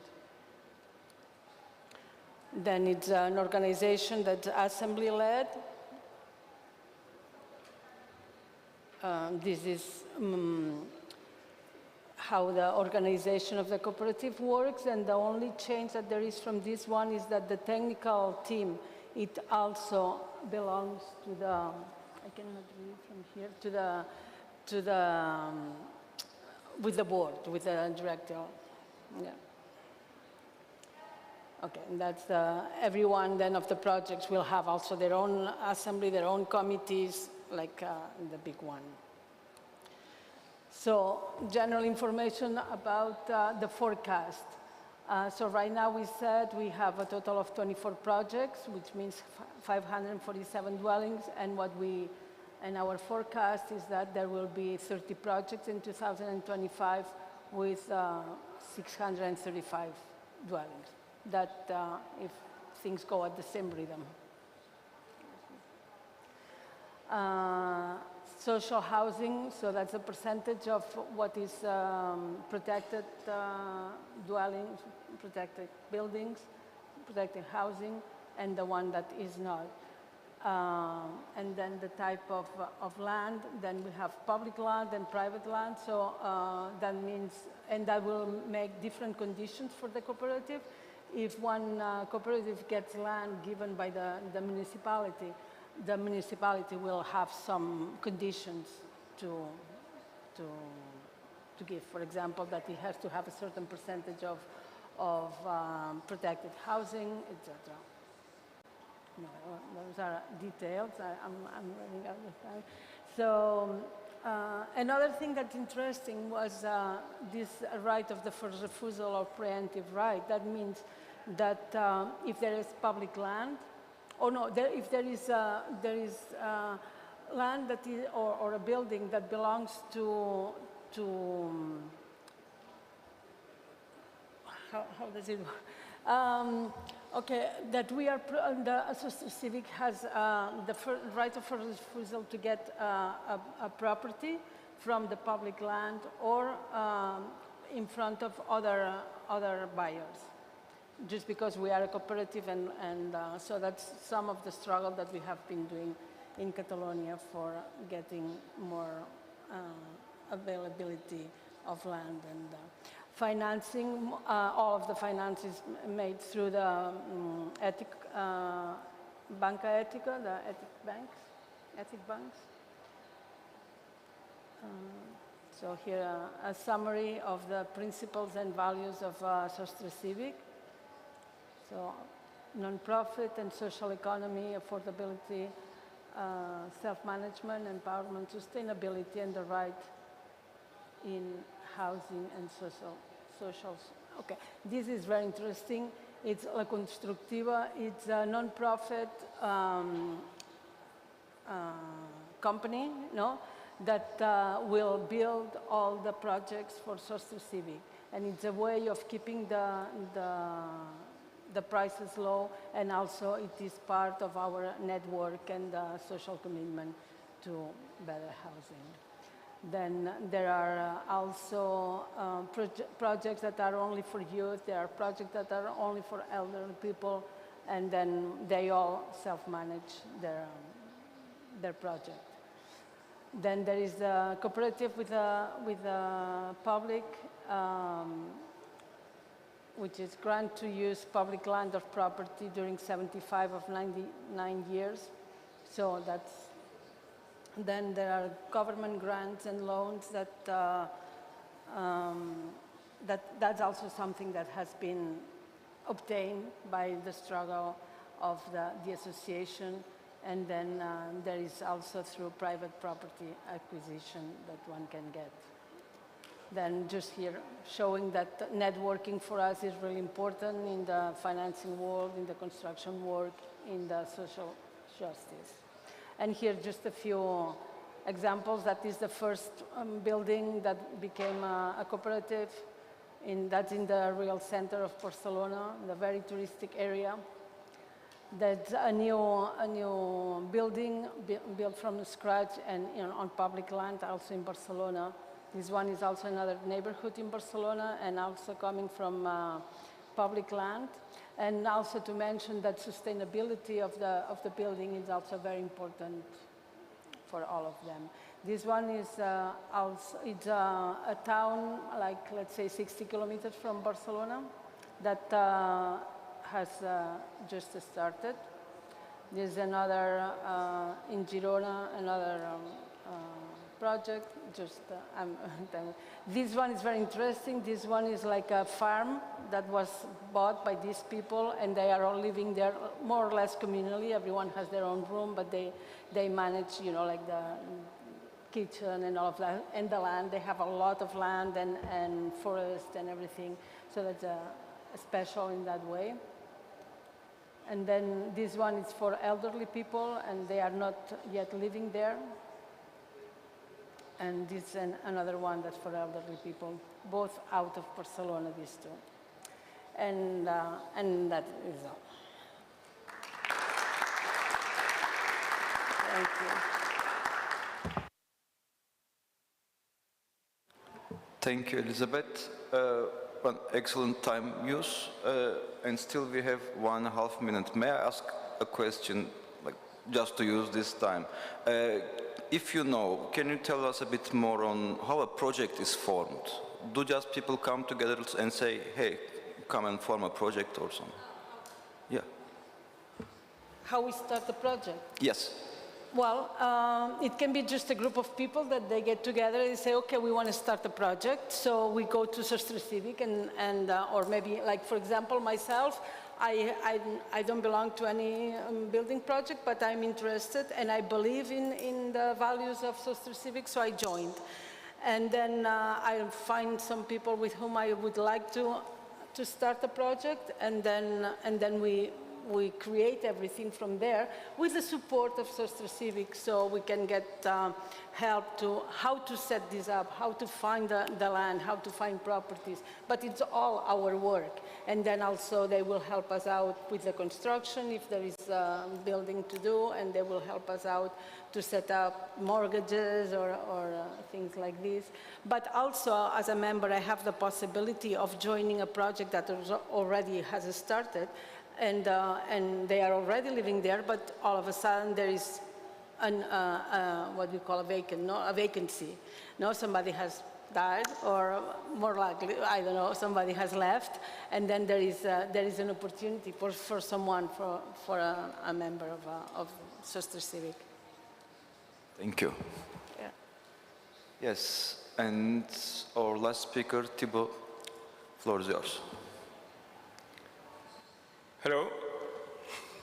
Yeah, very pleased to meet you today in Istanbul. It's my first time in Istanbul, so I hope to bring many friends, as did Peter, Geoffrey.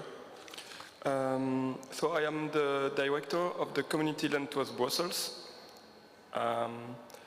So I would like to introduce you to the work of my colleagues and me at Community Land Trust Brussels. This is a non-profit organization that offers, or tries to offer, affordable housing solution for people with low income in Brussels. So our roots are deeply rooted in the right for housing solutions in Brussels. So a short highlight to the Brussels context. Like many cities, Brussels faced what we call a housing crisis, but it's not a crisis anymore since it's like 30 years that it is happening. But the housing prices doubled between the years 2000 and 2010. In Brussels, the social housing represents only, let's say, 7% of the housing stock. So compared to Turkey, maybe it's not very representative, but compared to the neighboring countries of Belgium, it's very low. It represents in Brussels, let's say, 40,000 units of social housing, but there are more than 25% of the population of Brussels who lives below the poverty line.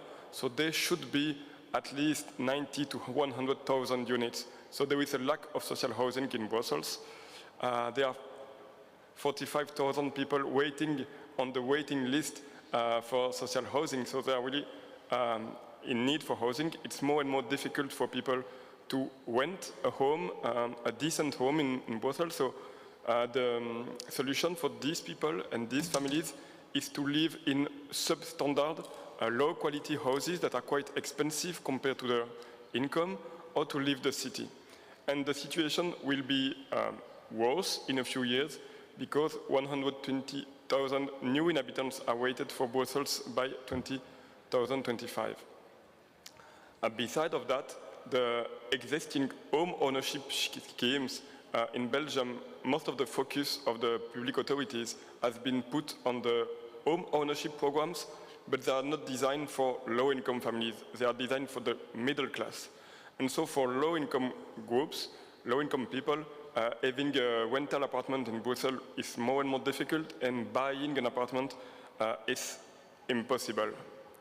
But a grassroots initiative emerged in 2008, and I would like to quote, I think it's Mark Twain, who said, they didn't know it was impossible, so they did it. And so these people, it's civil society associations, non-profit organizations that used to work in deprived neighborhoods of Brussels.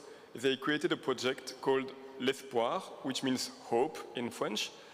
And the idea was to allow 14, so it's very small, it was 14 families, new commerce in Belgium, so 14 families from an immigrant background, to become homeowner.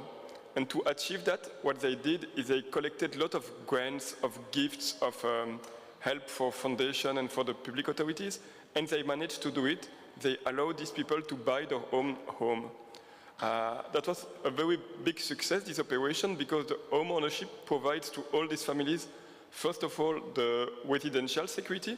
It's very important for people who got some very difficult residential journey, the security to say no one will never put you out of your apartment, you won't be displaced anymore, but also the opportunity to create some assets, because in a few years they can maybe sell the apartment and have money instead of being a tenant. Also some wealth, because they can pass the asset to their children, so that can really improve the wealth of the family, and at least some empowerment, because these people became actors of their own lives. They are not dependent of anyone now, they are their own homeowners.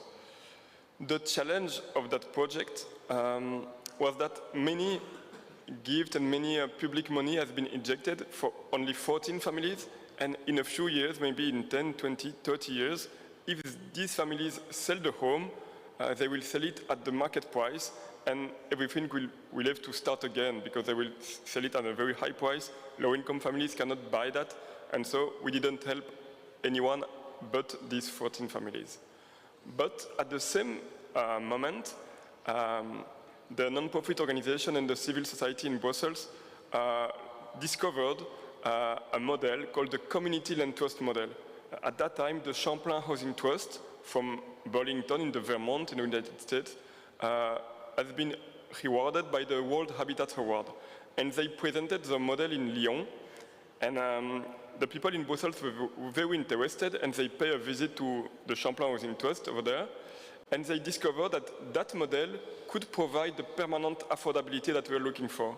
The land is considered as a common, and the housing trust tries to create a community. That was the start of our project in Brussels.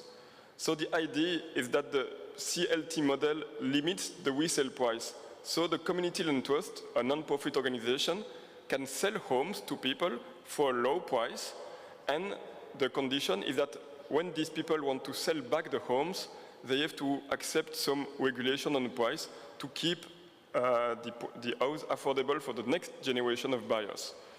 In Belgium, you have to know that home ownership is an absolute right. You can never restrict it, and any restriction to this right must be proportionate for general interest and temporary for a limited time. And we used to consider that 20 years to 30 years is a good limit, but afterwards, everyone can do anything, you cannot restrict the right of property. But with the CLT model, we are not in a pure home ownership program, we are in what we could call a long-term lease, because the land, the ground, belongs to the CLT, and the CLT offers to the family the possibility to become homeowners, so the home ownership is individual, but on a common land. So the land is collective, and that changes a lot. On a symbolic point of view, that changes things, but also on a very pragmatical point of view, that allows the non-profit organization, the CLT, to say, okay, you are the homeowner, but in 15 years, 20 years, 50 years from now, when you want to sell your house, you have to accept some limitation of the resale price. And that is very important because that avoids the real estate speculation, but also the land speculation. And last but not least, the CLT considers the land as a common good. This is very important for Brussels, but the model has been developed in the United States, is deeply rooted in the civil rights movement in the US. But for Brussels, the idea is very important because Brussels is a city that is really defined by its borders. Brussels will never be able to expand its territory because due to the Belgian federalism, the region is limited. So considering the land as a common good is a very good solution because otherwise, due to the supply and demand law, the prices of the lands will always go higher year after year just because many people want to live in a single city. So the fact that the land is a common good and that the CLT is democratically managed by the inhabitants is very important also for us. So I wanted to give a short highlight just to show that it takes time to create a community land trust. So the CLT Brussels has been created in 2012 after that the public authority asked for a feasibility study. In 2013, we bought our first project that had to be renewed and refurbished. And in 2015, the first residents arrived in our project. Today, we have, I will say it in a few moments, but today we have 100 residents. So in 15 years, we did it, but it takes a lot of time. But you should not be discouraged because I like to use the metaphor of the apple tree. If you want to have apple in your apple tree, you should have planted it 20 years ago. But if you didn't do it 20 years ago, do it now. The second best time to do it is now, so just start it and you will see it will work. I also wanted to set some perspective in 2023 of the CLT model. We are discussing about creating a European CLT network. I think the official creation will be October the 20th, so in a few weeks. And we try to disseminate the model, and we also try to create some housing cooperative in Brussels, so I'm very glad to be here with Sostre Civic. So we went from the woods to the roofs, because our first job is to create housing. So now we have more than 100 houses, housing units that are inhabited. We used to say that it's not just about the house, it's not just about the land, the job we do is about the people. So maybe we'll take a closer look to the people that live in our apartments. It's always people with low income. So in Brussels, different CLTs have different policies, but in Brussels, we do social housing. We have today 500 inhabitants among 100 housing units. We have a lot of applicant homeowners, people who want to buy a house as soon as possible. And 80% of them are from the lowest income category. So in the social housing category in Brussels, there are some people that have a job, but they are like single family, single parent family. And so they don't have a lot of money, but there are also people with really, really low money because they don't have any job, they don't work, they are on aid care and so on. Most of our applicants are from this category. And we have a very large diversity in origin. Brussels is a very multicultural city, and in our inhabitants you can see that because there are really many people from Latin America, from southern part of Africa, from northern part of Africa, from Europe, and so on. One very important aspect of our job is the community job. So in CLT, the Community Land Trust model, C is for community, and we think that really the CLTB is much more than housing. We need to create a community. So how do we do that? First, and it's important to say it, our residents and the neighbors are involved in our organization. All the residents are members of our General Assembly, and they are by far the biggest population of our General Assembly, so they can really decide these are the people who rule our job. They can also, and they also elect people in our board of directors, and in our board of directors, as I said in the previous slide, there are 1/3 of the people are inhabitants, 1/3 are elected by the government, and 1/3 of the people are civil society people.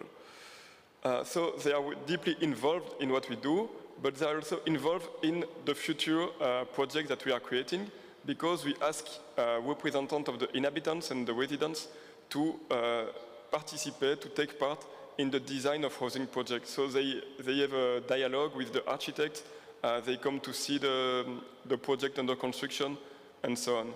So during the project, we support the inhabitants with the help of some other non-profit organizations to allow them to become the best homeowner possible, to inform them of how it works, to live in a, like, let's say, low energy building, to live together, to be co-owner. And after the project, most of the people have not the experience of living as a co-owner of a building, and so to have to take decisions about the co-ownership, so we help them to do that. But we also have a methodology called the asset-based community development, and we really think that it's important to give the community a place, not only the residents, but also the neighbors. And so we used to take very long discussions with all the neighboring communities and the residents of our projects to know what they can do, what are the assets, what are the skills, and to know, could you try to develop these skills and to help you new neighbors. And so we will try to create some community spaces. For example, we helped candidates, inhabitants to create their own catering program, and so now they started a kind of employment scheme. But we do also after-school programs, conversation table, flea market every first Sunday of the month, and we have a lot of activity going around the mobility, because mobility in Brussels is not so complicated as in Istanbul, but bicycling is really the best way to travel the city, and most of our residents do not know how to bicycle, so we give lessons and our inhabitants become the teachers. So we think that these kind of community activities are really important to help our projects to be accepted in the neighborhood and to be welcomed, and we can see that it really changes a lot compared to other social housing schemes, because we don't have the kind of NIMBY reaction, people not willing social housing in the neighborhood that works very well in Brussels. Yeah, that's it.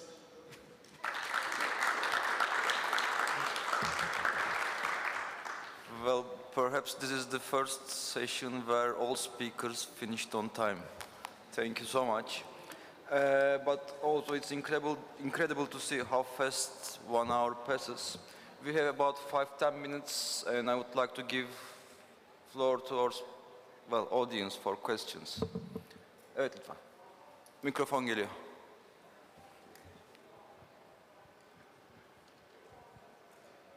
I would like to thank Bir dakika. Tamam, İngilizce konuşacaksanız sorun yok. Sadece kulaklıkları takmaları için. I'll try to ask it in English, although I wrote my question just to make sure that I don't miss anything. And thanks for all of you for your helpful presentations. I'm a PhD student who's working on social housing projects, and I am trying to offer a model for Turkey to have a social housing process which is covering all the income groups, especially lower income groups. And in our country we just have private rental housing, and I cannot say that we have a proper social housing, which we see in many other countries, because as far as I know from my studies, social housing should be based on rental housing. So we are promoting the home ownership in our social housing policies. So we are lacking also housing organizations such as community land trusts, and many housing organizations in other countries are, we cannot see it in our country. So I would like to ask your opinions about where to start for social rental housing. And it could be, I think, giving some role to community, as Jeffrey mentioned, community-led housings. But I would love to have some suggestions from all of you to where to start to promote social rental housing in our country. And yeah, thanks. I was a bit nervous, sorry. No problem. So a question addressed to all of our speakers, who is volunteer, let's say, to start.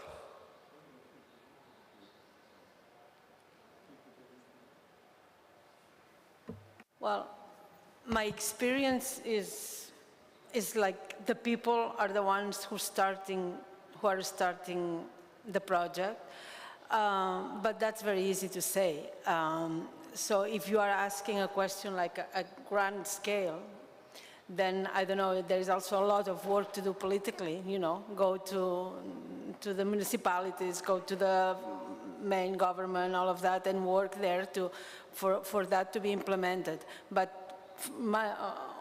my point of view here is like at small scale we can also start, and if the politicians don't behave, then there is still a place for us to work towards it, because it's the power of, well, what they say, the power of the people.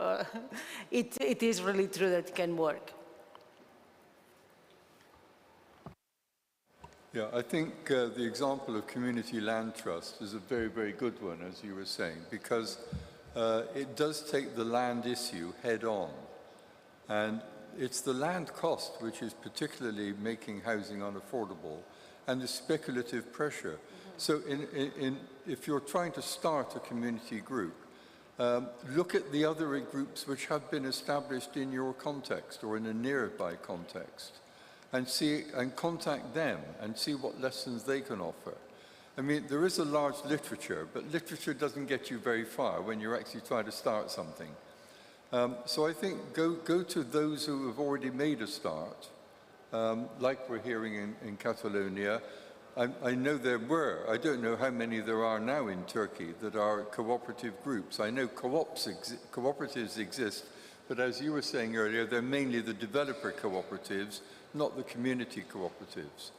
And I think what's so important is that social housing in various forms can take a wide range of options. For example, if you think of Vienna, one of the most cultured cities in the world, famous for music and art, 50% of all housing in Vienna is various forms of social housing.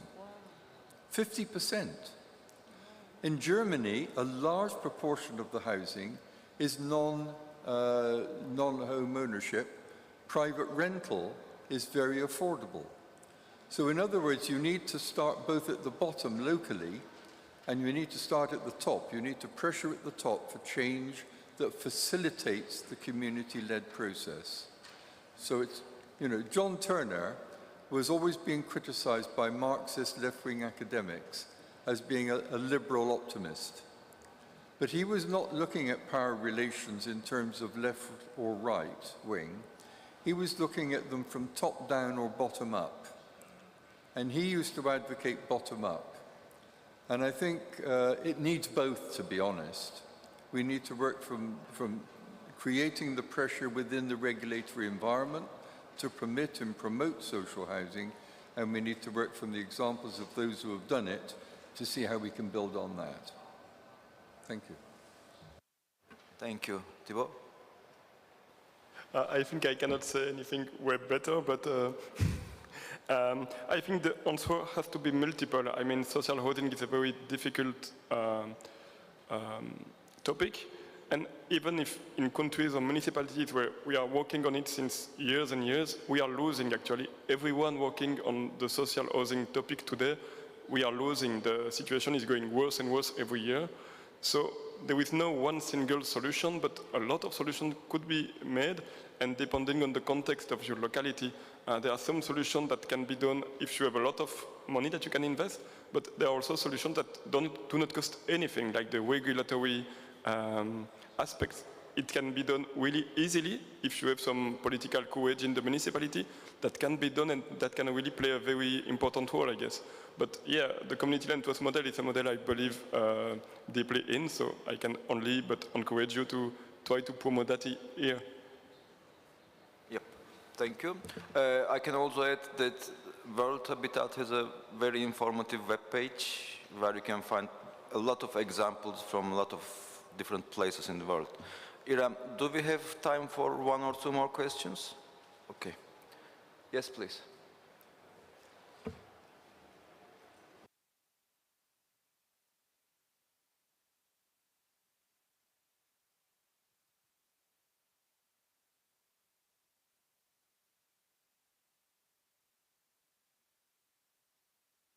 It's not in. Okay, it's working. So currently I'm working on a project for the development of a small village in Turkey, and I need to do a projection for the population after 25 years, so in 2050. And also, the major point here is to provide a resilient housing solution for this small village. But the problem is that that village is restricted by land that used for olive, especially for olive trees and other farming, types of farming. So what could be a resilient solution to afford that housing for population without, intervening in that area, restricted area? Because at the same time we have to think both about the people that need housing and about the nature as well. Thank you. Will you address this question to someone? Well, a general and maybe a thesis long question, I don't know what. Simple suggestion, allow people who have housing to expand and increase maybe another floor or another floor so that they can make money and also provide housing. So in other words, you densify the existing village rather than expand it horizontally. Just a thought.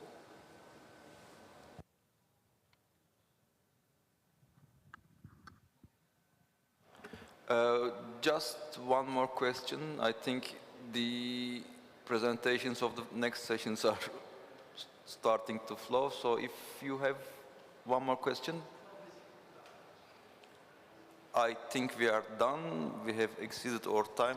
Thank you so much. It was so inspiring. And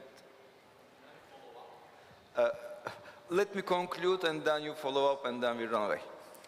Okay. Thank you.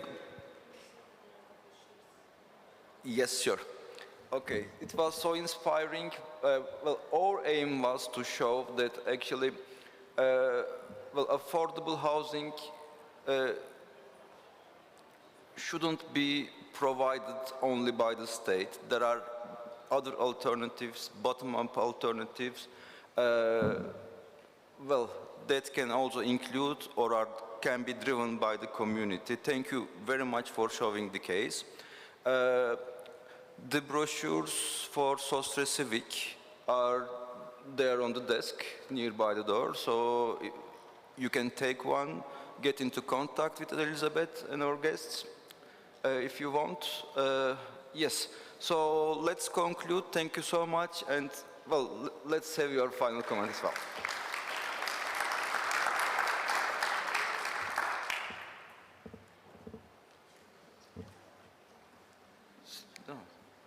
Mikrofonsuz devam et.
Hello to everybody.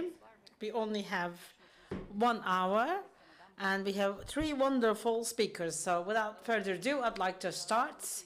So we're going to talk about the title of Dream of Participation, Strengthening for, by, and by Communities. Although we are dreaming for participation, we know that participation is such a real, such an authentic, and beyond any dream whatsoever. And as I mentioned, we have 3 wonderful guests for this session who are going to be kind enough to share their experiences. The first speaker will be Sibel Çetingöz. Sibel Çetingöz is the founding partner of Çocuk Istanbul that focuses on informal education and consulting. And she is actually operates in the field of informal education and she's working in the roles of administrator and education coordinator of several different projects at Central Istanbul. So she's going to talk about the children's participation in the urban landscape. I'd like to give the floor to her now. Yes. Thank you very much. I will try to be as quick, as fast as possible to tell a little bit about how we have made it possible for the children to have any participation in the specific example of the metropolitan area of Istanbul. So I would like to apologize if I'm too fast. The participation and the dream of participation is the main subject of our session. And I'd like to talk a little bit about, in this first presentation, how we made quality children's participation and how we made it beyond the dream, how we made it a reality. For the local authorities, the children's participation involved several different efforts, activities, and a lot has been done. And we can't say it has been a lot, especially for our country, because the global example also exists. So we have Children's Council, Council of Children, which is in implementation. It's a methodology that's in implementation. And actually, it's not very obvious how much of a representation these councils would have, representing the children, the whole of the children in that city. And it's up to a discussion. And it's not very easy to be able to allow and enable children to participate. Yes, we keep saying that it is possible. And first of all, as a target group, since they are already children, they are wonderful children, they insist and persist and they keep pushing and they completely do not want to join something that they will not enjoy. And they just also express it in the most transparent way, without any censorship. But that can be a challenge as well. If you really do not know how to reach out to them, and if you have not planned it well. And also, when it comes to adults, usually they prefer to just push their agenda onto children. So we asked the children in Istanbul, and we have 2 projects. We're talking to children in Istanbul, and we are asking the children in Istanbul. And we have realized that it is possible, and we're trying to show it to everybody else so that we can make it happen. This is also an image that is from the American psychologist Roger Hart, which is about the participation. For children, participation is described using the metaphor of a ladder with different steps, especially in the urban landscape. And we really like this image, and we have been using it. The first step of the first couple of steps of the ladder represent participation as if, where actual participation has not been realized. So we pretend these are the steps that make it feel like it's happening. As we go up, we see actual and authentic participation as we go up the ladder. In the city administration, why does the children's participation matter and why is it essential? And I can just summarize it in 6 bullet points. These 6 bullet points are as follows. In terms of the participation of the children, is not only useful and it's not only essential for both parties, but it's also a right. And it's mentioned in the Children's Right Act and several different international documents as well. So it's a right. So children do not have the right to vote. And for them to be actively experience democracy, an opportunity is required. When you include the perspective of the children, you may have a much more of a democratic design of a city, just like the senior citizens, just like the disabled individuals who are unheard and who do not have too much of a voice compared to the other participants of this participation process.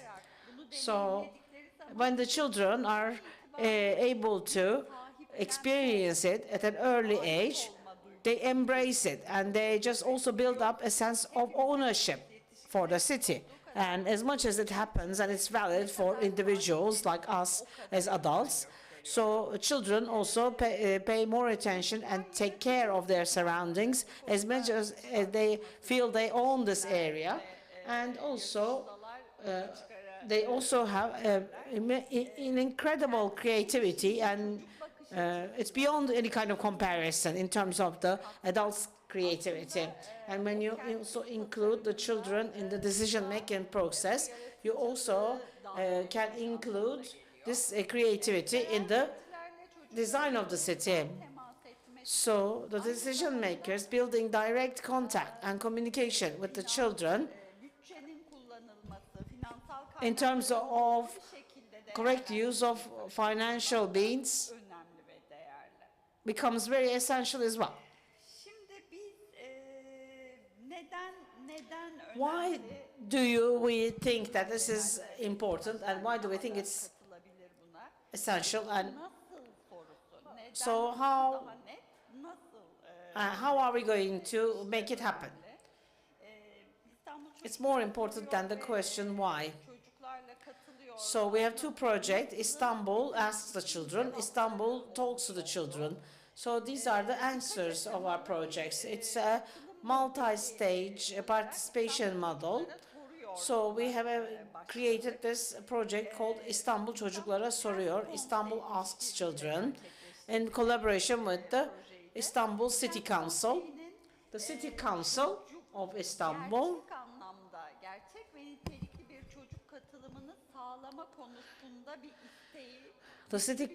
had a strong motivation and a strong desire in order to ensure children's participation in the decision-making process. So, in this sense, meeting them and being united with them allowed them to come up with a different approach where every single child who lives and based in Istanbul is a natural and inherent member of the city council. So we have just come up with this idea where we can include more participation. And the first ring of this long chain of activities to come has been İstanbul Çocuklara Soruyor, which is Istanbul Asks Children. Especially in cities where the whole design is done without asking children, in this example, Istanbul, can be improved by adding the element of children's opinions to understand what they see as good, what they see as problems, what they also experience in the city, and if they have it, what kind of solutions the children would have. And it's a project which will allow them to come up with these questions and their answers. And at the same time, this project allows children to experience democracy in the active manner. And another goal, inevitably, is to establish the local authorities' strategy for children and for children, and also to be able to do that with the actual expressions of children and to listen to them and their ideas. And also the project aims to enable children to become more visible in the city design. This project is also very unique in one manner. So there are themes and subjects where every single one of them has been designed. Quite contrary, when we were running this project, we have just worked on the themes and subjects that have been established and suggested by the children, and we have brought it to the attention of the local authorities. The second link of the chain is the second project called İstanbul Çocuklarla Konuşuyor. Istanbul Talks to Children. It's a very important and essential part of the participation. You have several different decision makers, and to make sure that we have created an environment of dialogue, we have to bring these parties together so that we can talk together, understand together, evaluate together, and create an assessment platform. Of course, Istanbul asks children to understand Istanbul through the perspective of children and to reveal the problems. So Istanbul Asks Children has been structured to create a platform and a space so that children can be in communication with their adults and their city. And we have finished it in March 2022. That lasted almost like 7 months. And officially it was so we have enabled 6,601 children to participate within the age range of 6 to 14 years of age. So our goal was to include the maximum number of children, and I'm going to explain how we have made it possible, and we also have encountered several different limitations. So that's why I mentioned it in the description, because it all coincided with the pandemic period. And since the participation of children in school life, in public space, has been quite an impact, and our collaboration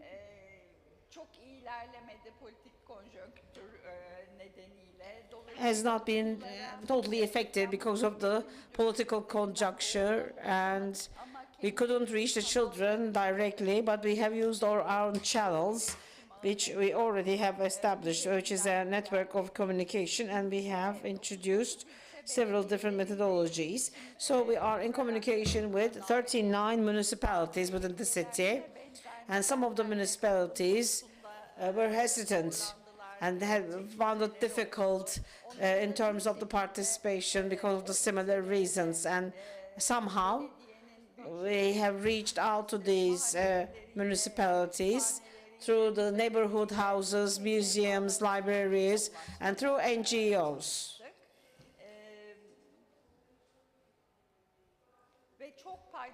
We had extensive participation with various stakeholders. We had 32 stakeholders, NGOs, museums, different organs of the municipalities, schools, educational institutions, the actors of the informal educations, libraries, museums. So it was a wide and extensive participatory network that we have built, And we have provided all the different types of material that are required for the implementation of this project. And we kept our communication tight. It's very important that we kept it alive so that their motivation and the challenges that they have experienced during the communication could also be overcome.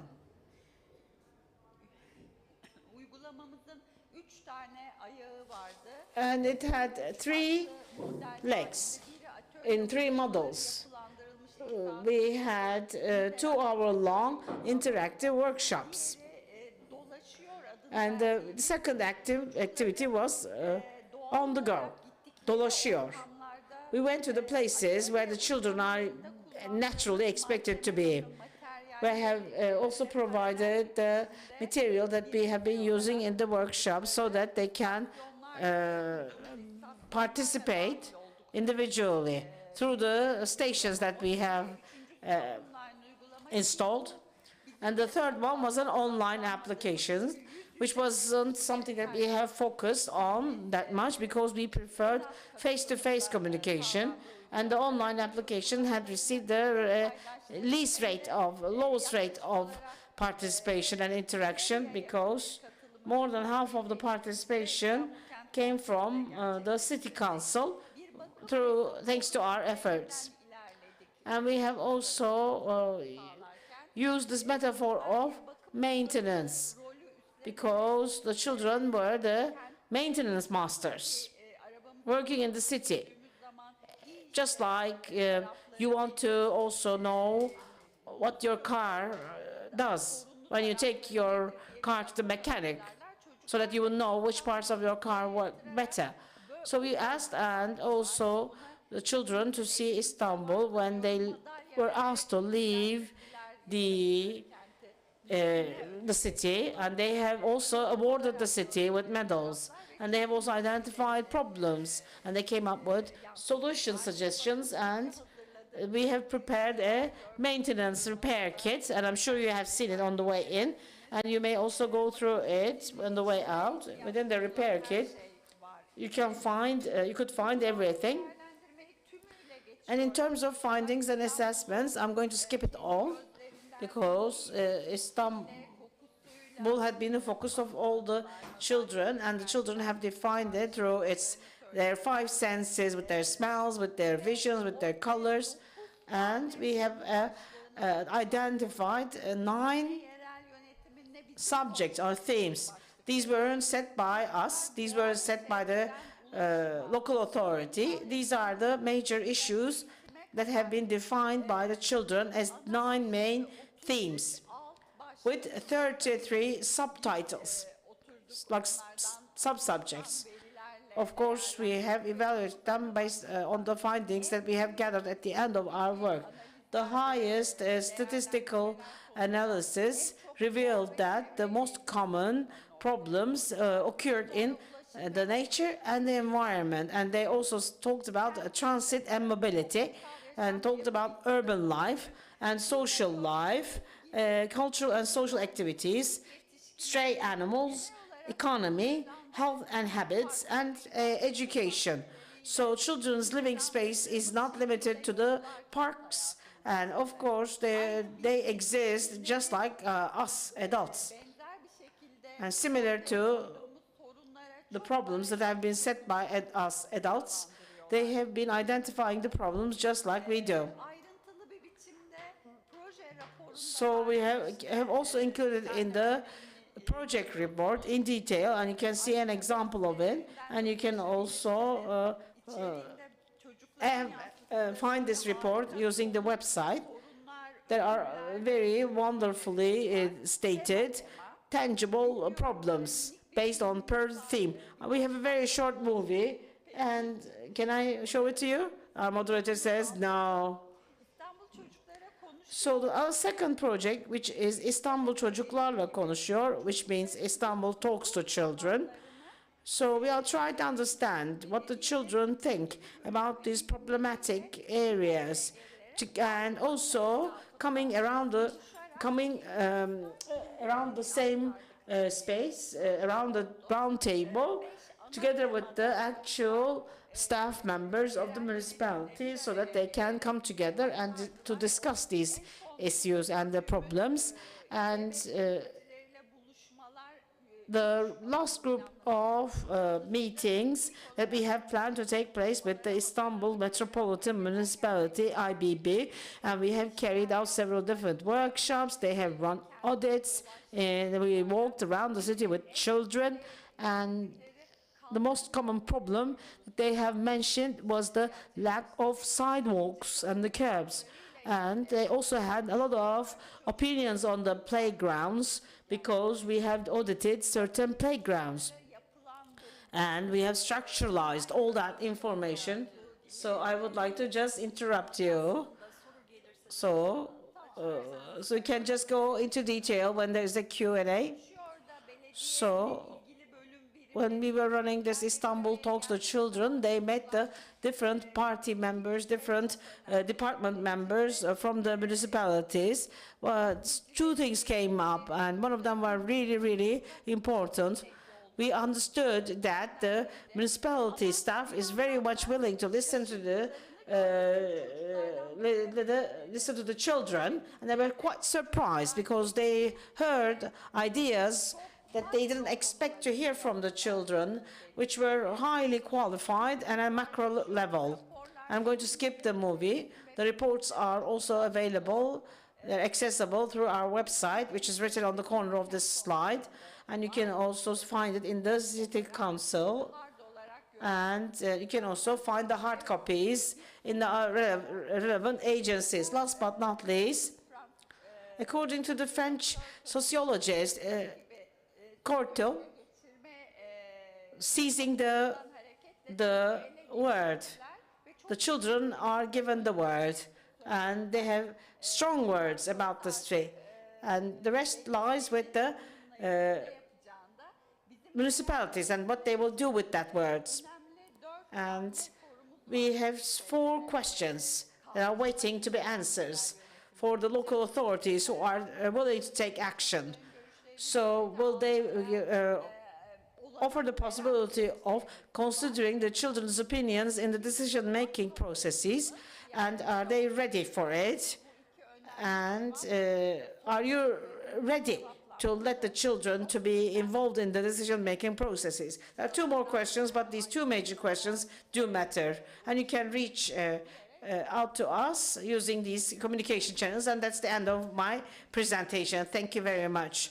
So children's participation is really important, and for those municipalities who are actually excited to have children included, they start working with children, but as you have already shown this ladder of communication, they cannot go beyond the couple of steps that starts with manipulation. And these processes that you have identified with the city councils by reaching out to 6,000 children along with the pandemic, and it's very, very essential and valuable, and I'm sure it will be a major inspiration for all those local authorities. And I would like to just give the floor to the next speaker, Leonardo Custodio. He's a researcher from the Faculty of Arts and Psychology and Theology at Abo Academy University, working in the postdoctorate level on minority, and working in Finland about social gender equality. He's an important academician. We are going to hear about the histories, voices, dreams, and resilience in the favelas of the Rio de Janeiro in Brazil. The floor is yours, sir. Thank you. I hope I push the right buttons when I start doing these. And well, hi everybody. Thank you, organizers, for the invitation. It's a pleasure to join all of you here today. Thank you also the people doing the translation and interpretation. Great job. It's really been very good to follow the speeches in Turkish as well, with the great job you do. So, my name is Leonardo Custodio. I'm an Afro-Brazilian interdisciplinary communication scholar and educator. Since 2007, I have lived and worked in Finland. Originally, I am from Magé. a peripheral town between the bay and the mountains in the metropolitan area of Rio de Janeiro. In my work, I have mostly researched and done collaboration about multiple dimensions of one theme, one question. How have underprivileged and discriminated people who have historically suffered from inequalities used any means of communication and expression available to raise their voices, build communities, participate in society, and act collectively for human rights, justice, and respect? I'll repeat the question. How have underprivileged and discriminated people who have historically suffered from inequalities used any means of communication available and expression available to raise their voices, build communities, participate in society, and act collectively for human rights, justice, and respect? This question guided my study of what I call favela media activism. I assume many of you have at least an idea of what favelas mean as urban spaces in Brazil. When explaining favelas, some keywords that people often use are ghetto, slums, illegal settlements, high populational density, poverty, urban violence, organized crime, crossfires, and other words. Today, instead of focusing on these characteristics, with which some of you might actually be way more familiar than I from a global perspective, I want to talk to you about 3 other points.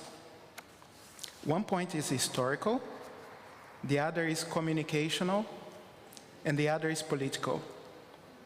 In the next slides, I will try and explain what I mean by these 3 points.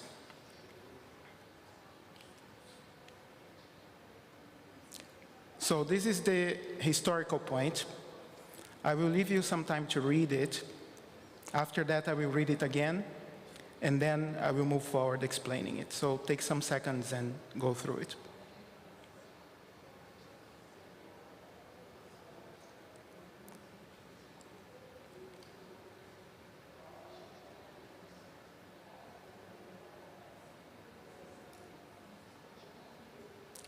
So the historical point is favelas exist because of a combination of at least 3 colonial legacies: the exploitation of black and brown labor, the governmental neglect to welfare and urban planning, and policies based on violent repression. The first favela appeared in 1897. That's about 10 years after the abolition of slavery. Rio de Janeiro at the time was the capital of Brazil. The white economic, political, and military elites had a dream of turning Rio de Janeiro into what they called tropical Paris. For that, they needed construction and service labor. But they didn't want black and poor people as neighbors. To be close to work, formerly enslaved people and poor Northeast migrants settled in peripheral hills, forests, and swamps. That's when a pattern started. Economic and political elites exploited cheap labor force. But they didn't organize housing, they didn't do any land distribution, and they didn't provide much welfare services. Instead, they increased the military apparatus to protect the city from favelas. Over 1,000 additional favelas later, today, the pattern remains, even if in a more complex and complicated manner. Now, let me go to the communication point that I want to make.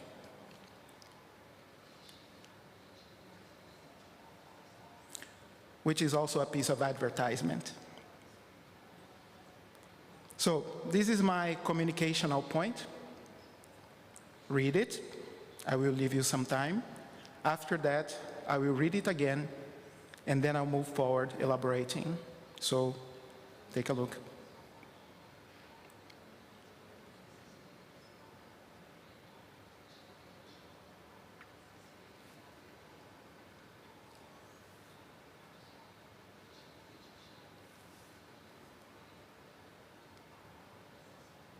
So the communicational point. Favela residents have historically used music, pamphlets, loudspeakers, printed materials, affordable broadcasting devices, cameras, and more recently, mobile phones and digital media to express dreams, raise voices, build community, build solidarity, mobilize civic action, and participate in society. For the whole history of favelas, residents have had to fight for citizenship. Under violent military repression to any form of disobedience, most residents feared physical or political confrontation, but they never gave up their voices. Communication has been a powerful participatory instrument. Since the early 20th century, art, drama, music, for example, samba, and more recently, hip-hop and funk, have denounced injustices and created a sense of community worthy of rights, justice, and peace, not violence, not tanks, not armed control.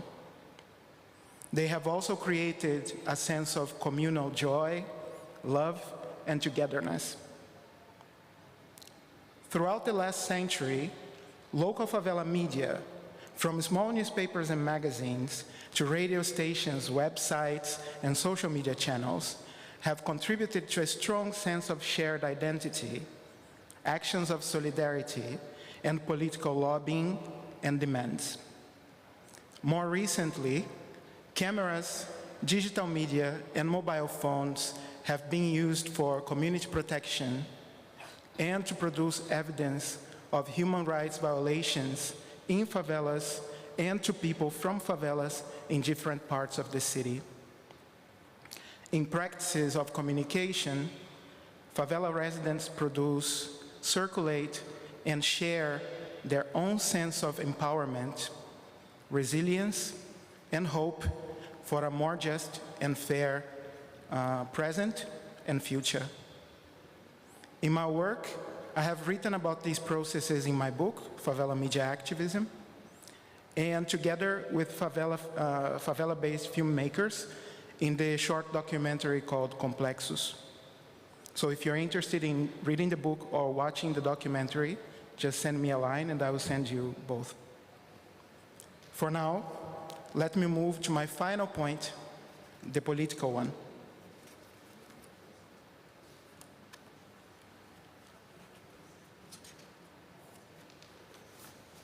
Again, this is the political point. Read it. You have some time. Then I will read it one more time and elaborate on it. So, please.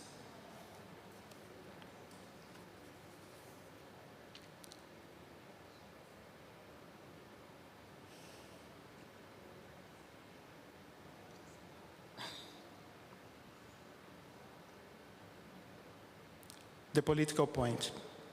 Despite significant advancements in the perception of respect for favela residents as citizens, political participation openly critical to or confrontational to corruption and entanglements between organized crime, the police, and politicians remains extremely dangerous. Favela residents have participated in representative politics in different ways throughout the years. Most commonly, politicians see favela residents as targets for clientelistic trade-offs.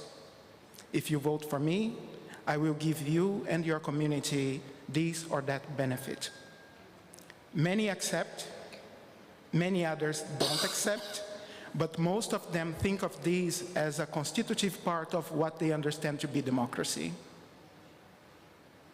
In other cases, favela residents act as vocal campaigners for local and external candidates as opportunities for quick cash and or under the hope of future jobs for themselves or their family members.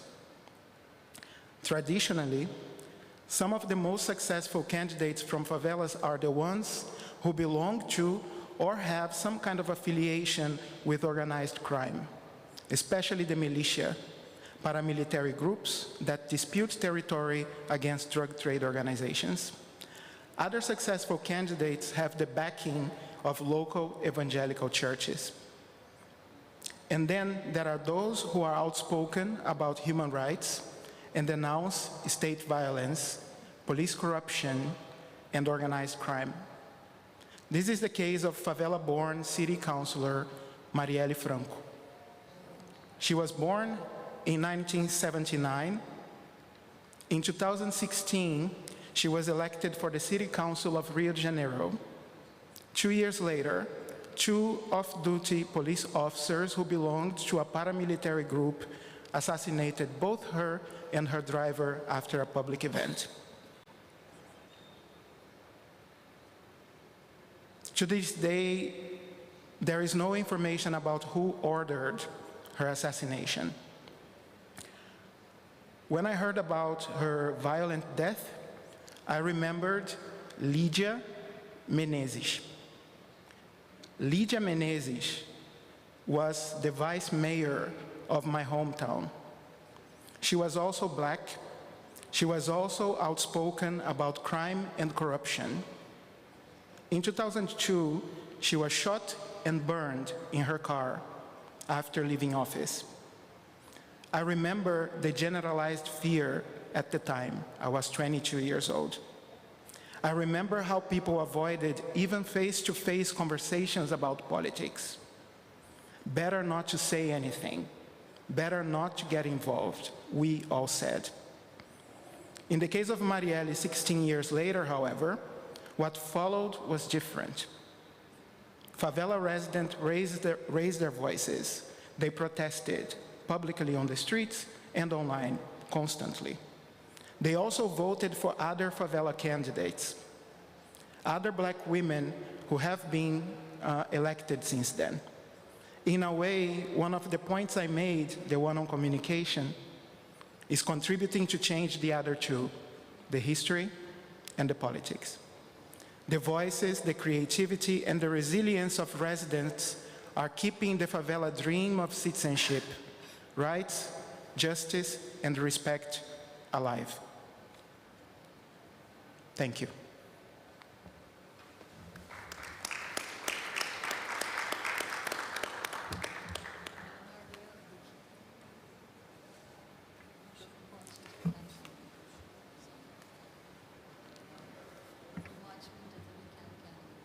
Oldum sanırım.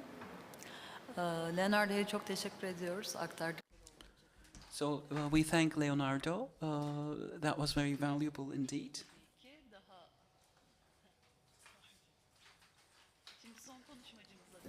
And let's move on with our last speaker, Daniel Gurshen. And he is working as a director of the youth bridge he works in Germany and Turkey. So if you would like to meet him, you can just catch him after the session. So without further ado, let me hand over to him. He's going to talk to us about encouraging the youth community to be part of this international programs. Some results of our projects and how international exchange can promote youth participation and how it can open spaces for young people to interfere in local politics. So my presentation, I think, touches upon a lot of points Elif has already made. As Elif said, my organization, the German-Turkish Youth Bridge, finances youth exchange. For the last decade, we have financed numerous programs of schools and youth organizations. A total of 20,000 youth teachers and youth workers have participated in our programs, and for the last couple of years also corporations of municipalities have gained importance. This importance, or the increase of importance of municipal programs went basically hand in hand with a growing political interest also in city partnerships between Germany and Turkey. And as you probably know, German-Turkish relations have been marked by political crises or diplomatic crises over the past decade, and a couple of key players, namely the German Foreign Office, but also Association of German Cities, promoted cooperation with Turkish cities as a way to open new communication channels between the German and the Turkish society, and we profited of this. So during COVID in 2020, we got a grant from the Foreign Ministry that allowed us to bring together locally engaged youth from 12 cities, and that was also the starting point for our municipality program. So, local participation as a theme for youth exchange. Yeah, so what are the benefits of those? And I think there are 4 striking benefits. The first one is that it really promotes in-depth dialogue and helps to overcome prejudice of the participants. Municipalities are the level of administration that is closest to the day-to-day life of many young people, and it touches upon many issues that they can relate with. Elif mentioned already some, urban development, traffic, youth work. These are things that are usually organized on the local level. So exploring how young people engage in local issues in other countries allows the participants to take new perspectives, to also reflect on their own lives, and this really helps to overcome stereotypes. Second advantage of youth participation as a theme is that it fosters political education. Elif also spoke on this already. Youth participation touches upon key aspects of democratic life, political representation and rights, freedom of expression, and the criticism of those in power. And when our participants discuss how are their decisions taken on the local level in their country and how does it differ from Turkey or the other way around, that helps them realize differences but also similarities, and then they become closer in the process of finding also solutions jointly. Third is that we see that there is often a spillover effect when you work with municipalities.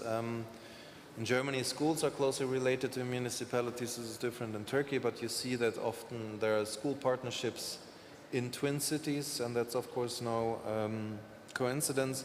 We also saw, like in a project of the cities of Mal and Kushadası, we had a project of young people working on climate change together and what they could do on the local level, and then also the experts in the municipalities working on environmental issues were drawn into the project. So it started off as a youth exchange program, but it became then an administrative exchange program. And fourth, we often see very lasting impacts if you work with municipalities and if you work on youth participation.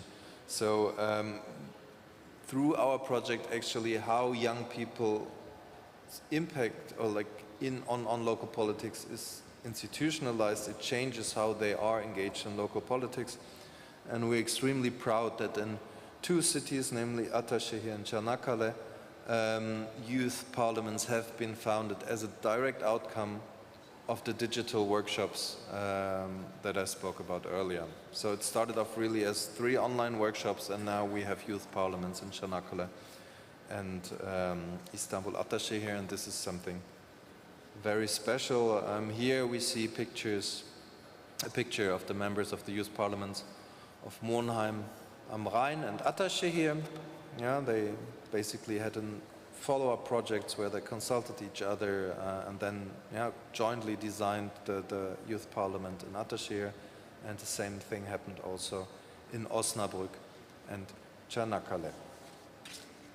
So what works and what doesn't work when it comes to international exchange and youth participation? I would like to begin with what does not work. From our observation, and that's also a no-brainer, top-down initiatives do not work. Yeah, you often have that in Twin Cities, the mayor comes to the other city, he sees the youth parliament and says, oh, that's something nice to have. Yeah, that's a very symbolic, decorative piece of administration. I also would like to have that. And then he comes home and says, I want a youth parliament. And this is doomed to fail. Yeah, this never works. At the same time, we need to be aware that, it needs the youth to found a youth parliament.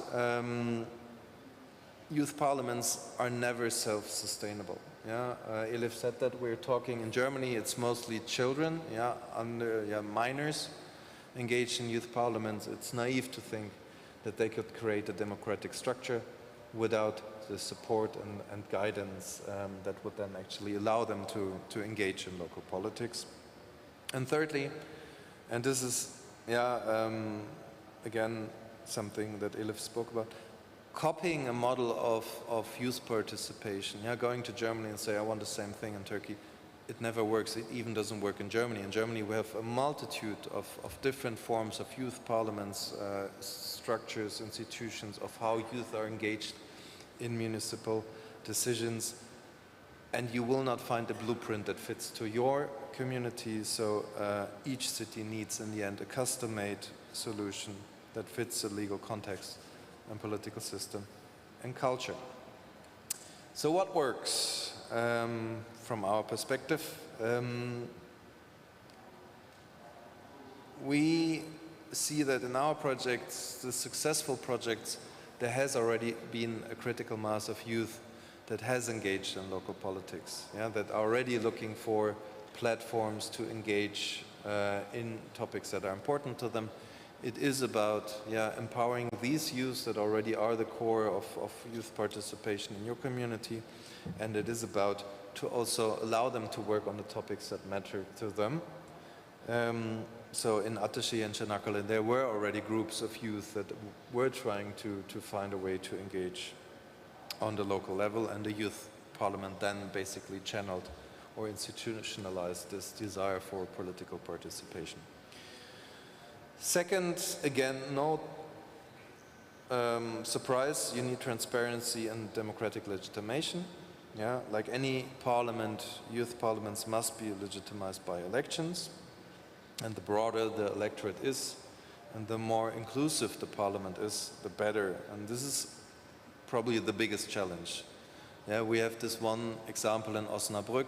They organize their elections through the schools, which is a very inclusive format, of course, because all the kids at that age go to school. So they have an electorate, like last time 5,000 students gave their vote. But this is, of course, something you cannot implement in Turkey, because the schools are run by the central government, which at times, there is a gap between what municipalities are doing and the central state are doing. So you need to find your solution, but in general, of course, you need the legitimacy and you need the inclusiveness that not only a special segment of young people is represented in this parliament, but that it represents youth in broader terms. The third one, and this is something I touched upon earlier, youth parliaments need support.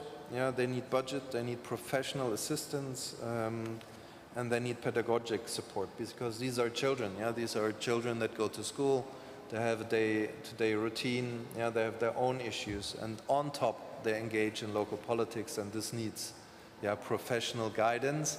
And this, who provides this guidance is super important. I spoke to this coordinator of the youth parliament in Osnabrück when I prepared for this speech, And he said, if you take somebody from administration, administration works from 9 to 5. Yeah, when do young people meet? They meet in the evening. So you won't find anyone that's in the administration that's a suitable partner because the kids, they're at school from 9 to 5.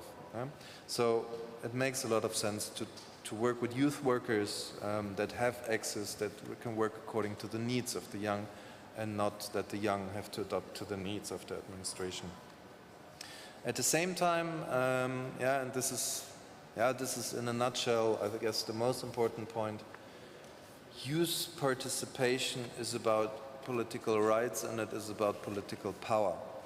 So if a youth parliament really has a meaning, it has rights. Yeah, it might have the right to participate in council meetings, to speak in council meeting, or even to bring in motion to council meetings. If it's just a forum, yeah, or if it functions basically a simulation of what then the city council is doing, this has a worth. Yeah, it's of course super value in terms of political education.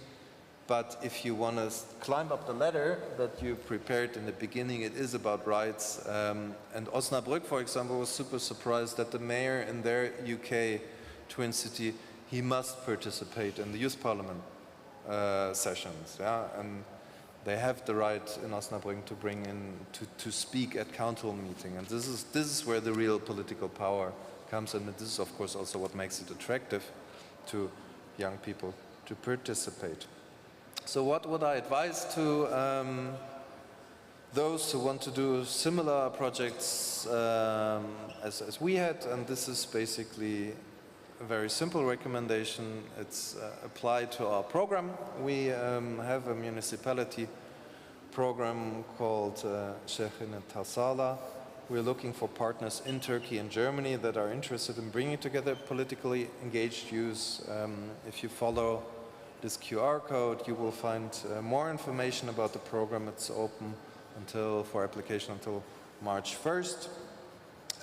With the best ideas, we will jointly co-organize these exchange programs and fund it with Erasmus Plus finance. We can assure that there will be mutual visits of the youth parliamentarians. We're funding for travel, accommodation, and some organizational costs. So if you're interested, please follow the link. And I was with you looking forward to applications. Thank you very much for your attention.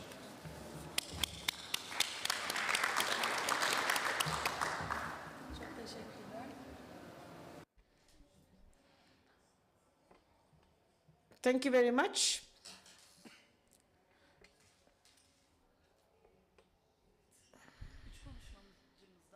We have heard it from the three speakers, and we decided to talk about the limitations and the boundaries of participation from their own experiences. Actually, participation has been a concept that has been constantly repeated, which shared by everybody, not actually understood in its full content. And of course, you wouldn't meet anyone who would say that they have not been participant to the processes, whereas it may be the other way around. So we know for a fact that any kind of methodology that does not involve participation is not approved, is not validated. But we have to also question whether this kind of participation, in quotation marks, is it the actual participation that we thrive for? Is it the one that we would like to have? And how can we improve participation in the urban scale? And actually, it opened up some path and some doors, at least in my mind. We will have a Q&A session, so we will hear the questions at once. So if you have any kind of questions, please do mention who you are addressing the question to. And after hearing the whole the questions in total, then we will. So can we just bring the microphone to the person who has raised their hands?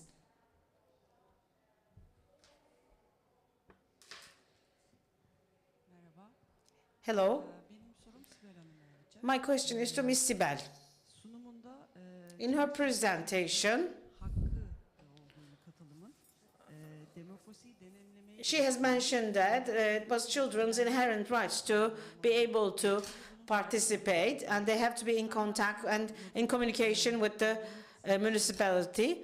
And as the moderator has mentioned, I would like to also chase and pursue participation.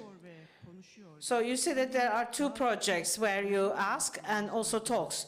One project is aimed to make children more visible, and the other one is to build dialogue with the children.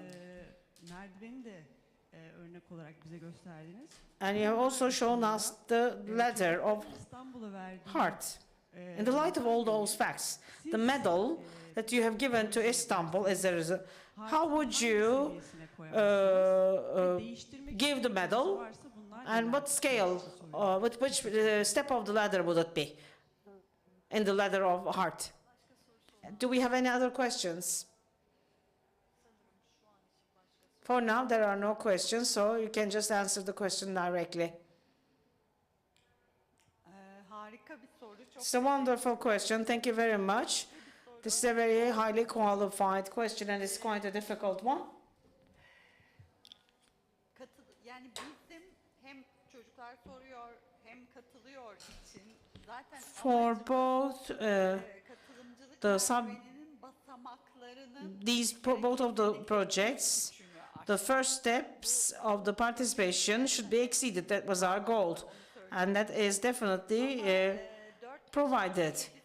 But when we are moving up to 4, 5, 6, and 7th step of the ladder, I believe that we have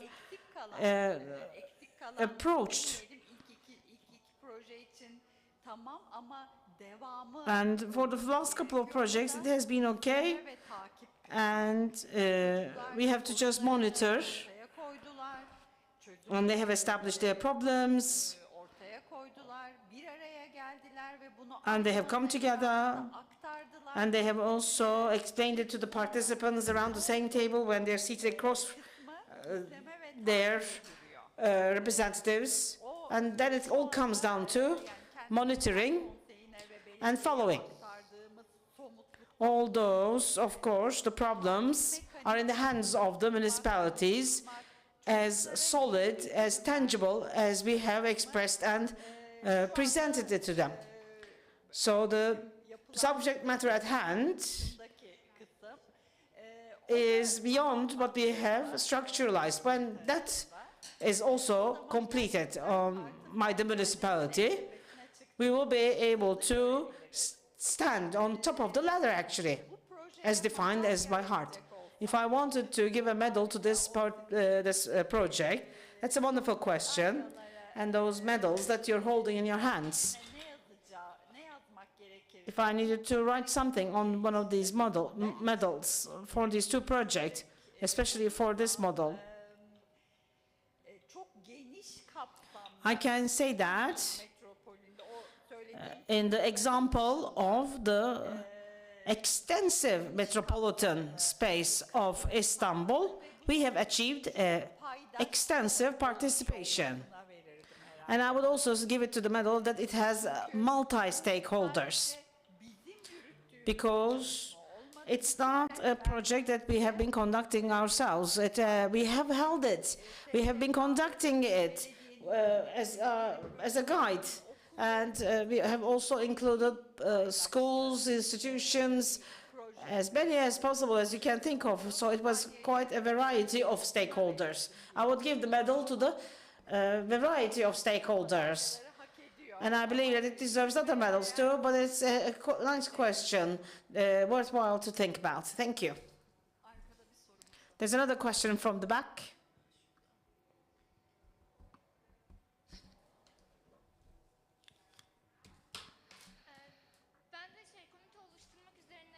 And I would like to ask a question about in the subject of committees. I've forgotten your name. This question is to you, sir. So we are trying to build up a network by bringing farmers and the people who are working in agriculture. Since we have to have an inclusive number, I would like to just ask my question about how to build a committee and how to build a business. Actually, it feels like I feel like it's going to be a challenging one after a certain level. So I have been in contact with 300 people, and this number continues to increase. And what can be the obstacle before me? Can you just also share your experiences? Who is the question to? You don't, so is it me or who did you ask her? Yes.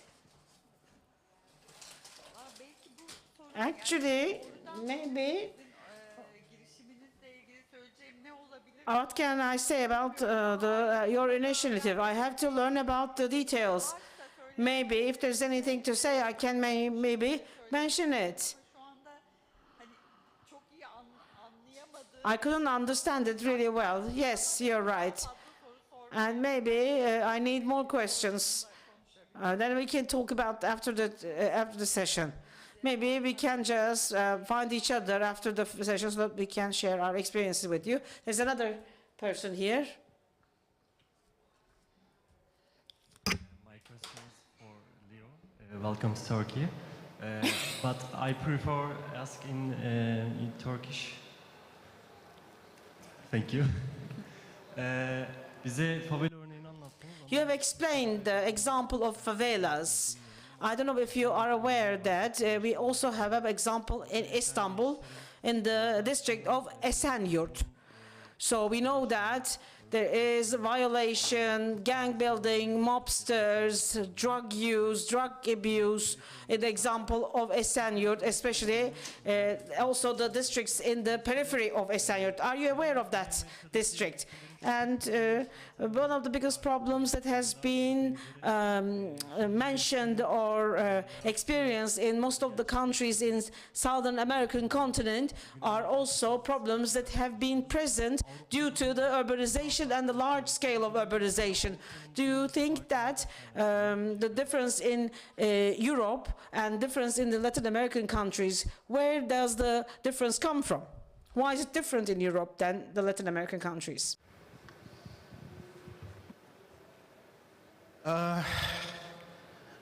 That's a big one. First, about the knowledge about similar cases in different areas.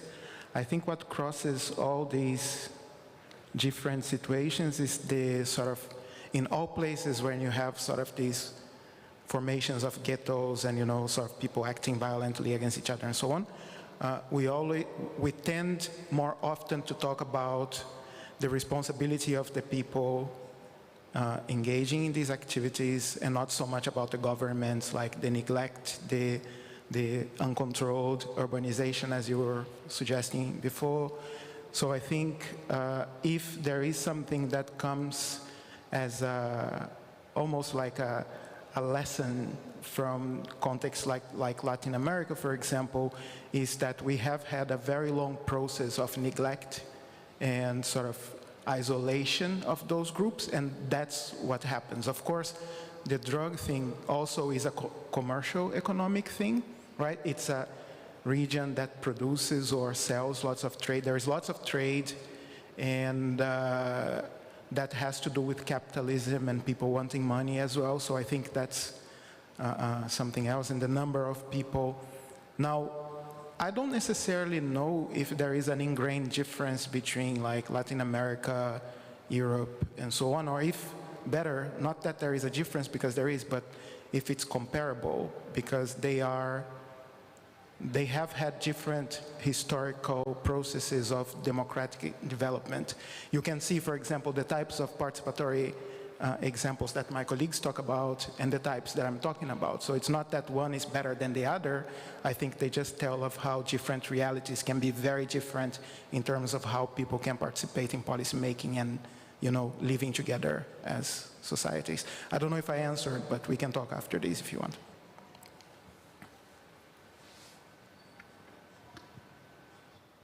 Başka sorusu olan var mı?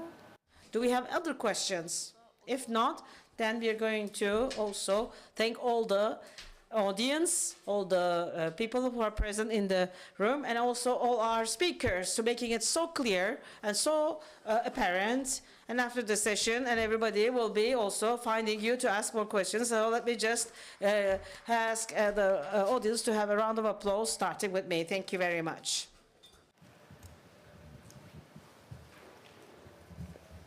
Is there a chance we could take a picture together? Yes, yes. Yeah.